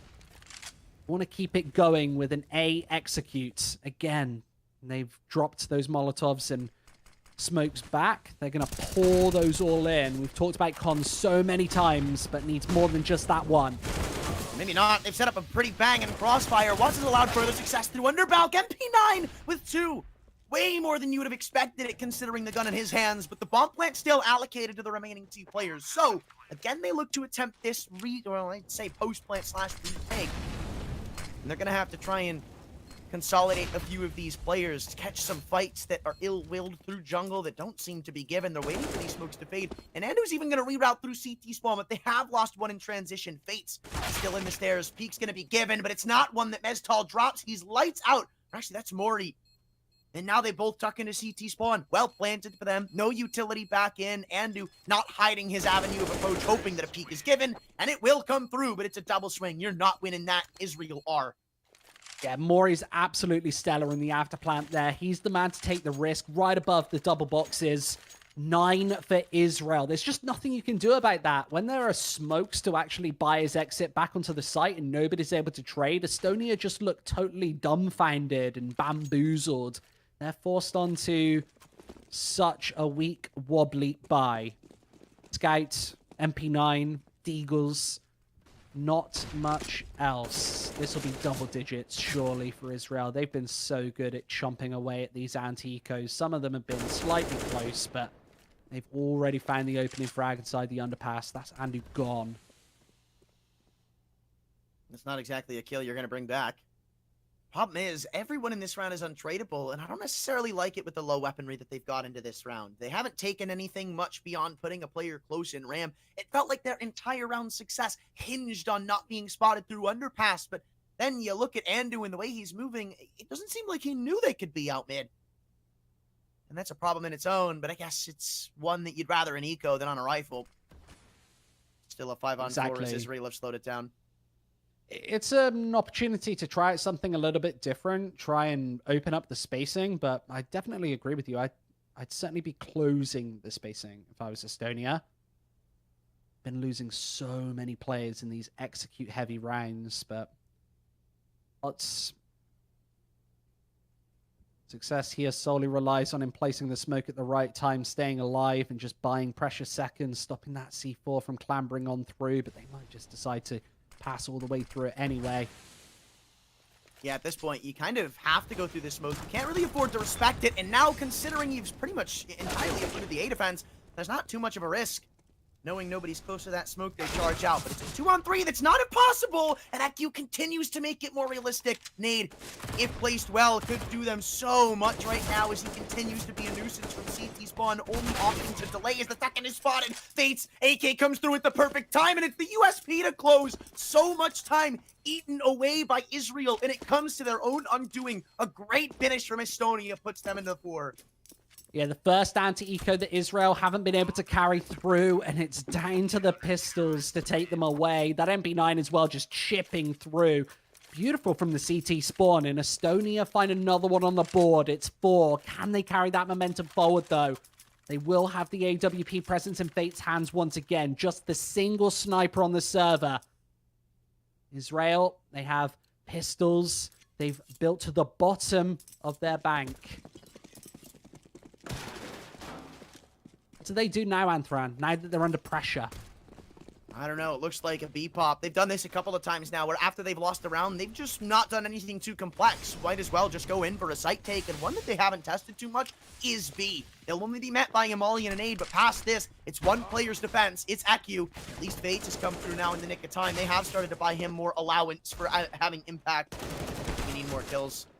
Blue only delivering the 1. He still left it to the EQB anchor, but he's refused to fall. Not even taking these fights, forcing them to walk to him, and that is to a T. Honestly, perfection to how you play B. Sidearm won't get the job done, but it'll buy enough for Andu. And now with 5 rounds, this half is starting to feel a lot more convincing. Close for business. We've not really mentioned Eku's name too much this map. He's on 11 kills, second highest fragger on the Estonia side, but As you said, textbook play here on the B defense. He's even got the AWP that seems to just be in the right place at the right time every single time. I love that spray through the smoke as well. The real difference maker. You don't want to allow them out of the apartments and become a nuisance on the actual bomb site. Retrieved AK-47 works wonders and forces a tactical timeout from Israel. It's a bit of an awkward one. Last round, you've got to buy, but you've not got much money. Looked like 10 would be a guarantee, but now 9-6 half. That's the most likely outcome. Half from Fates as well. We were doubting him earlier. AWP, 15 kills.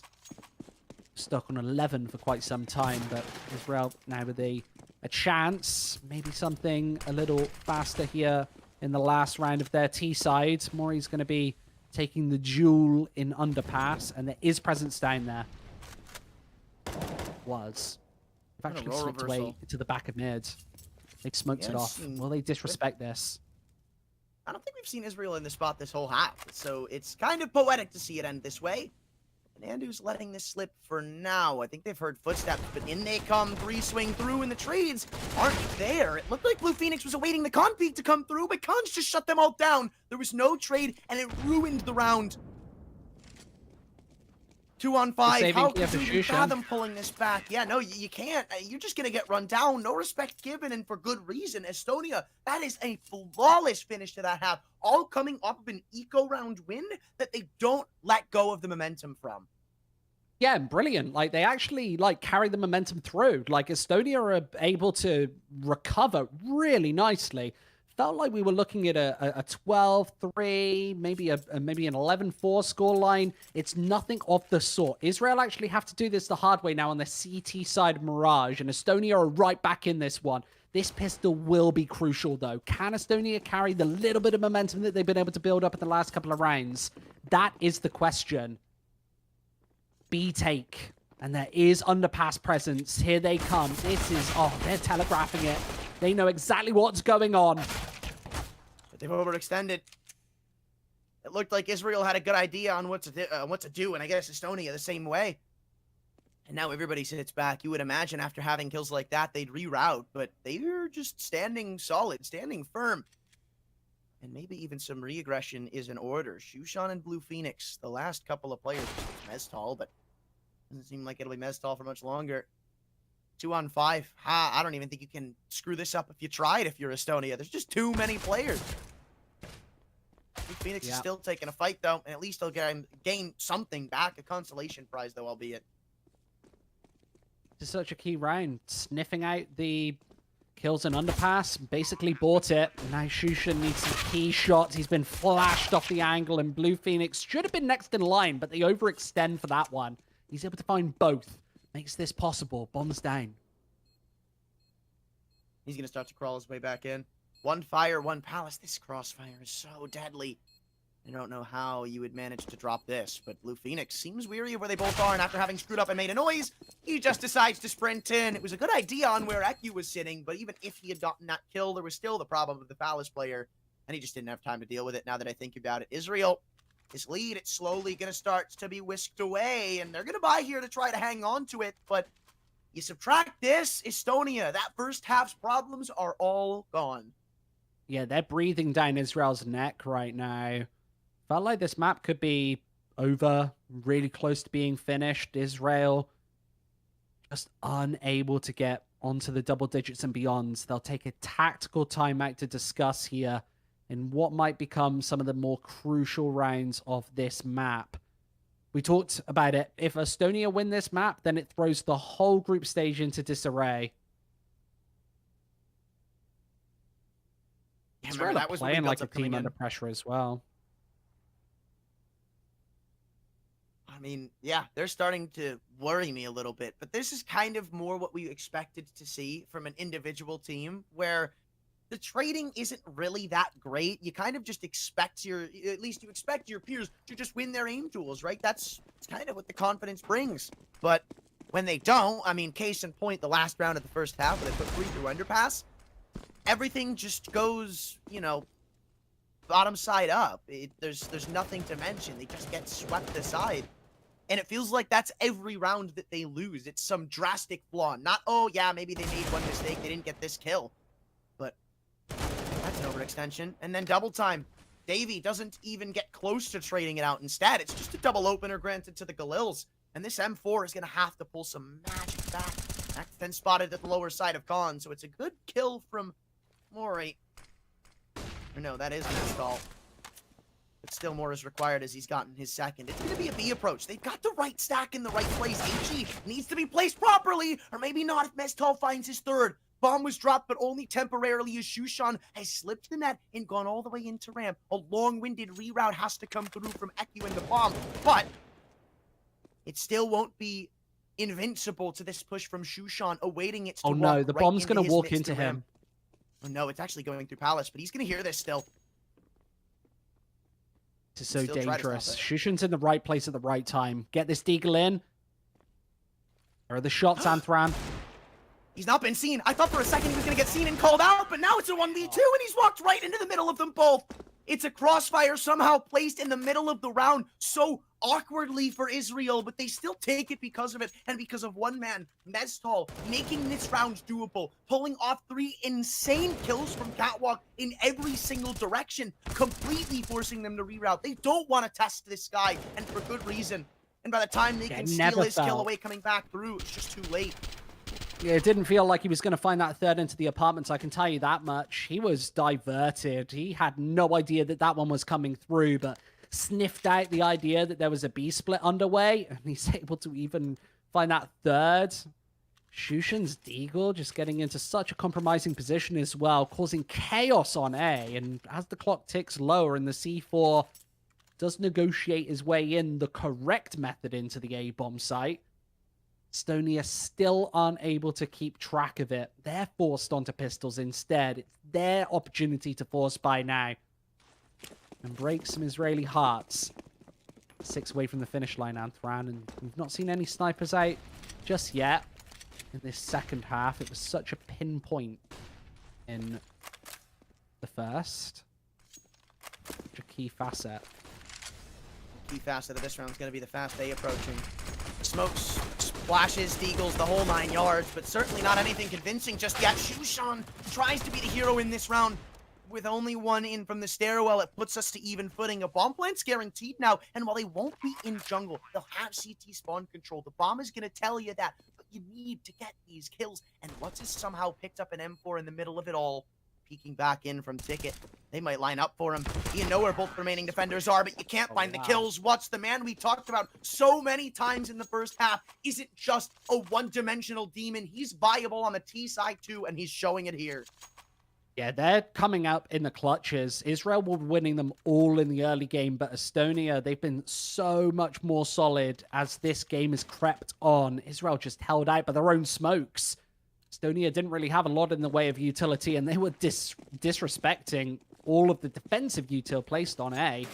Lightning speed, and they find themselves just 2 rounds behind, and Israel want to respond with a force buy of their own. They're going to lose the first prong of their defense in the early portions of this one, though. Blue Phoenix caught off guard. And already they're holding for these pushes. This is what I've been worried about from Team Israel. They're so aggressive. They're so out of pocket and individual oriented that you're just going to get pushes like this. You look around the board at almost every step of the way, and Israel are giving over 1v1s. Case in point, back in ramp after being down in a 5-on-4 cons. He's not worried to just keep holding because he knows eventually somebody's going to make a move. It's been very linear. And now this is where Estonia are starting to punish them for it. Even starting to fade back away into a B approach right now. Estonia don't even have to overthink about this, but they are walking into the stack. So there's a moment in time where this can go wrong. There's an MP9, a Scout, and a Deagle here to try to make that happen. They've got time as well. Time, every advantage in the world. 40 seconds.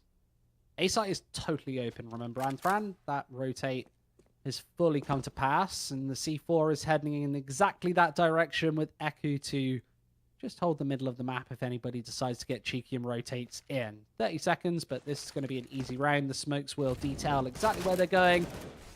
There's nothing Israel can do to stop them. This will be 10-9 absolute confirmation of that happening at this point. C4 going Well-warranted down just save. seals the deal. You need this save if you're Team Israel. Well, you don't necessarily need it, but if you want to have any chance at holding onto this lead, you do. 1 MP9, Scout, a Deagle, actually maybe 2. I think Meztol picked up that MP9.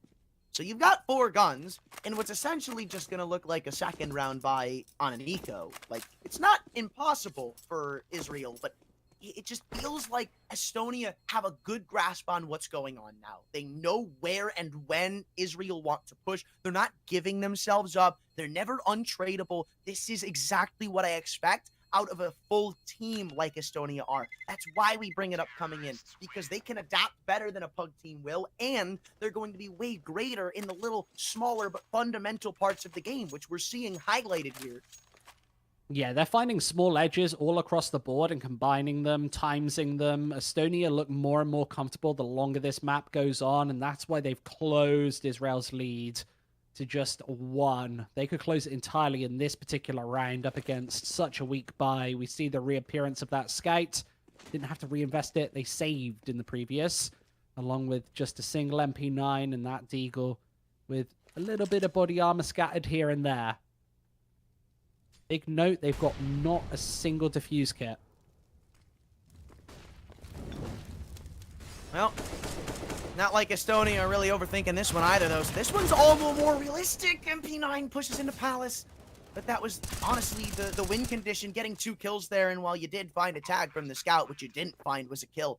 A couple of them scoutable, but Khan speaking in first denies that possibility. So Shushan to Deagle to try and deny a tie game for the first time in forever. And even he's been floored away by a smoke. So he's just going to have to fall into irrelevancy. And Estonia go up into victory. His 21st round is going to be the all-telling tale on what was originally, supposed to be a one-sided game. Yeah, and it has absolutely not been that. Estonia really clawing this one back now. Their utility usage just flawless as well, even in these anti-eco rounds, taking every single edge seriously. And that's how they've been able to whittle down this defense time after time. We will not see an AWP here on round number 21. Not a single player on the server deciding to get it out. It was a main highlight of the first half. It's not made a presence at all. Israel just haven't had the money for it. Big difference maker there for Shushan, who's stuck on 9 kills here on the CT side with 20 rounds in. Less than half a kill a round. Yikes. Whereas Mezdal's been flawless, right? 20 kills for him. Such an impact player. Well, impact isn't just in the kills, it's in the space taken, and Israel have full fielding over mid right now, and even though these smoke walls come in, it's right back at you. Blue Phoenix spots the underpush and continues to deal excess damage. The extremities players are once again picked off, and now it's a 4-on-3. Estonia, well detailed coming out through A, and while they have smokes of their own to try and provide them some semblance of cover, they know somebody's stuck between them, and low as ever, Collins needs to somehow avoid this. Even stuck in the corner. They know about this. The barrel will tell it all too. And the reload I thought would be hurt and pushed, but no. Once he's got his back. So now what turns into a 3 kills turned into a deadly crossfire, and somehow Shushan's got to split the bill. But has done it at the perfect time. Chaos once again starts to peep up, but only for so long. Watt spins around again, continues to show impact. 20 frags right back, and even rivaling Meztol as Estonia take their first lead. Yeah, he's been such a streaky start right this first map. He's been quite a lot of the time, but when he shows up, you can really hear it. As you said, Estonia in the lead for the first time here on Mirage. They've got a strong hold on this map right now. All of the momentum is in their favor. Remember, Israel had an 8-2 lead, I want to say. They basically had this one strangled. The pulse was drooping. Now they don't have the lead any longer. This lead from Estonia should stretch as well. They're against pistols in this one. They've got all of mid. And Mezdal, who's been such a massive member, needs to hold this one down. Where are the 1-deeks? They just don't come through. That might actually incentivize them to move into this stack, though, because 4 players here for Israel. This becomes dangerous. You don't want to walk into all of these deagles. And Eku, oh, he does so much damage on that first engagement. Needs to do even more. Doesn't look like the stack will be doing anything, though. I was with you the whole way through. It felt like for a moment in time it had baited Estonia perfectly, but the kills just never seems to come through, at least until it was too late. 5-on-3. At that point, what the hell really matters where the stack is, right? You just jump into the AKs, it's not too difficult. Here is their only chance, but with the amount of players swarming into the site at once, it's just too hectic to calm properly, and that's another issue with some of these puggier teams, right? You're not going to know exactly where your teammates want to be. You're not going to know off the rip where they want to go. And that's really your only way of deducing how you win those chaotic rounds. Israel, this is a big rifle again. They've got 2 snipers as well, Anthran. We've not seen one on this defensive side yet, but Shushan and Davey both holding that big green gun. It won't be greeted by one on the opposing team. Echo could actually drop an AWP for Fates, but they've been doing well just fine without it.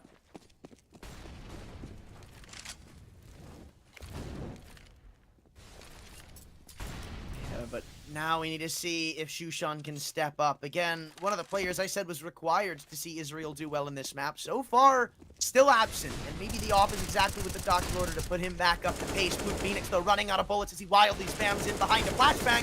Shushan, the rotates in, but the kill isn't. Looking for another incon there, even being sandwiched through the spam. It's not yet been delivered. Mestal seems weary of this potential flank. Davey Beast answers with an off kill of his own, and there's Shushan starting to chirp up. There's what we need to see. And in the heat of the moment, it looks like finally Israel are able to thwart and stomp out Estonia for now, as this conflank even still seems to be in the bills. Mestal falls, but now is where things get a little more interesting in the 2-on-2. Mori stuck between a rock and a hard place, but thanks to him, Davey Beast will bail him out on the off. A hat trick will mount Israel. Finally, a good rifle on this CT side. 4 kills for the pair of snipers there, Anthran. That's the big difference maker for Israel. The first time we see it emerge here in the second half, and it's worth absolute gold. They close the distance. Israel can't let any more rounds slip at this point. They've let the money slip, though. They've got nothing to reinvest into the next. Yes, they'll have a built-up loss bonus of $2,900, but this is still so shaky. Davey's got that AWP ready and waiting, and Fate's getting one out as well. First time we've seen it on this T side. The first half was just such a battle of the snipers, especially on the middle of the map. Fate's just such a big member. They fancied a more run and gun style of approach, though. 5 rifles on the T side up until this point. This is a change in spice level. And a changing pace, where Israel haven't actually done too much at the start of this round. You've seen Estonia adopt this play style of waiting for them to make the first aggressive move, and while, yeah, you did see them spot underpass and mid alike, I wouldn't entirely call that an overextension. They didn't see anything, they backed away, they got a good grasp of what's going on around the map, and while, yeah, there is still a lack of info on the extremities, you can be okay with that for now, because you know Estonia, they haven't been doing these fast poppy plays beyond that last round that, again, didn't work. And now with this window smoke coming through, you can start to understand the late round is going to adapt around taking mid space for Estonia. 40 seconds, though, and they still don't have too much room on either side. That being said, Shushan can see all the way into deep connector, so into deep apartment. So as they take connector, the other AWP need to do the heavy lifting. Volleyed out a sandwich, though. It doesn't look like you're going to be seeing much of an event put up from Mestal. And here comes Shushan's op, and, well, it is just the battle of the ops. He and Davey, I'm pretty sure, just win them that round single-handedly. Maybe a kill in from Mori as a contribution, but it's good from Team Israel. Again, we need even more than that, by the way, Anthran. That's 2 rounds in a row that the pair of orbs have found 4 kills. 8 kills between the snipers in just 2 rounds. That single-handedly got Israel right back into this one and forced a tactical timeout of Estonia's out of the team who just blundered the lead. They can actually afford an AWP if they want it in this one. Watts has $6,300, but starting to spend their bottom pennies in this one. Not much cash left after this buy time expires. Watts will pick up the 5th and final AK-47. What we've seen from Estonia's T side throughout this half. So even though Fates could have gone towards the sniper, chooses not to against double AWPs. Make smokes so important, by the way. Davey's just had so much space within the CT spawn to get into this game. 4 kills in the last couple of rounds. This sniper has just been sat by Ticket Booth the entire time. They've not been able to deal with him. They need to plummet smokes, nades right into his position. That one's going towards jungle, though. They're going to try to overwhelm him? I'm thinking maybe that's the idea in this round, but I don't know if brute forcing your way against someone who's been looking as good as Davey in the past few rounds is the optimal answer. And they've still yet to clear him out as they inch their way closer and closer. They crawl, but Davey just has to stay alive. And through the ticket boxes, he'll get spammed. But that smoke has landed, so you don't know that you can take CT control. In fact, you can't, because now the rotations have come in. And even moving back to regain the space is Mori, who's looked pretty okay in his own right. But this is very separated for the retake effort. Andu not taking the space of CT spawn, as they just await these smokes to start fading. Israel, no need to overextend and overstep just yet. Spam continues to level into the playing field as Andu is stuck in no man's land right now. There's no cover to get behind, and now they know he's here. Shusham through the smoke, aims up with the bullet tracers, and once there is no way back into this round. How could you ever think of doing this? Well, you had a good start, but not a good finish. Israel, they dropped the lead for 1 and 2 rounds alike. And ever since, doesn't look like they're going to let you run away with the map. It felt like Estonia had the answer too. They had neutralized the threat of that ticket AWP, spamming right through the boxes towards Davey, getting that bomb down and just fumbling it in the after plant. They find themselves at a round deficit here. AWP back in the hands of Fates though. That's how they're going to go to the response. How long can this all provide an answer, though? I mean, only as long as Estonia allow it. For a moment in time, I was considering the idea of going fast, but even that stopped working now that Shushan's leveled up, too. And Connie's delivered the opener, and they start to slow it down once more. Estonia, they've not commonly been left in these 4-on-5s as of late, so now, who do you look at to bring you back out of this? Watts, he's slowed down in his own right, too. You need someone else to step up to the plate. They've got so many stars, but none of them shining here on Mirage. 12 rounds. They're so close, yet so far. It's not the sort of position where one tactic can make the entire difference. You need to rack in a couple of rounds to actually finish this one off. Maybe actually deprived of that AWP for the first time towards the ticket booth, instead taking the jump spot with the M4A1S. In the meantime, they move up connector and Andu. That's a stunning first headshot. Still doesn't mean it's going to be enough. They need a little bit more to seal the deal, and Blue Phoenix won't let him inch closer. This was a big buy round for Estonia, but a big shutdown from Blue Phoenix shows how careless it truly is. Israel, that might be what separates them from playoffs. That might be the defining round. You've got a half buy here, and maybe one all-or-nothing investment at the very last chance for Estonia. But for now, all upticks for the Israelis. And honestly, Blue Phoenix has snuck his way to the top of the scoreboard. He's been just silently picking multi-kills round after round after round. We've not really been noticing him here on the casting desk, but he's been doing so much of the heavy lifting on this A-site defense. 3 at the key time once again. And Israel look to have a stronghold on this map. They've got to thwart this A attack one more time.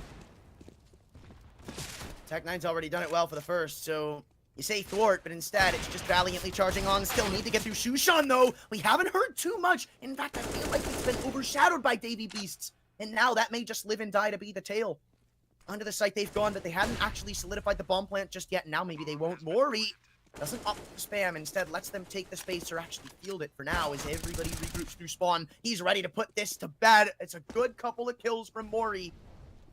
And it doesn't mean Watts is out of this just yet. He's chirped up with one, but it's not planted for him. This should just be a free defuse, and Mori, there's no reason not to stick it. Israel, it's a shaky start, but a good finish. So 15 guaranteed, and now 3 map points to solidify their playoffs win, or contention. Yeah, beautiful from Mori there as well. He actually heard the Tech-9 being reloaded on the A bomb site and decided to pounce at that very moment. We're seeing it on the screen right now, both kills. Fate's looking the wrong way. That made that retake an absolute guarantee. Bomb not planted for ramp. And Israel find map and match point here. Playoffs point. They'll make it through if they can find one more round. This one, it's still a bit fast. More fast than Estonia are happy with. Shushan, his op has been so mobile. You've got to give him credit for that in the late game.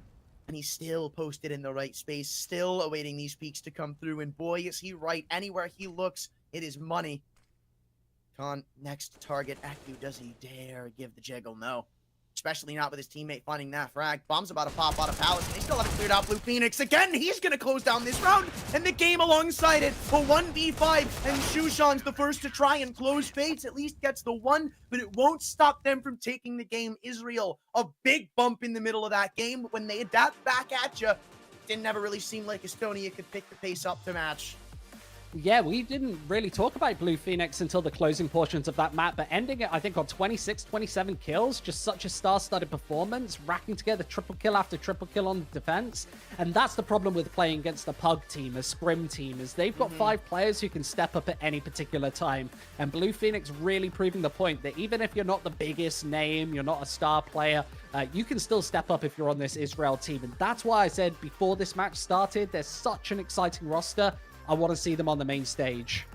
And it is exactly what we saw. I mean, you are dead on, right? It wasn't just the one-man show that Meztal that had brought into the entire first half. We saw Blue Phoenix step up. We saw Shushan shine with the big green when he got it. But it just never felt like Estonia had anybody besides once. Yeah, exactly. And Israel just have all of the key pieces in all of the key places, and they're able to take a puggy, scrimmy, grimy best of one. We've got one more left to play, so don't go anywhere.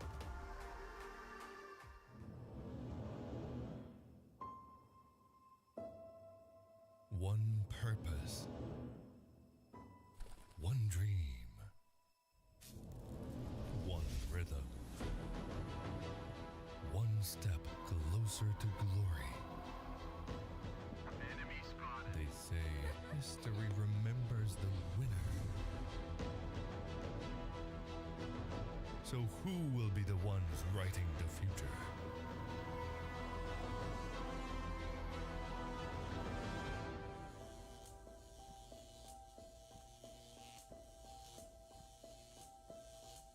The halls of power call their kings. The ones who won't back down. The ones who believed.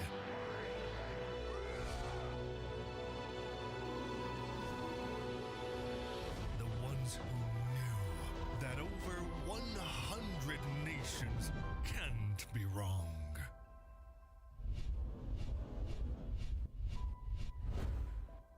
Join the fight between August 24th and September 3rd as Yash becomes the world's esports capital.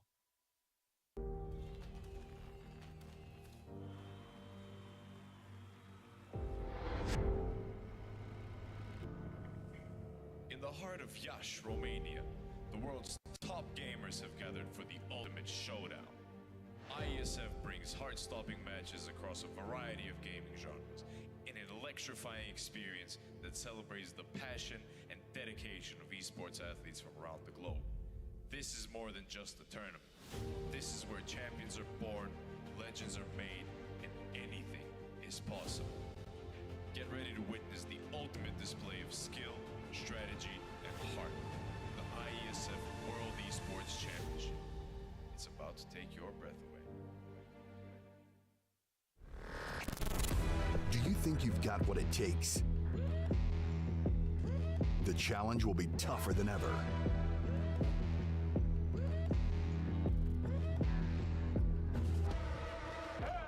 In 2023, International Esports has a new home.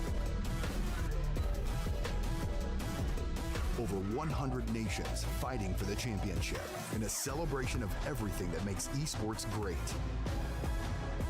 Who will rise up to the challenge? Who will be the world champion?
One dream. One rhythm. One step closer to glory. Enemy spotted. They say history remembers the winner. So who will be the ones writing the future?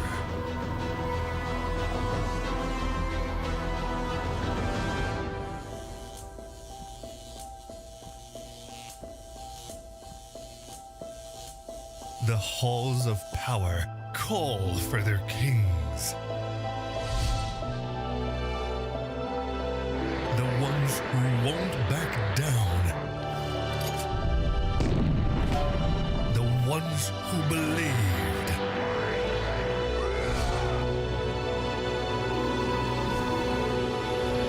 The ones who knew that over 100 nations can't be wrong.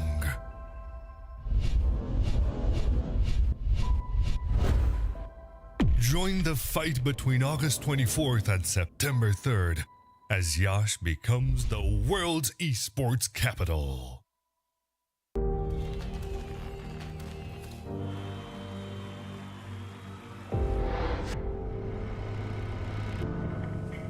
In the heart of Iași, Romania, the world's top gamers have gathered for the ultimate showdown. IESF brings heart-stopping matches across a variety of gaming genres in an electrifying experience that celebrates the passion and dedication of esports athletes from around the globe. This is more than just a tournament. This is where champions are born, legends are made, and anything is possible. Get ready to witness the ultimate display of skill, strategy, and heart. The IESF World Esports Championship. It's about to take your breath away. Do you think you've got what it takes? The challenge will be tougher than ever.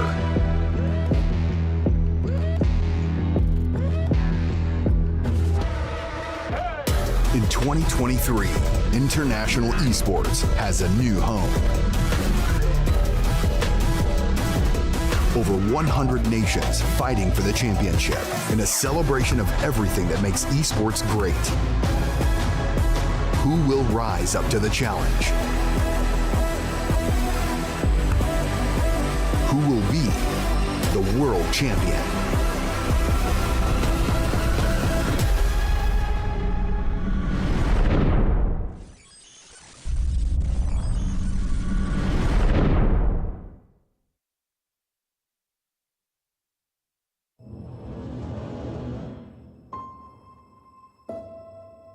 One purpose.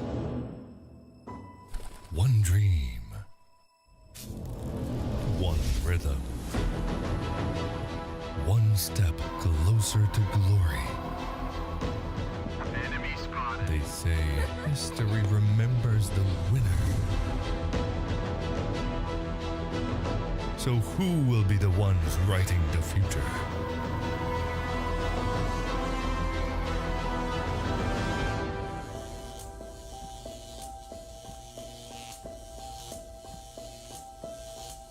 The halls of power call for their kings.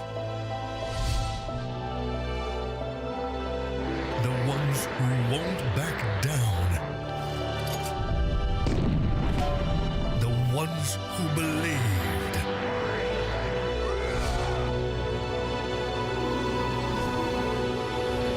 The ones who knew that over 100 nations can't be wrong.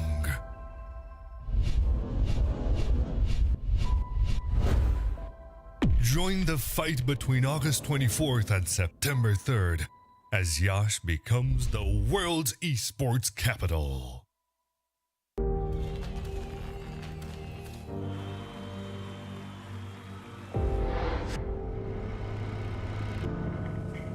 In the heart of Iași, Romania, the world's top gamers have gathered for the ultimate showdown.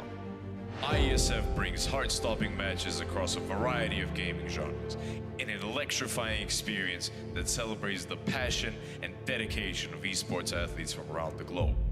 This is more than just a tournament. This is where champions are born, legends are made, and anything is possible. Get ready to witness the ultimate display of skill, strategy, and heart. The IESF World Esports Championship. It's about to take your breath away. Do you think you've got what it takes? The challenge will be tougher than ever.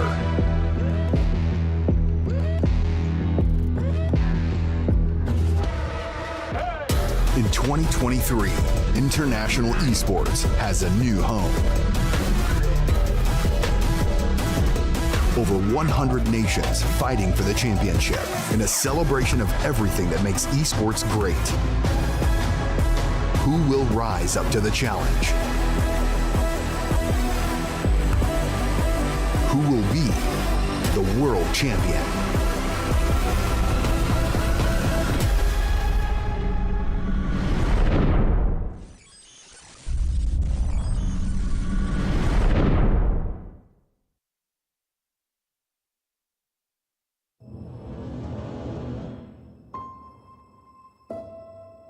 One purpose,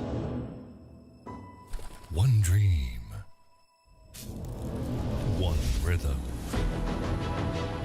one step closer to glory. Enemy spotted. They say history remembers the winner.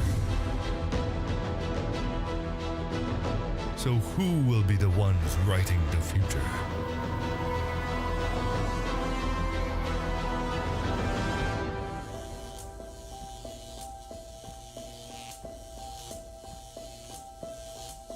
The halls of power call for their kings. The ones who won't back down. The ones who believed.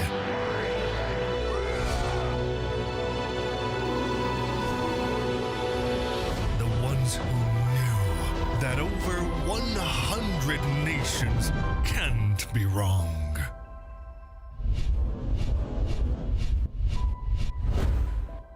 Join the fight between August 24th and September 3rd as Yash becomes the world's esports capital.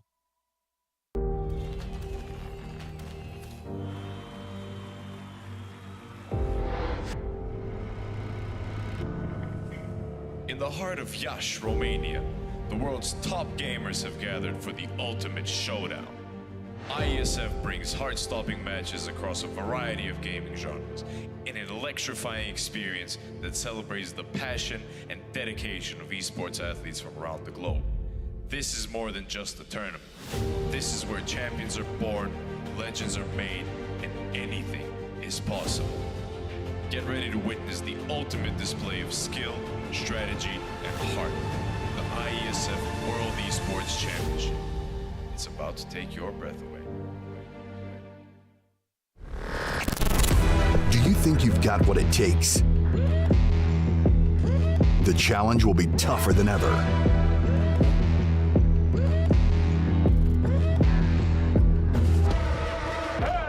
In 2023, International Esports has a new home. Over 100 nations fighting for the championship in a celebration of everything that makes esports great. Who will rise up to the challenge?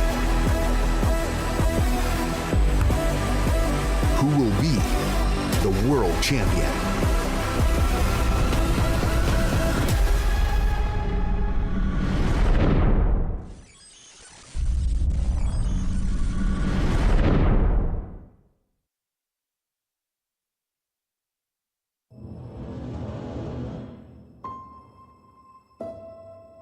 One purpose, one dream, one rhythm, one step closer to glory.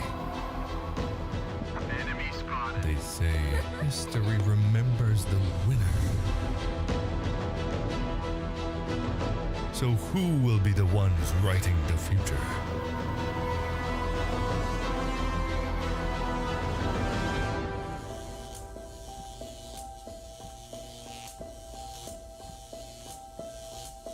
The halls of power call for their kings. The ones who won't back down. The ones who believed.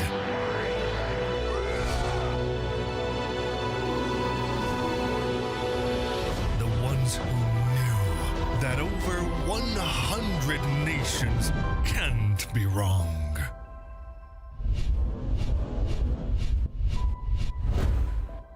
Join the fight between August 24th and September 3rd as Yash becomes the world's esports capital.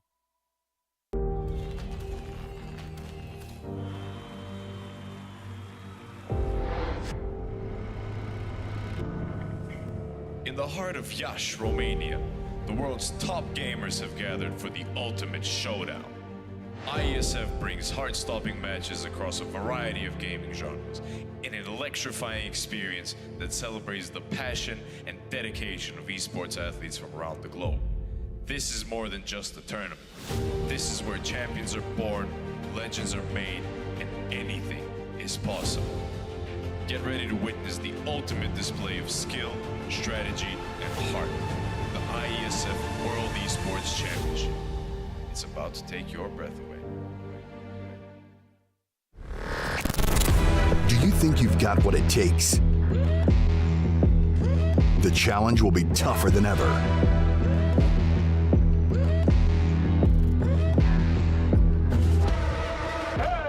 In 2023, International Esports has a new home. Over 100 nations fighting for the championship in a celebration of everything that makes esports great. Who will rise up to the challenge? Who will be the world champion?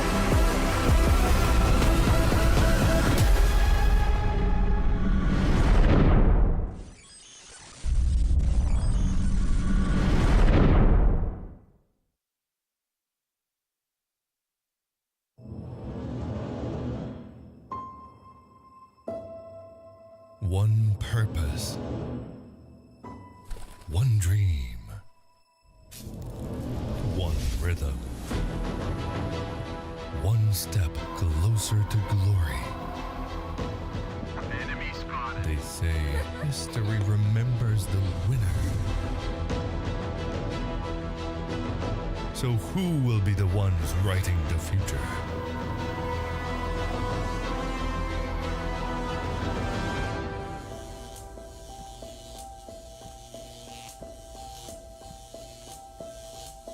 The halls of power call for their kings. The ones who won't back down. The ones who believed.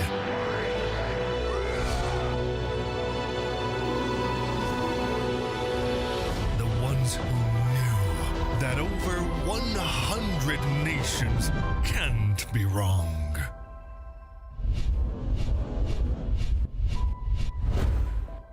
Join the fight between August 24th and September 3rd as Yash becomes the world's esports capital.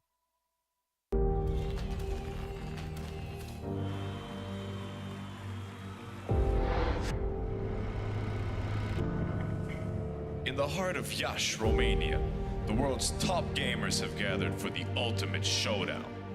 IESF brings heart-stopping matches across a variety of gaming genres in an electrifying experience that celebrates the passion and dedication of esports athletes from around the globe. This is more than just a tournament. This is where champions are born, legends are made, and anything is possible. Get ready to witness the ultimate display of skill, strategy, and heart. The IESF World Esports Championship. It's about to take your breath away. Do you think you've got what it takes? The challenge will be tougher than ever.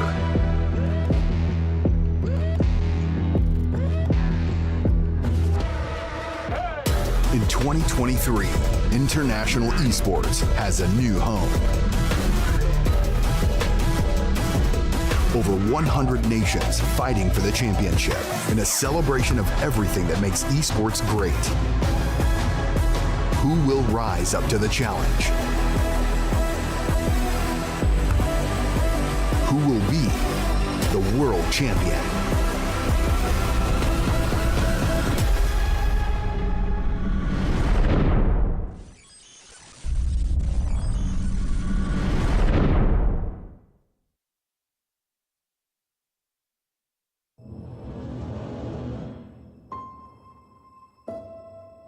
One purpose, one dream, one rhythm, one step closer to glory. Enemy spotted. They say history remembers the winner. So who will be the ones writing the future?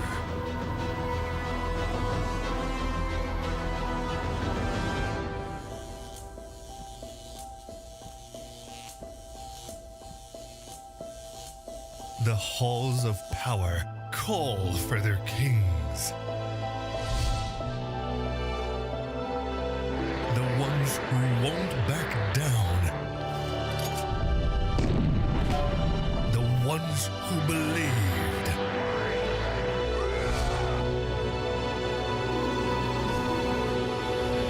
The ones who knew that over 100 nations can't be wrong.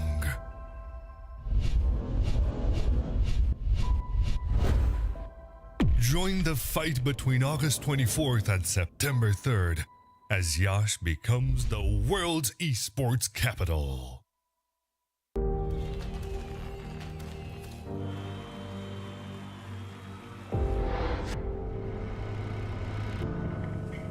In the heart of Yash, Romania, the world's top gamers have gathered for the ultimate showdown. IESF brings heart-stopping matches across a variety of gaming genres in an electrifying experience that celebrates the passion and dedication of esports athletes from around the globe. This is more than just a tournament. This is where champions are born, legends are made, and anything is possible. Get ready to witness the ultimate display of skill, strategy, and heart. The IESF World Esports Championship. It's about to take your breath away.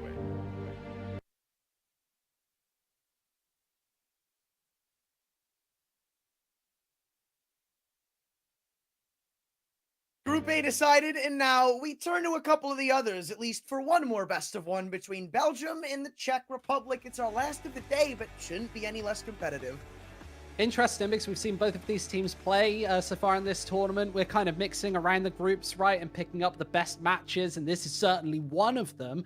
I think that this is probably going to be one of our more interesting series of the day, right? We had a 16-3 and a 16-2, so it doesn't have to be much more competitive than that. But that last matchup was awesome. We've seen some great CS. Yeah, no, it wasn't anything, I mean, like the other ones where, what, was both 16-2, 16-4 or something along that line. Pretty forgettable and pretty understandable results coming in. This one, obviously, I've got my favorites. I don't think that's a hidden. I think certainly the Czech Republic are at least somewhat in front of Belgium, but I'm not entirely sure by how much. In fact, I'm not entirely sure if it's by a ton, because I mean, the Czech Republic, well, they've looked good. It wasn't amazing the last time we saw them. And for Belgium, it's not like they are unknown to showing up in a couple of these games as they've shown before. So, I mean, who's to say that this is so one-sided? Because I can easily see a world where this goes the other direction. I don't think this is as clear-cut and dry as some of our others, where this one is more, honestly, a gamble. Yeah, no, it totally is, and we can't really understate that. We are also going back to Mirage. We've seen 4 maps today, 4 best of ones, and they've all been Mirage. So we're letting up on the pressure. We're going back to a very familiar home ground. That's it. Just back to a very familiar home ground. Yeah, all right. That's it. That's it. I can't really criticize Mirage, right? Like, we knew coming into this tournament, because it is best of ones, that we're going to see it a lot. It's the most played map in CSGO. It's the most popular map, and because we do have these mixed teams, we've said it before, it is really scrimmy. Let's look into the rosters, though. We've seen this Belgium roster before. Any sort of notable standout players for you, Anthram? I mean, you've got Kios, right? Kios, Richie, Yeah. those are easily both your front runners. Kios, after coming off of, one of the best major runs in a while, or ever for Gamer Legion, going, I believe, as far as the semifinals, you can't really sleep on the guy. He looked good while doing it. Maybe you would have wanted a little bit more, but he still delivered it, which is the bottom line. Other than that, though, I don't really think there's too much to go off of, right? It's not like they don't have any experience around the board, but, like, beyond Richie and Kios, you're kind of maybe keeping an eager eye on the others, wondering what they show up. It's not like they're not on teams. It's not like they're just random pickups, but this is certainly a proving grounds for them, if anything. One thing to note about this Belgium roster is they do have a deep pool of stand-in talent as well. We've seen them play with different rosters throughout this tournament, so this might not actually be the final roster that we see. And that really gives credit to how good and how deep the talent pool actually is within Belgium. You've also got Krepal there, who's just a player who's been scrimming CS for years and years and years and years. I know back when I started casting 6-7 years ago, Krepal was still a member of this sort of tier 2, tier 3 scene, going throughout team to team to team to team. And Alex J as well. We've seen him so far in this tournament, and he should be on the server today, along with that Belgium roster. But that talent pool is deep. Yeah, and I believe the last time we saw these guys play, it didn't actually feature Kios. I couldn't remember who had stepped in his place, but I remember I think it was listed Kios. as a sub.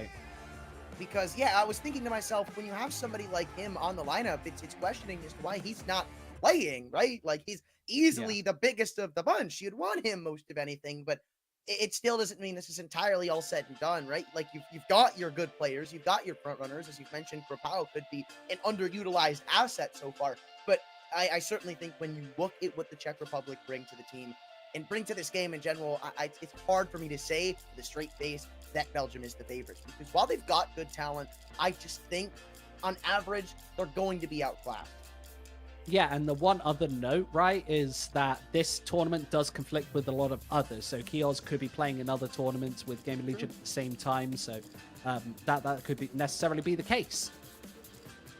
I mean, he couldn't have done it or said it any better. I believe, especially with a team like Gamer Legion, they are one of the more grindy tier 2 teams that play in just about any events they can get their hands onto. Almost every single online event they're going to be playing in. In fact, they were known before they even made that major run. I think that's one of their first tier 1 events ever, let alone just as their best results-wise. But now we look at the Czech Republic and we dig a little deeper into why I think they are certainly the favorites, because you've got players like Shock and like Zedko who both come through from Sinners. We saw what they could do last time, and we saw what they're capable of there. And then to tie it all together, you've got players like Marisco, who was an ex-Entropic member back when they were at their peak, making tier 1 events, playing well. Then you've got Bloggies coming through, up-and-coming player from the Czech Republic, currently on Sampi.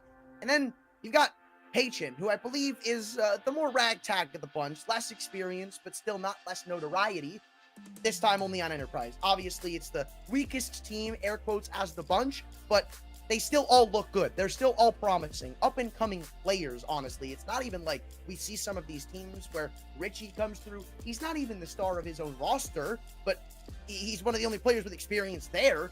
Here, I mean, everybody's an up-and-comer. That's why Pachin was picked up on Enterprise. That's why Bloggies was picked up on Samp. I will say, when we watched the Czech Republic last time, earlier in the week, I think it was on day 1, they didn't really startle me. They didn't really impress me to the nth degree. So another challenge awaits them here, and they've got to be able to efficiently deal with some of these more underdog teams.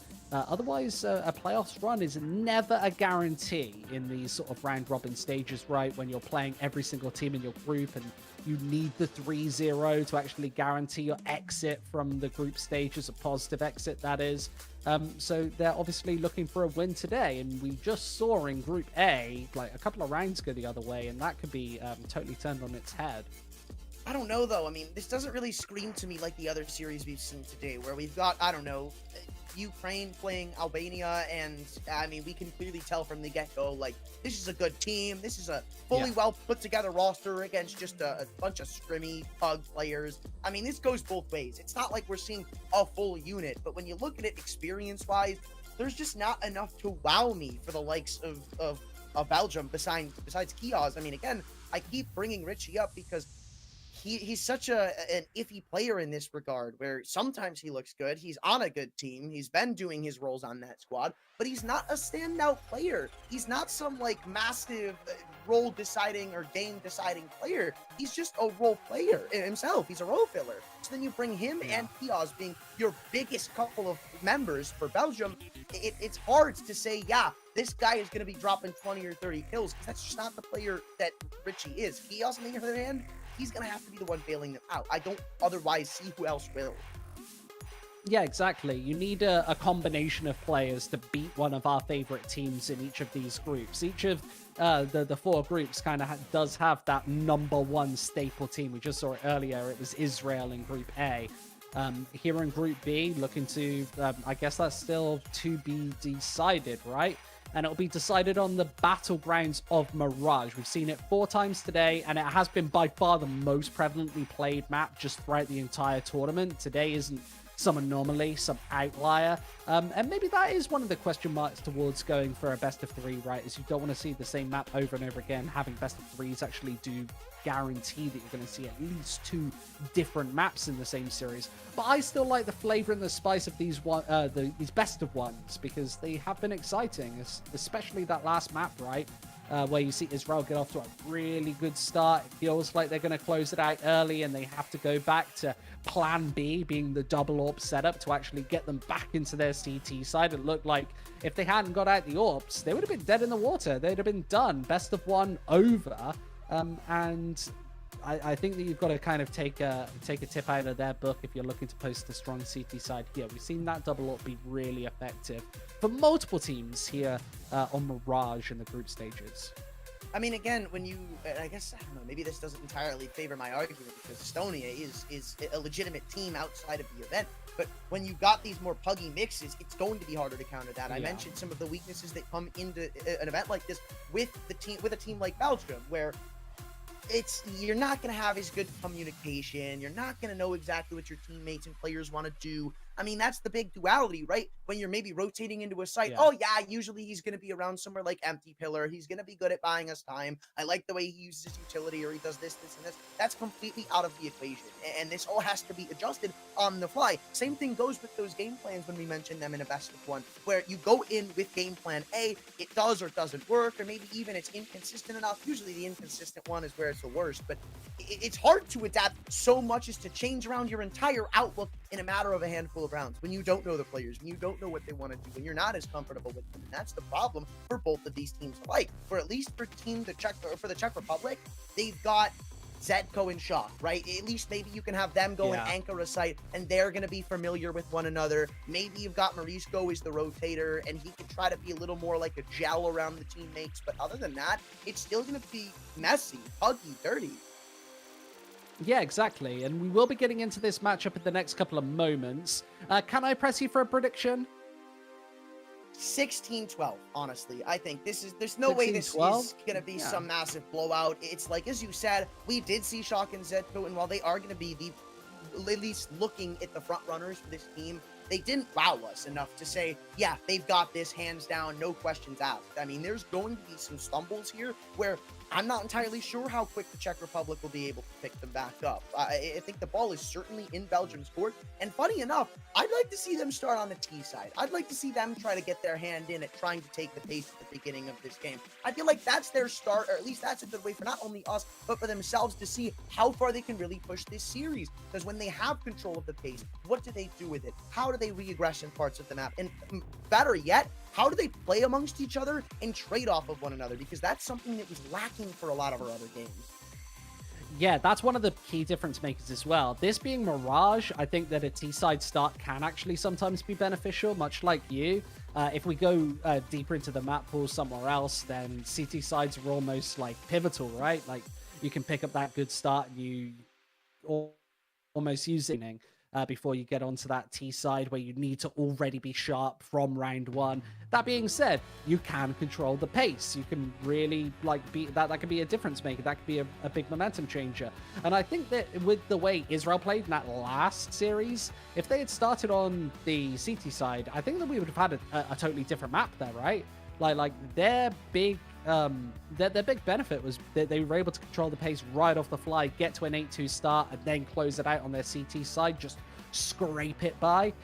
If we flip the map, I don't know if they actually have that confidence to really build their way back into a T side when their opponents are already warmed up to it. And I think that that's one of the dynamics that come into play when you're playing a scrimmy map like Mirage.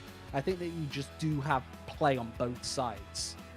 Yeah, and another problem is where I already mentioned some of the advantages of being on the T side, but it also tells us as a wide standpoint, what is Belgium really going to be made of via the individuals? Because as we've already mentioned and beaten the dead horse on throughout the whole day, Mirage, it really puts your individuals on a pedestal. It shows off what they can do, but if we don't see any of that on the T side specifically, where you need your stars to show up more than anything, honestly, it's just kind of going to be telling for the rest of the game. And then it's like, instead of maybe wondering what Belgium is going to be capable of going from the CT to the T, where we already kind of feel a bit, at least I feel a bit more proven for what the Czech Republic can show.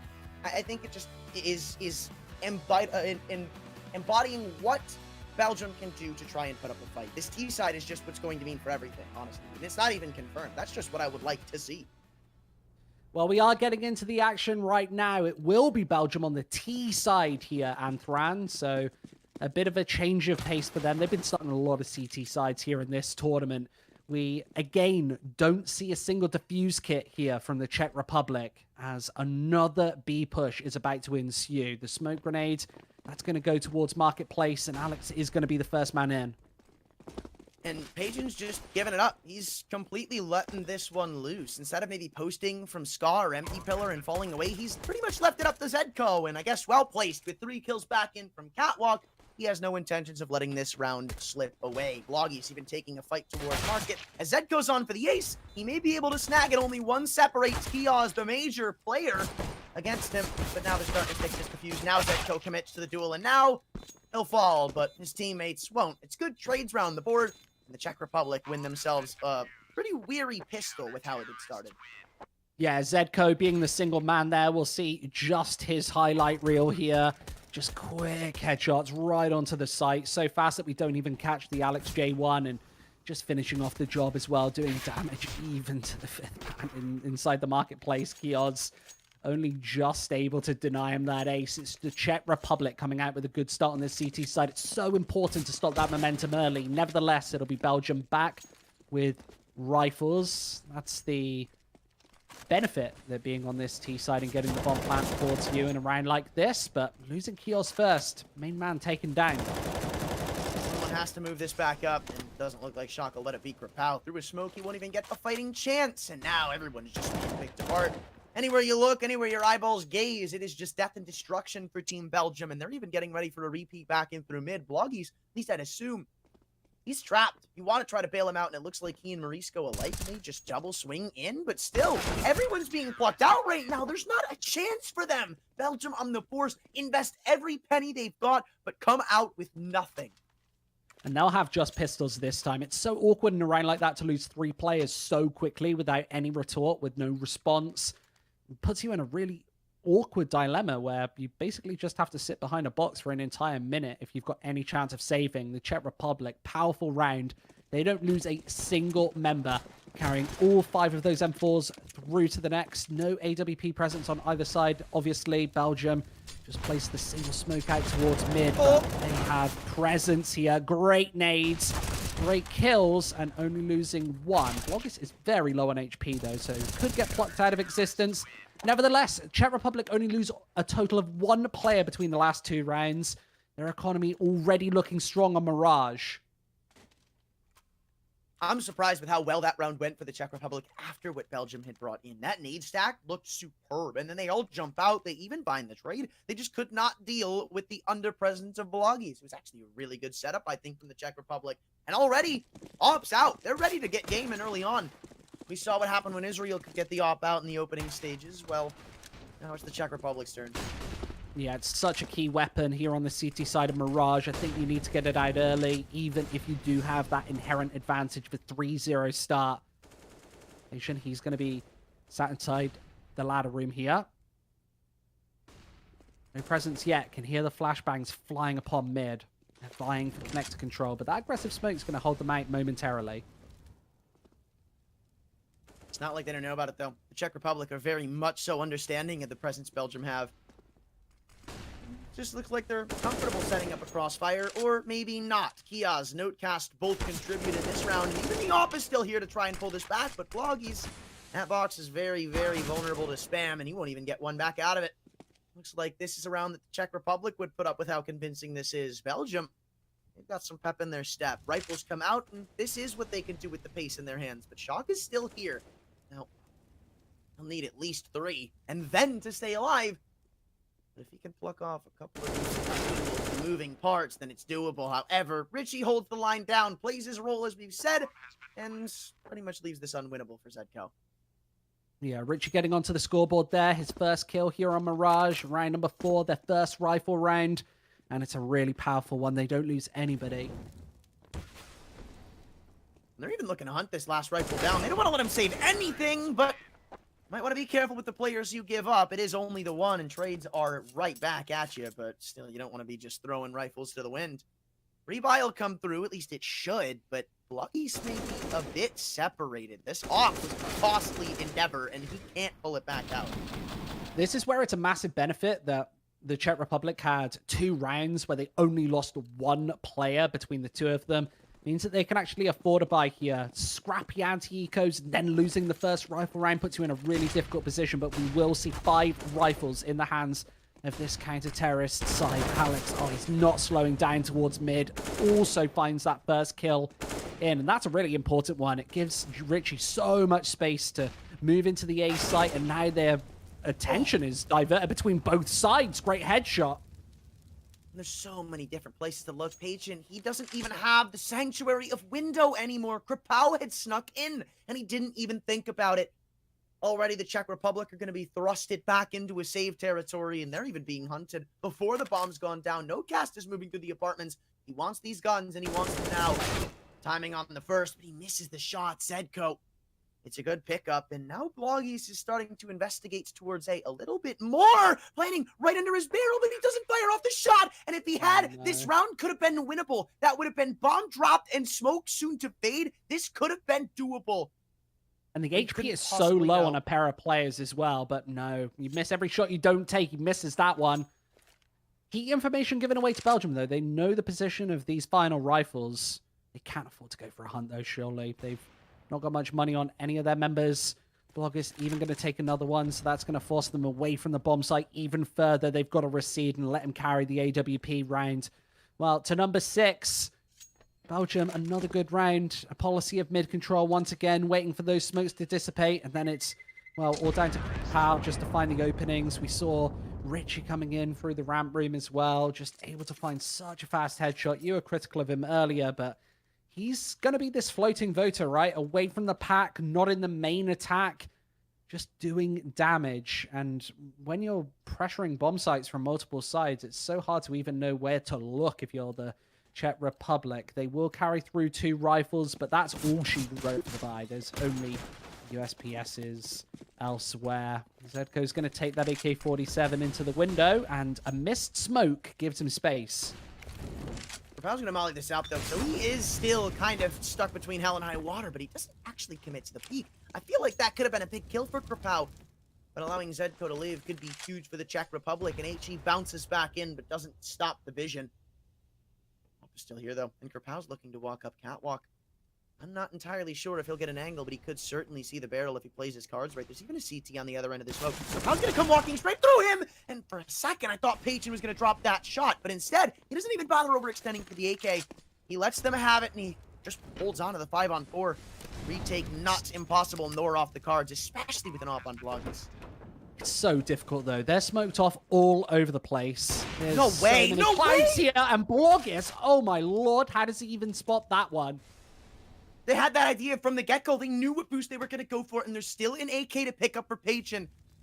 No kit, so time does tick against them, and they need to get a roll on right now. Kiaz spotted and Get Right still need to molly out bench. No cast also detected as they continue to try and overwhelm, but these kills have still yet to come through, and trades don't seem too favoring now. The time's already too far gone, and Bloggies can only hope to save. What a blunder from the Czech Republic. Yeah, shows the power of having that be bomb site, though. It's so hard to retake, especially with no defuse kit. You're just always pressured on time. Blogis, though, putting up a masterclass performance. That boost over the smoke, I'm sure that we'll see it again, but absolutely startling. And Pachin, just a standard shot there with the 5-7. One that you don't often see. No. Rare boost. Keel's there, able to clean up the pistols. Not much to say about that one, other than 3-3. Belgium right back in this one early, and honestly, I don't think that they're big underdogs in this series at all. They look entirely comfortable on Mirage, and now they have an AWP of their own. Shock's going to find the opener, though. That's towards the middle of the map. Krapau out of the equation, but Kios reveals the location of that sniper. Won't matter, though.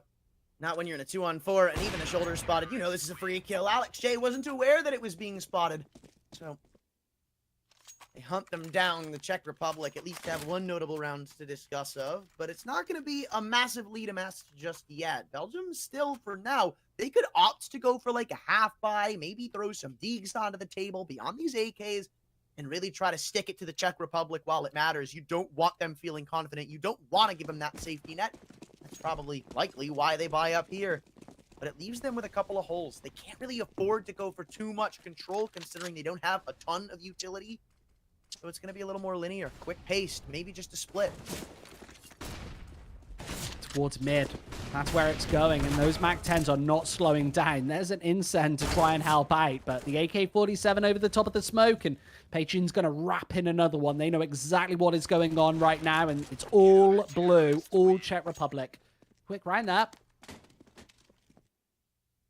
That's cool. I love that from the Czech Republic. That response was actually kind of sick. The way they played it, pretty much allowing them to walk out A if they wanted it. You look at how much presence they have on B, and it kind of corresponds. The only line of defense they had at the A site was one player in stairs. They were okay with playing retake there. They've been okay with doing it. The problem's been B, letting them out, not able to retake, giving them too much space, so they realize it. They recognize it.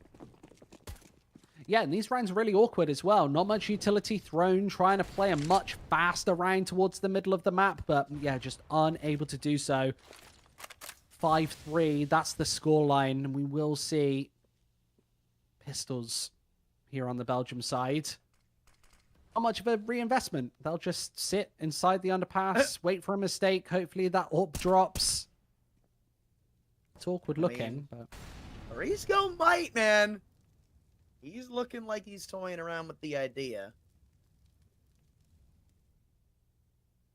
But now we find out if he actually makes the proper movement or not. There's still a minute to go. Belgium, I just wonder how long they're going to keep the charade up. You can basically keep it up until the 25-second mark, right? You don't want to leave this round without dying. Yeah. Like, that would be an absolute catastrophe. I thought that was gonna bounce in. That nade. Oh, no. That was so close to being one of the most brutal nades you could ever see in CS. Instead, they're going to feed into the M4A1S. The pistols do find 2 kills, so acceptable round from Glocks. Yeah. You didn't invest anything. You got 2 kills out of it. Couple of rebuys forced out and twisted their arms a tiny bit. That's not bad. However, you would have loved it to be Blogis, and I think that was the idea for Belgium, right? Try to maybe make him rebuy that off. That's your quickest way into breaking the banks. Well, this is where things get far more exciting, and Thran, another rifle round here. The Czech Republic, they've had a little streak here. Can they keep that continuing with the AWP on Blogis? 11 kills for him. He's sat at the top of the scoreboard right now as a couple of these Belgian players are struggling to fire. Alex J, Richie, just 5 kills between them. We pointed out Richie as a bit of a support player earlier on. Doesn't always have the highest impact as far as the fragging is concerned, but misses that opening shot. It would have been huge, and you see what it does to Shock. He needed him to hit that shot, and Krapau, he's starting to push him down. Too many players to worry about, and Kiaz opens. However, this A site still has a little more defense to put up. Flash goes high, and Pachin was inches away from another boost. It would have leveled out the playing field, but instead, when he re-peeks in, he spots an army. Bomb goes down, guaranteed, as Morisco looks to swing, or actually, maybe not. Instead, smokes off in connector as he awaits Zedko's flank. That's going to be the next point of contact. If he can somehow sneak his way up, find a kill, and put this to 2-on-2, it's all the more doable. Not even considering the idea of a Palace flank either. Alex falls, sandwich is clear, Tetris is almost guaranteed to be open. And eventually you're going to deduce that the remaining handful of players are in CT spawns. So a flash and a smoke is still to be in play. And the peak is soon to come in and through. Swing back around from Marisco, gets them both. And it's a shutdown retake coming through from the Czech Republic. Atop of the bomb is Marisco. I was a bit worried because there was no kit on Zedco. But it's a round that they'll be happy to take away and walk with, even though it's costly. That kit was dropped towards CT spawn, and you can see how good the communication is from Czech Republic to instantly rush towards it. It's all out in the open on an island, and both members of Belgium, they didn't know it, but that kit was actually the biggest advantage they had.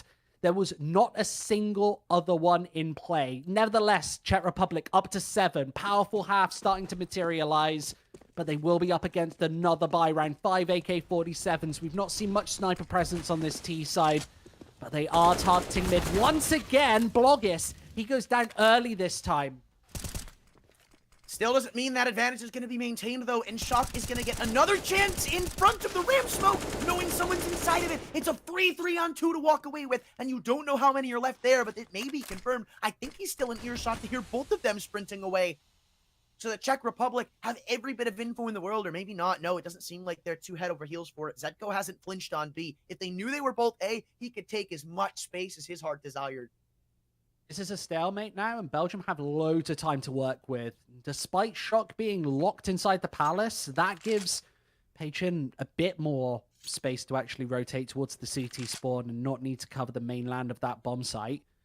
But they're going to have to unburrow Shock from this position at some point before that C4 goes down. Otherwise, it just negates so many of the positions that you can plan. And Alex, I don't imagine he's going to see anybody as he takes the voyage onto this bomb site. Nobody revealing themselves. Shock means everything right now. You can see him dancing around with the idea of peeking in from Palace or not, but if he just talks, round should be signed, sealed, and delivered. They're just going to plant right under his nose, and he can easily deny. Eventually, he'll get the free audio cue, and he's not even bothering to peek out just yet. Instead, waiting for Peichin to take contact in CT spawn, confirming that they'll be distracted, and this will just be an easy trade, even if he drops it. 1v3 for Alex J, giving up his position, but they're split right now, and this is the one way to hand over a clutch, is by letting him have 1v1s. Alex, question now lies in where does he push, and both of them are viable opportunities. It's not planted from the jungle, so instead, he sits on bench, takes the fight, and spins back around for an honest 1v1 on Zedco, but one that he won't win. So even though, again, it's close, the Czech Republic walk away with a successful retake. Shock was the key member there inside of the palace, but he gets taken down by Alex in the early portions, and then that clutch looks doable. He's able to isolate the 1 versus 3, and he has a sixth sense that as where you're playing from. 8-3, though, the Czech Republic, they survive that test, and they take a tactical timeout. There's a big discussion that needs to happen right now, because everybody, with the exception of Kiosk, is struggling on the scoreboard. They are not firing on all cylinders, and they're just disastrously down on rounds. This 5-round deficit, if the Czech Republic take many more, it's up and above double digits and already on the home straight. Blogis' AWP, he slowed down over the last couple of rounds, been playing towards A, mid. He's been mixing up the positions, but Belgium, they've had his number. If he can step up to the level that we know that he can play at once again, then this is likely going to be a very quick map here. What can Belgium do? What did they discuss during that timeout? Mid control, that'll be the policy. Smokes through, that one's going towards window, but there is underpass presence, Anthran, and they do not know it. This is very quick, but it may be quickly done as they're running straight into the belly of the beast. It will be cleared, but there's so much, as you already mentioned, push through underpass. It doesn't matter. Marisco, free kill above the smoke. Now he's got to somehow get away from this. Death grips everywhere he looks, but still, how is he alive? He sprinted through the smoke, and he's looking to take more heads with him as he walks back up through mid. Nobody's considered this. He's shell-shocked them, and now stuck in a 2-on-5. They've got con control, but who cares? Instead, on the flip side, the Czech Republic have the bomb, and Zedco is tucked. That's so unfortunate for Richie. He sat in the smoke and allows him all the way past. And Shock's been able to fill his place. I don't know how he gets taken down there. Krapau, he swept past in the meantime, but bomb gone. They need to isolate it. Knows where both of them are, though. So Pachin, this is just another free kill lined up for him on Catwalk. Rapau's alone. I don't even think he's going to get close to striking distance of this one. I didn't know that even a kill was found in spawn, but regardless of which, no bomb plant means no soup for you. Belgium are back to pistols on this one. Yeah, and Czech Republic just causing chaos in the middle of the map. It's Morisco right above this smoke, staying alive for way too long there. If you're one of those Belgian members, you need to take him down so much quicker. Richie is able to do so, but only after he takes 3 for his troubles. That round just looked too easy. And taking underpass control and that not really being a factor in the round is so dangerous. Yeah, they split the bomb, but the round's almost over before that even happens. It's 4 versus 2. This time, Pistols back to B. It's going to get spotted instantaneously. A flurry of nades are able to do the damage. And there's even more. Here they come. Everybody's sprinting out, but it's into a death trap. They've instantly rotated 4 players in. The rotations for the Czech Republic have been flawless, and that one HE and Apps did more than just damage. It confirmed that they were going for a B-pop as soon as you got that kill. So as soon as you see that somebody is dead, that's why you see Belgium rush out, because they just need to get a move on before the rotations come in. But it's too late. They're already stuck. Yeah, the Czech Republic have been rotating so quickly this entire map. They know the likelihood that Belgium are actually going to fake one of these bomb sites is low. We rarely see it, especially on Mirage. Very rare. No Cass, though. He's taking short control this time. There is actually a smoke to fly his way into the ladder room, and Pachin does not know it's coming. So finally, some good news in the opening stages of a round for Belgium, but been so many times too where the Czech Republic haven't needed an opening pick, and with this off angle from Zedko, I don't know if I fancy Krapau's chances. Usually in a spot like this, you'll clear out the chair, right? But not where Zedko's currently sitting, and when the smoke phases, I thought he would have had the advantage, but instead, this is a big advantage now for Belgium, one that is considerable as they've not cleared out Morisco, and it doesn't seem they will either. They'll wait. Trigger discipline to a T as they await this plants to come through. The bomb's final destination duly noted, and that's why he hasn't pulled the trigger. That's why Morisco's waiting so much, and that's why the op is distracting, because you've got 2 kills lined right up for you. In the name of not clearing Van, Morisco might win you this round. Still 1 more is required of him, but Kioz is low and originally spotted towards A. He'll reposition. So many spots that he could have gone. The only matter is not getting in his own head, picking the right angle and sticking with it. It seems like he knows where Kioz is approaching from, but again, he's been timing. Now, when does he confirm that Cat is off the menu? Cat is off the flanking list. Well, not yet, and both spinning again, completely removed from each other. Like ships in the night, they don't even see anything. Bomb soon to be picked up, but Morisco's flick is better, and with how low Kioz is, it's a guarantee for Morisco to grab 11. That's such a sensational round. Patience, the name of the game. He lines up 3 players incredibly quickly. Look at this patience, though. He actually spots the first, but waits for the bomb to wrap in instead. Morisco even swings out for the third as well. We're about to see it on your screens right now. Beautiful play.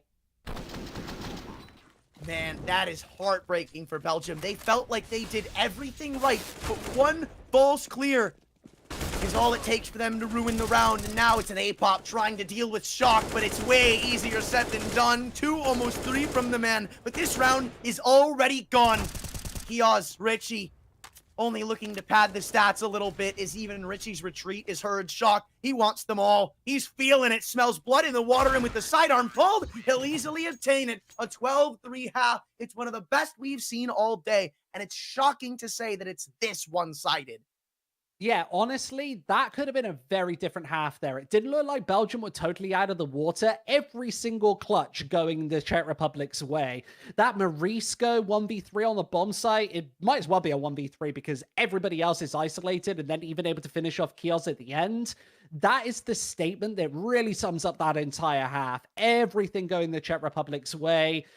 Those crunches on mid on the CT side, always such a key theme. And now they could finish it all with a pistol. 12-3. You just said it. One of the most convincing score lines you can really see in Counter-Strike. And they're going to be looking to close on this terrorist side. Already connect to control. This is about to be a swarm on this A-bomb site. I told you how much you can determine the pace as a T. This is already what they're doing, as they have not stopped for any roadblocks moving up through Con, but maybe they should have heeded the warnings a little bit more, as that opening kill leads to nothing but death and destruction the other way. Krapau's even flanking window. For a moment, it should have been a 1v4, but Now, everyone's still split up, and you still got kills trying to be plucked out of the server. It's Bloggies in a 1-on-4. Now, finally, as the dust settles, Belgium can take a sigh of relief knowing there's still time left in this game. Yeah, they know that they're going to be up against Pistol and Armor next, though. There's no way Czech Republic are going to be ecoing. I just doubt it. They've got such a stranglehold on this map. I don't imagine that they're going to let this go very quickly. Bloggis, the big question becomes, what damage can he do? On pistol rounds, anything can happen, though. But the bomb, it's isolated on the A-bomb site. So he wants to slip into the CT spawn right behind them, change up his angle. But I'm sure that this is going to be heard. Notecast is quite close, but starts sneaking right time.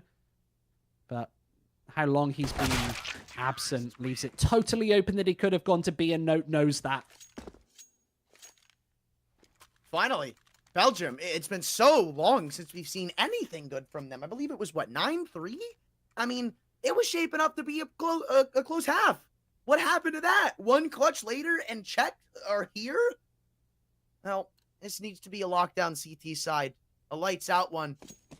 And at least this round's going to be handed to them, as there hasn't been an investment from the Czech Republic. That surprises me.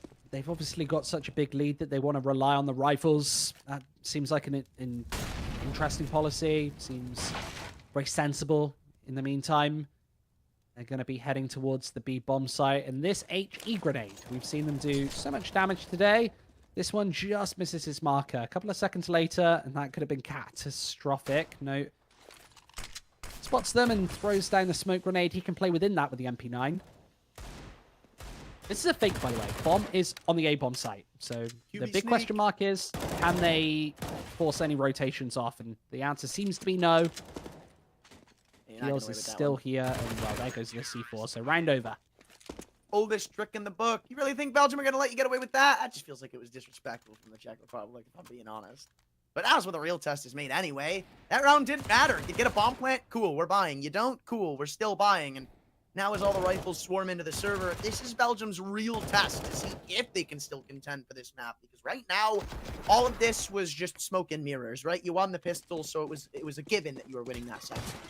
Yeah, and the reason why you go for a strategy like that is being so far ahead, you feel like your opponents might make easy mistakes, might let it slip and let you get a free bomb plant. Nevertheless, Bloggers. We saw him do it with the AWP earlier. This time it's with the AK-47. Lines 2 up. Richie and Kioza out of the equation. And now the Czech Republic don't even seem to care too much. Their regroup? B. Why not? I mean, why overcomplicate something like this? You know rotations are going to be pulled thin regardless of where you actually go. So B seems to be the optimal target, especially with Notecast being the anchor with an MP9. You spotted that in the last round. It's free info and free real estate now taken. Going out through the halls, Zedko's led the charge, and well, he hasn't peaked up just yet. He'll give time for rotations, but rotations won't really mean anything in a 2-on-5. Instead, you'd rather save your rifles and hand over 13. Yeah, they won't be coming into this bomb site for quite some time. Krapow and Alex, they'll keep alive for Famus and an M4A4 in this one. Great round, Czech Republic yet again. Identifying the weak point on the map after Bloggis is able to find 2 quick kills towards the middle of the map. And they are hunting. That's the inherent advantage you get on this T side. They've got loads of... Well, they haven't got loads of money, but they can actually rely on the fact that if they drop these AK-47s, they can reinvest. And Shock should be able to finish off both of them here. That AK-47 prying right through them. Alex is the last player to fall, and this puts Belgium in just such a horrible situation. They've got enough money for potentially one more scrappy buy here. It would be 14-5 if they lose it. This is a bit of a dilemma. Like, I think you have to get out M4s, a FAMAS here and there, an SMG, potentially. You have to stop the Czech Republic from getting to 14 and 15. Not going to fully invest, though. Just leaving up the money.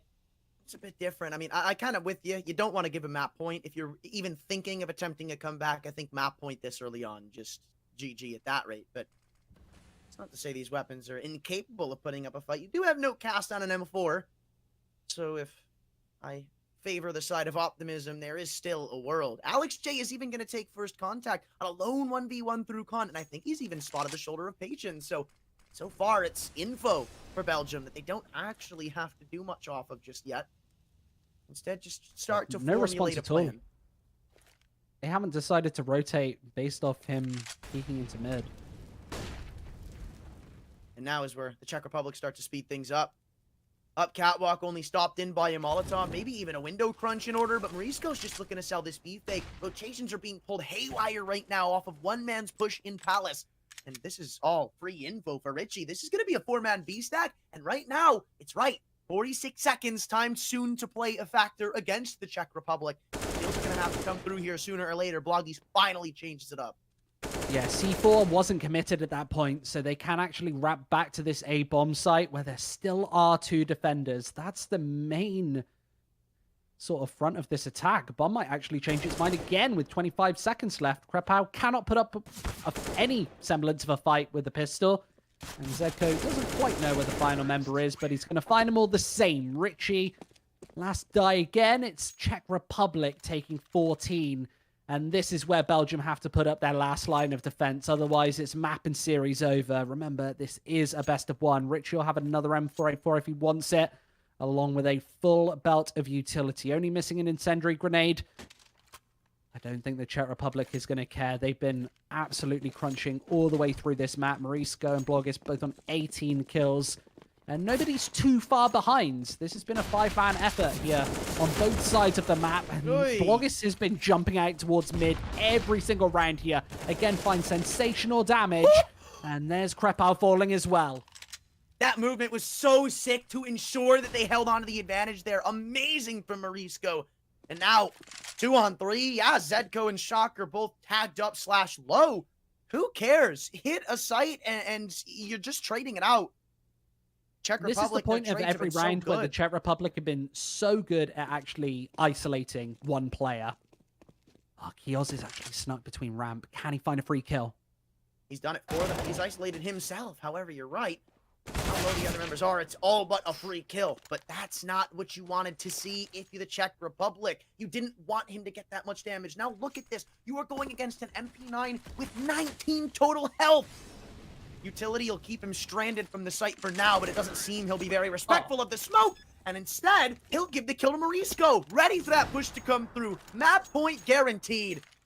That's absolutely disgusting. You almost favor him in the 1v2 there, just due to the health advantage. 1 bullet per player, that's all that's required. But Morisco, it's all the same. A headshot. 15-5 here from the Czech Republic. And every single one of these clutches has gone their way. Belgium, if they just win 1 or 2 more of those rounds here and there, maybe we see a totally different map here on Mirage. Instead, their last frontier has to be fought with just this ragtag buy.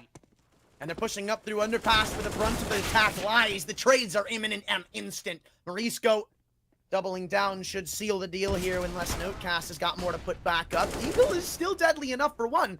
However, now look where the rotations are. Nowhere to be found in MIA. Richie and Alex J are so far away.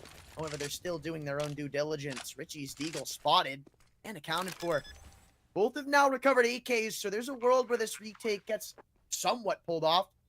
They got utility to try and do it too. However, Richie now completely removed. We'll leave it to a lonely Alex J, even spotted in the apartments, but no damage, no tag. It's patient in a 1v1 as they both wait for each other to make the first move. No one wants to give up the first audio cue, knowing how much of a disadvantage it presents to them. Alex J eventually bites the bullet and does it, and wins his aim duel thanks to his own audacity. The peek from Pachin, the youngster, won't work, and it's Belgium staying alive, but for how long? Yeah, key round there from Alex, able to win the 1v2 at the end of this one. Felt all over after those first kills inside the apartments, getting onto that bomb site, even closing it down with another kill. Alex just so key in the clutch. 9 rounds separate them. It's still a long way back for Belgium. They will have rifles from here on out. And the Czech Republic picking up that AWP for the first time on this T side. It's Blogis holding it. He's been just barreling towards mid time and time again. I almost expect him to do the same with the sniper rifle. Actually, head towards A instead. So much less mid pressure from the Czech Republic. Looking to finish this one with a solid A execute. 3 of which from inside the apartments. They'll be slowed to a halt by the incendiary grenade. That will land just in the nick of time, but they've got plenty of it. When the zigzag comes through, they may not have as much to defend this off. Kios flashed off of the angle and spotted, but Shock is still low as 4 come barreling into the A site. The bomb is spotted too, but these trades don't seem too favoring to the Czech Republic just yet. Now Marisco turns that around, and right on its head he goes. Window cross spotted, but not yet deleted, as both of them now lie in mid. The bomb is guaranteed to go down, and it should be planted for him. Or actually, no, not yet. They didn't know that the bomb was stuck in the open, so now they can't even bother planting for Ramp instead. This should end on kills, and Notecast, we've seen him here before in the exact same spot, now plus a player and minus a gun. This seems all but done. Spotted by the op, the peaks come through from everywhere, and it's easily closed just as easily as it was started. The Czech Republic only dropped 1 on their CT, or on their own T side. Yeah, honestly, I felt like that map could have been a lot closer, but the Czech Republic just winning in absolutely every clutch. Their star players just really stepping up pretty much simultaneously as well. And honestly, I think that they played a really good game of Counter-Strike there, right? We've just saw a much better level from them than we've seen all tournament.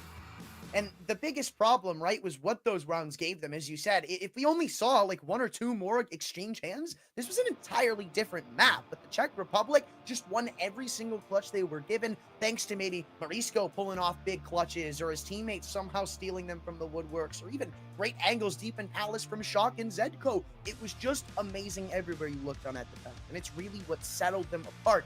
And unfortunately for Belgium, they just didn't make the cut. The T side didn't show up. The CT side couldn't gather as much steam as was required, and it's just the way the cookie crumbles in the best of ones. But now, with that in store, our day comes to a close. Playoffs soon to start. Just tune back in for them tomorrow. We'll be here. Question is, will you? Well, let's find out.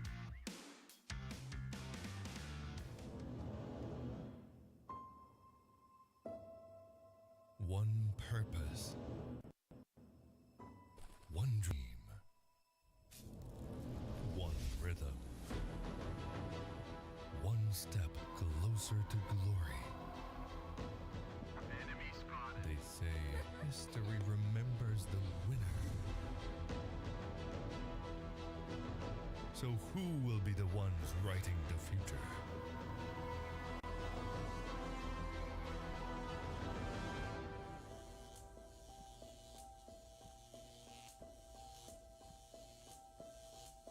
The halls of power call for their kings. The ones who won't back down. The ones who believed.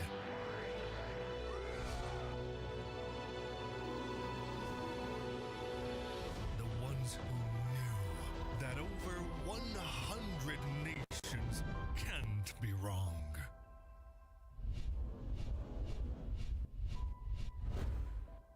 Join the fight between August 24th and September 3rd as Yash becomes the world's esports capital.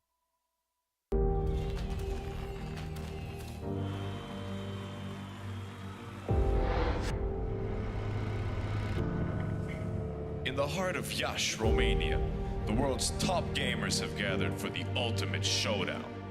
IESF brings heart-stopping matches across a variety of gaming genres in an electrifying experience that celebrates the passion and dedication of esports athletes from around the globe. This is more than just a tournament. This is where champions are born, legends are made, and anything is possible. Get ready to witness the ultimate display of skill, strategy, and heart. The IESF World Esports Championship. It's about to take your breath away. Do you think you've got what it takes? The challenge will be tougher than ever.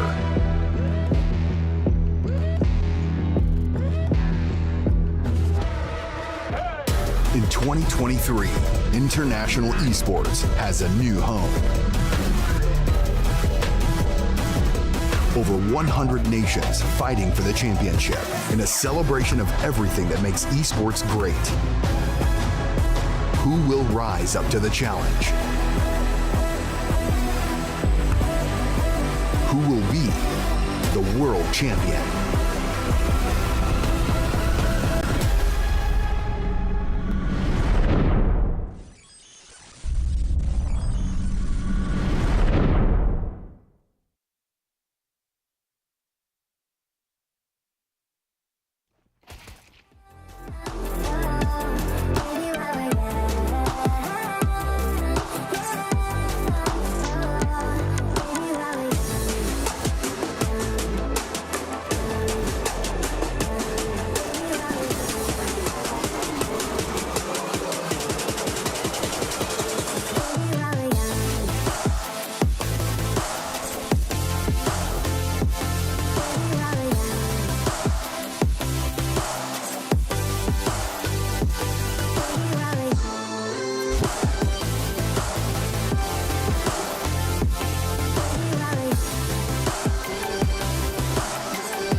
And we don't need to do the things we don't want to do.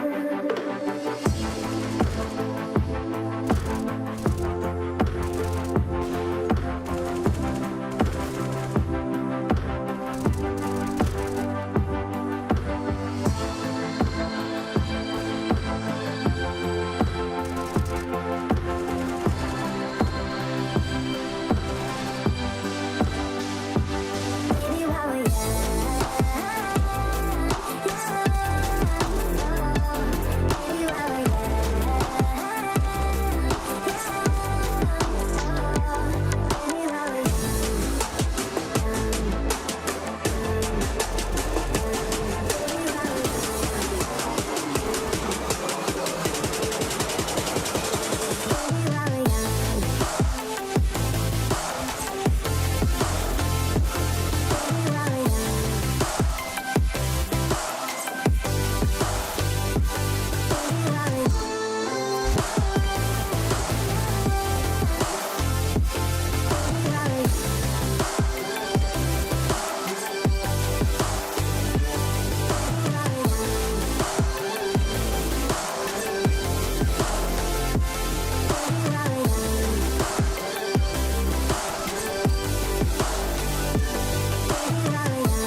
dos, tres.